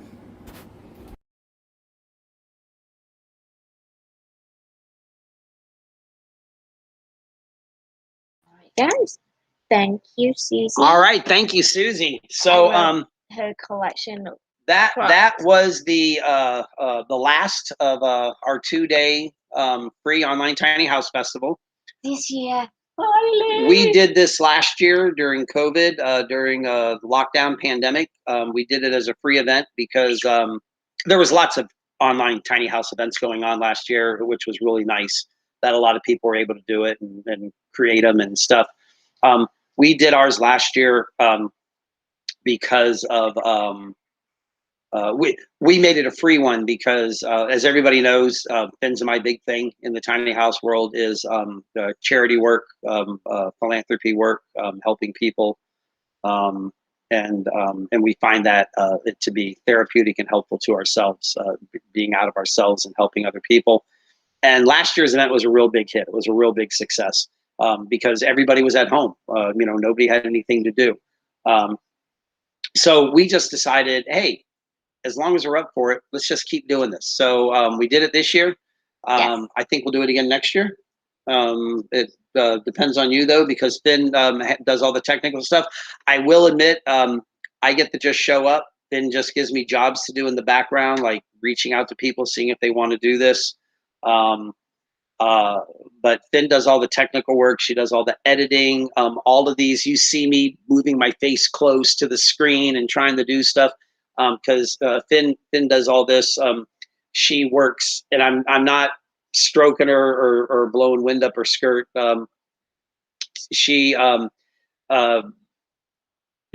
just up for the days, the week leading into this. She's at this. I said the week leading into this. She's constantly trying to do things. Also, because our internet is so bad, we only have the old 1990 technology DSL out where we live at. So it's only 5 megabit of upload speed. So a 5 meg video can take 45 minutes, and none of these videos are 5 meg. They're all gigabytes. Somebody does they're just huge, these files. I have to rethink our internet. Yeah. If I don't have different internet next year, I might have to rethink about it. So if there's any internet people out there who would like to sponsor a good internet, hey, I know a couple that could use it. So that's why everybody, when you come to our property, we say there's no internet and you see a Wi-Fi out there. It's because it's DSL 5 megabit. Oh, and AT&T, thank you so much for limiting us to 4 connections. That's really awesome. So my phone, Finn's phone, my laptop, Finn's iPad, nothing else. No TV, no everything. Try to watch Sling on DSL 5 megabit. It's like Vogue. Remember that song by what's her name? She wore the bras that were real pointy and long on Madonna? stage. Yeah, thank you. Yeah, there You you go. remember Madonna? Well, I couldn't remember her name. Oh my Sorry. gosh. I mean, just Where were you? where was I? Hey, listen, I saw Madonna on MTV probably when you were still in diapers. So, yeah, because she came out in the 80s and you were born in 78. And your mom said that you were wetting the bed until you were 15. So, yeah, you When were did my mom say that? I just made that up. There you go. Actually, this morning, I saw something. I think it's YouTube somewhere. They give a review on Nomad Internet. I think that's what I want to check out. Nomad Internet. I'll check that out. I'll check that out. Does anybody have an experience with Nomad Internet? Let us know. Down below. So, what we'd like to do is suggest this. Close this out. Yes. First of all, we have a big tiny house festival schedule coming up. Last year we did only 2. We did our annual Georgia and annual Florida. We did them in far out of the way places, and we limited attendance to under 5,000 people over the course of 3 days. Made it very small. We limited tickets online. We did that again for our Georgia Tiny House Festival, our 6th annual Georgia Tiny House Festival this last March, because we were just coming out of the lockdown and stuff. We didn't want to get too crazy and everything. But now we're bat poop crazy and we're driving pineapples to Hawaii. So we're taking this train off the rails and we're not turning back. So our next event coming up is our 3rd Tennessee Tiny House Festival. It's going to be in the Nashville area. We're working out the details on the location right now. And we're looking at August 14th and 15th, but that's why, but this is, if you go to our Facebook page, United Tiny House, and go to events, we have all of our events listed out. All these that I'm talking about, they're all listed out. But that's our third one. We do our Tennessee event every other year, odd year, 17, 19, and now 2021. The one we're really excited about is September 17th and 20th in Sparta, Georgia. It's Hancock County. We are doing our first Nomad Fest, Nomadic Gathering. This is not a open to the public ticketed gate event. This is for people with rigs, houses, vans, towable, transportable, and mobile structures. Finn and I have been very blessed over the years. We've done 21 tiny house festivals. That includes today's online tiny house festival and last year's online tiny house festival. We've done 19 in-person tiny house festivals, and none of them would be possible if it wasn't for the people who come to our events.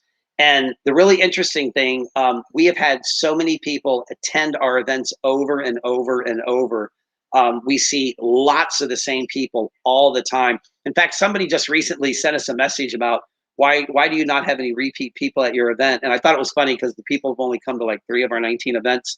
And I don't know why they said that, because I guess they have no clue all the people who are out there all the time. A lot of the people that you saw today and yesterday have been to so many of our events. It's incredible. And we just wanted to thank everybody. So we're having this weekend gathering Friday, Saturday, and Sunday with a Monday rollout. We're doing a big effigy burn. We're having a big bonfire with a giant effigy. We're having a catch and release fishing tournament for any of the kids, any of the families that are there, them and their parents. We're live music, food. I know everybody out there without rigs and stuff, you're going, but I want to come. This sounds really exciting and fun. But this is a big thank you, so that when we do have our events, that's why we have all these rigs. We can't do our 4 charity tiny house festivals without the buses and the vans and the Vardos and the tiny houses and the cargo container homes and the eclectic weirdo little cool things and the utility trailer conversions and RVs and campers. So all these people make our events. There is no tiny house festival without tiny structures. And so that's why we're doing this Nomad event. It's just going to be a bunch of people getting together on 8 acres on a lake in Hancock County, Georgia, Sparta, Georgia. And it's going to be a blast. It's going to be so much fun. And we hope that a few of our friends who are going to be there, that they'll be able to come back to the property and hang out with us for a little bit, either before and after, because we're located maybe about 30 minutes, 35 minutes from where this event, this venue that we picked out. I wonder why that's happening. So we have Nomad Fest. Then the one that put us on the map, the Florida Tiny House Festival, our 6th annual Florida Tiny House Festival. That is always the weekend before Thanksgiving. So this year it's November 20th and 21st, 2021. It's kind of like our Georgia Tiny House Festival in March. It was March 20th and 21st, 2021. So Georgia and Florida are our only 2 events that we repeat annually. We did our first Tiny House Festival in March 2016 in our hometown here in Putnam County in Eatonton, Georgia. Then later on that year, we put on our first Florida Tiny House Festival. Baptism by fire, over 60,000 people. We had 97 rigs, tiny houses, etc. It was amazing. It was an incredible, considering our first event we did months earlier in March of that same year, our Georgia Tiny House Festival. We had approximately 5,000 people, plus or minus a few, and 19 structures, a total of 19. And that was considered a big deal back then. So having 19 structures. So this, so Florida is, Georgia is always true and dear to us, our Georgia Tiny House Festival, because it was our very first one. Florida is always, forever will be true and dear to us because it's our monster one. It's our big one. But what's really, really cool is February 5th and 6th, 2022. So excited. You all remember Esther, the organizer for the St. Pete Tiny Home Show. She did that 2 or 3 years at the St. Pete Community College, where the fire training station was. We loved going there at the tiny firehouse. There was a fire training school there. We got to speak at those events, and we were there like not as organizers. I think it was our first event we went to where we weren't working or doing something. We just hung out and we spoke and called it a day. She always put on a great event. Well, she moved it out of St. Pete to Pinellas Park and renamed it as the Florida, excuse me, she renamed it as the Florida Sun Coast Tiny Home Festival. And she has decided not to do that anymore. We've talked with Esther, and Finn and I in the United Tiny House Association is now taken over the Sun Coast, Florida Sun Coast Tiny Home Festival, which was originally known as the St. Pete Tiny Home Festival. We're doing it at the same place Esther intended to do it at in 2019, but then it had to be canceled because of COVID. Then last year it was canceled. We're super excited, and she is going to be working and partnering with us at least for the first couple of years. So we're carrying it on in the tradition of Esther and her original intent, and we're making it into another one of our 4 charity tiny house festivals. We're very, very excited. Our 7th annual Georgia Tiny House Festival, we put it in our newsletter as being in either March or April of next year, 2022, but we've decided it's going to be in April. Anybody who likes that, contact Shane with Arbor Seasons. They performed yesterday. It was his suggestion for selfish motivation. And we realized it was a good suggestion because we're doing our new Florida Sun Coast Tiny Home Festival in March. In February. So it didn't make any sense to do Georgia in March. So we're doing it in April to have a little bit more of a space between it. And then, of course, our 7th annual Florida Tiny House Festival will be next year, the weekend before Thanksgiving. So that'll be November 19th and 20th, 2022. So we've already got our schedule planned out all the way for the rest of this year and into next year. We'll be adding 1 or 2 more events next year. Online Tiny House Festival and another in-person. If the Nomad Fest, our big thank you festival that we're doing in September for all of our traveling nomad homeowner friends, if that's a big success, which we're hoping it is, we'll do that again next year, and probably keep it close to home, maybe even on the same place, because they're really super great people, the farm that we're doing this at. So visit us on our Facebook page, United Tiny House on Facebook. Go to the events. It lists everything out there on all of our events and everything. If you go to unitedtinyhouse.com, online ticket sales are now open for our Florida Sun Coast. You will see online ticket sales and registrations open for our Tennessee event probably before the end of next weekend. Registration for Nomad Fest, I almost have that all ready. I told everybody, and it's posted online, it'll be ready by tomorrow, the 21st. Who knows, maybe I'll have it up and running by tonight, but tomorrow, the 21st, that'll be running. So we're just super excited about all the cool things. And the reason we call our events the 4 charity tiny house festivals is out of all the events we have done so far, we have given away, raised and given away, donated, and just handed out over $703,000 to over 100 charities. I think it's 104 charities, nonprofits, causes, and to the local communities where we hold our event. Because of our 4 charity tiny house festivals, we're able to employ people throughout the year. Even last year for COVID, when we had our 2 events, we were still able to employ people. So it's a real benefit to us to be able to do these events, because we recognize just how much of a event in other areas, in people, for helping people and stuff, that these work out to be. And as everybody know, in March 2019 at our Macon event, our 5th annual Georgia Tiny House Festival, I turned everything over to Finn in regards to organizing the events. I'm just basically her staff now. Do I get a paycheck? No? No. And you've seen a big change in the way we do things now. When I ran them, there were big music festival stages, lots of stuff and activities and stuff. And now under Finn's guidance, it's more of instead of it being controlled chaos, it's just controlled now. It's a lot more user friendly, family friendly, kid friendly. Before it was it was mayhem. So many people, so much stuff. We also learned last year that by having small events, we got so much positive feedback and not any negative feedback. Last year was the first time we did events.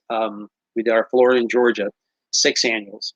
And we received no negative criticism, no complaints, no requests for ticket refunds, no, and we attribute a lot of that to the feedback that we got from attendees and from the people with their homes and vendors.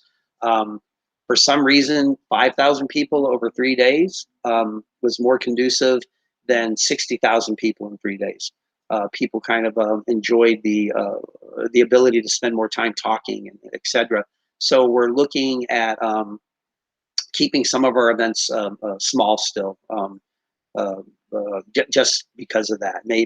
But we don't know which ones. Other than the Suncoast event, Florida Suncoast, we're going to keep that in the venue and size that Esther had them in originally had them intended for, and maybe our Georgia Tiny House Festival will keep that one, but maybe on that one. But Florida, we'll still make that as big and popular as we can, and we'll see what else happens. I also want to say, other than our festival and events, there are also many other festivals and events out there relating to tiny houses, tiny living, van lives, and things like that. Like the yesterday we had a live broadcast from what's the van? No, the vibe. Bandcamp. Bandcamp. Good Vibes Collective. From the Good Vibe Collective, the Good Vibe Collective. Their Bandcamp is really super cool. They have a gathering going on in Colorado this weekend. Travis and Michelle Matson, Schoolie Swarm. They've always done Schoolie Swarm in Florida. Now they're doing a second one in Missouri, and that's coming up in the beginning of September. And then somebody else doing it in Michigan. And then somebody's doing something in Michigan that's somehow related to the Schoolie Swarm, I think. I don't know. I don't have all the specifics on that. Finn and I will be in Colorado this July. We are emceeing for a 3rd year the People's Tiny House Festival in Longmont, Colorado. We're super excited about that. Marcus and his family, because it's Marcus and his family, his sister, his mom. His mom's so beautiful person, got her heart, and she's just such a sweet lady. His stepdad, we've met his dad. We've met all these people from Marcus's family. It's truly a family-run, put-on Tiny House Festival. It's super, super great, and we really promote the heck out of that one. Not because we're MCs at it, but because it's just a great event. It's an awesome event. Somebody also asked another event in Colorado. Yeah, I was getting ready to that. Well. The weekend before is the Colorado Tiny House Festival. I don't have all the details in front of me, but they are the weekend before the People's Tiny House Festival. I saw somebody, a schoolie, post Colorado Tiny House Festivals, and then they gave the date of the Colorado Tiny House Festival, and they gave the date of the People's Tiny House Festival. They're 2 separate events run by 2 different entities that have 2 different feels, 2 different vibes, 2 different activities. So the Colorado Tiny House Festival is happening the week before the People's Tiny House Festival. Finn and I will be in Colorado for the People's Tiny House Festival. We'll be emceeing that. Also, the People's Tiny House Festival is taking on a new vibe this year. Instead of having a bunch of individual speakers and panels and all this stuff, it's going to lean more towards music and entertainment throughout the whole weekend, with some panel discussions and not as many speakers and stuff. So that's pretty exciting.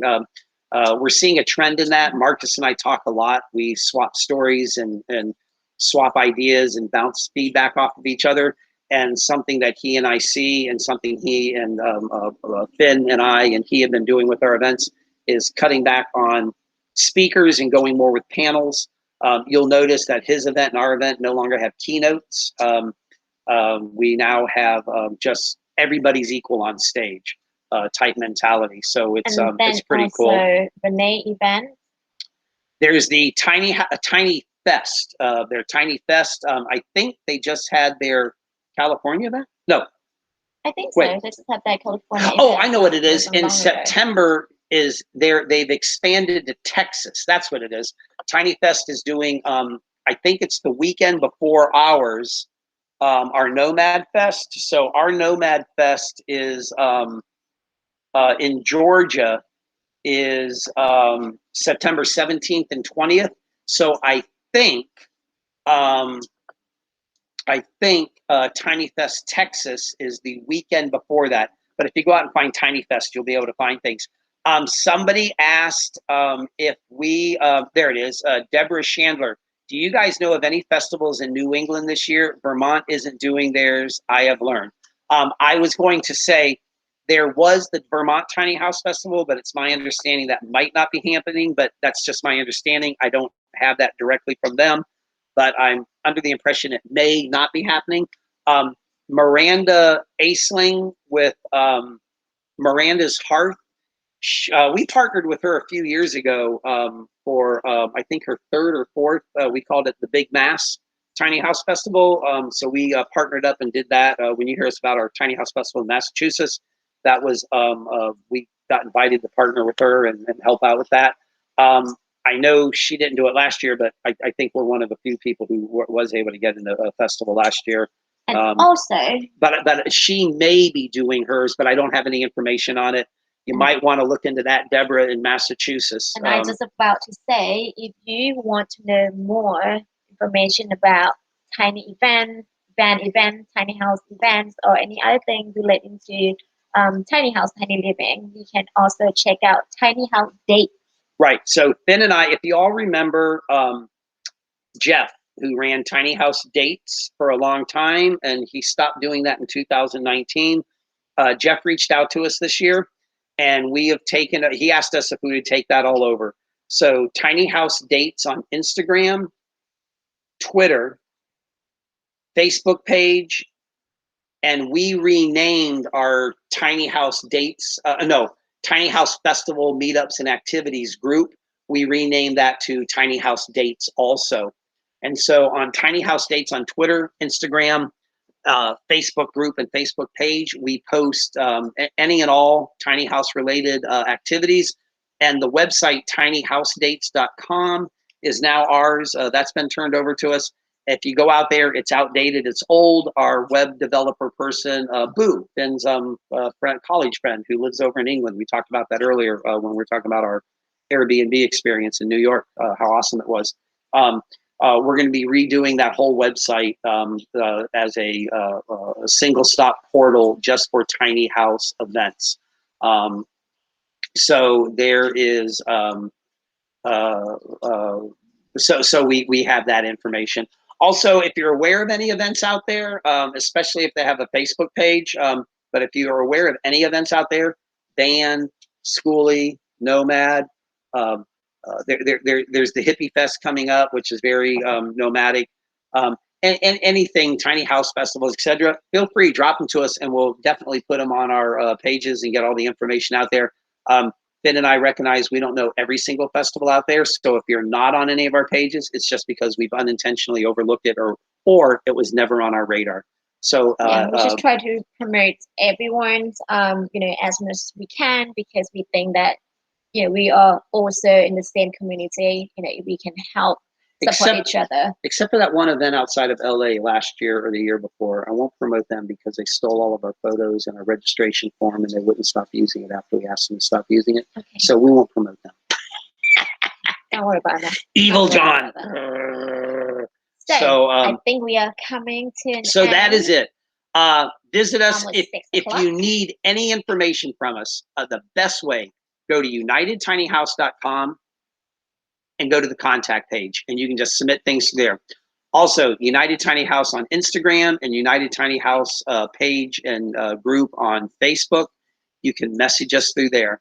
And if you want to find out more about what we're doing Airbnb and on our 16-acre tiny house homestead and stay, if you're interested in coming and staying in one of our units, or and we do workshops and activities out there. We've done a Schoolie Build workshop. I do an off-grid workshop where people come and we camp. We had an open house earlier this year where people just came, you camped, you didn't have to rent anything unless you wanted to. We had party, fellowship, barbecue, bonfires. We did all sorts of cool stuff. You can find all that on Beloved Cabin, belovedcabin.com. Beloved Cabin Facebook, Beloved Cabin Instagram. And in fact, Instagram and Facebook are probably the best ways to get information on Beloved Cabin. So anyway, Oh, and Deborah, thank you much. If you provide us that information, we'd appreciate it. So with all that said and done, everybody, thank you all very much. We appreciate everything. Yes. And what I'm going to do right now, I'm just going to post our contact information and everything out here in these comments here. So if anybody wants it. Mm-hmm. I think it's time for us to say bye-bye. Oh. Yes, So let me see what I can find out. Sure. So we're going to do that. And if anybody has any questions or anything, please just let us know. And I'm posting all of our stuff out here right now. I'm going to post it in a comment on YouTube in this channel right here. There it is.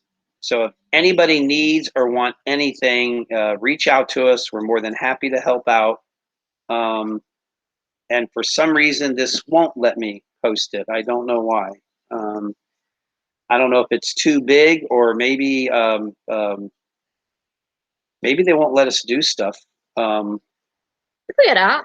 on if we're not United Tiny House. Maybe because I'm trying to post this as, yeah, let me log in as United Tiny House and let me see if it'll let me post whatever I want now. I think you can, rather than people waiting on us, because we can still post it even though it's ended. So just And say bye-bye. so again, everybody, we thank everybody for everything. We greatly appreciate everybody. There you go. I was able to do it this time. So this is everything we got out here. I think the only thing that's not out here is tiny house dates, and I apologize about that. So thanks again. Thank you, Finn, for all your hard work. This never would have happened if it wasn't for you. I wanted to strangle you this morning when you decided to work out and do your training, like when we need to walk out the door. Frustrated beyond belief. Like I said, just take it easy. It's fine. It's everything. But we appreciate everything, everybody. Mm-hmm. And thank you for everybody who signed up this weekend. It looks like we got about 100 more followers over the past 2 days. So that was a lot of fun. Our YouTube channel is more for fun and information Everything than is anything all for is. fun. So we really appreciate it. Yes. And remember, do something big in your world by simply doing something tiny. Thank you. You're tiny. Does that mean I get to do you? No. Oh, okay. Just thought I'd ask. Goodbye, everybody. Thank you all very much. Bye. Thank Thank you so much.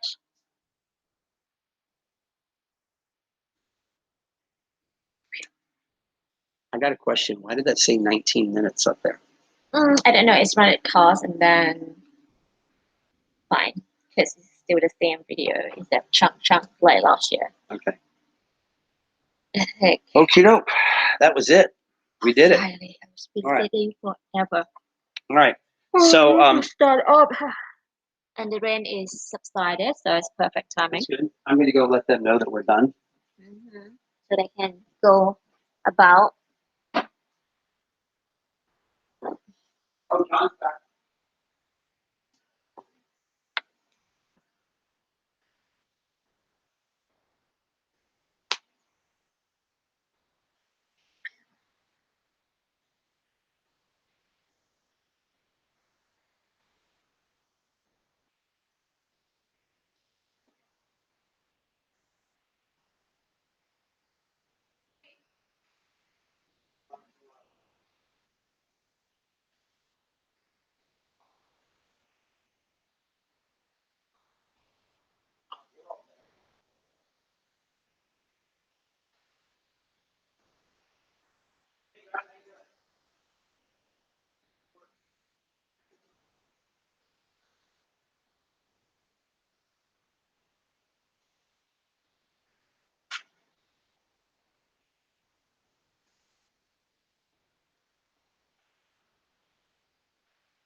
Oh, Autumn.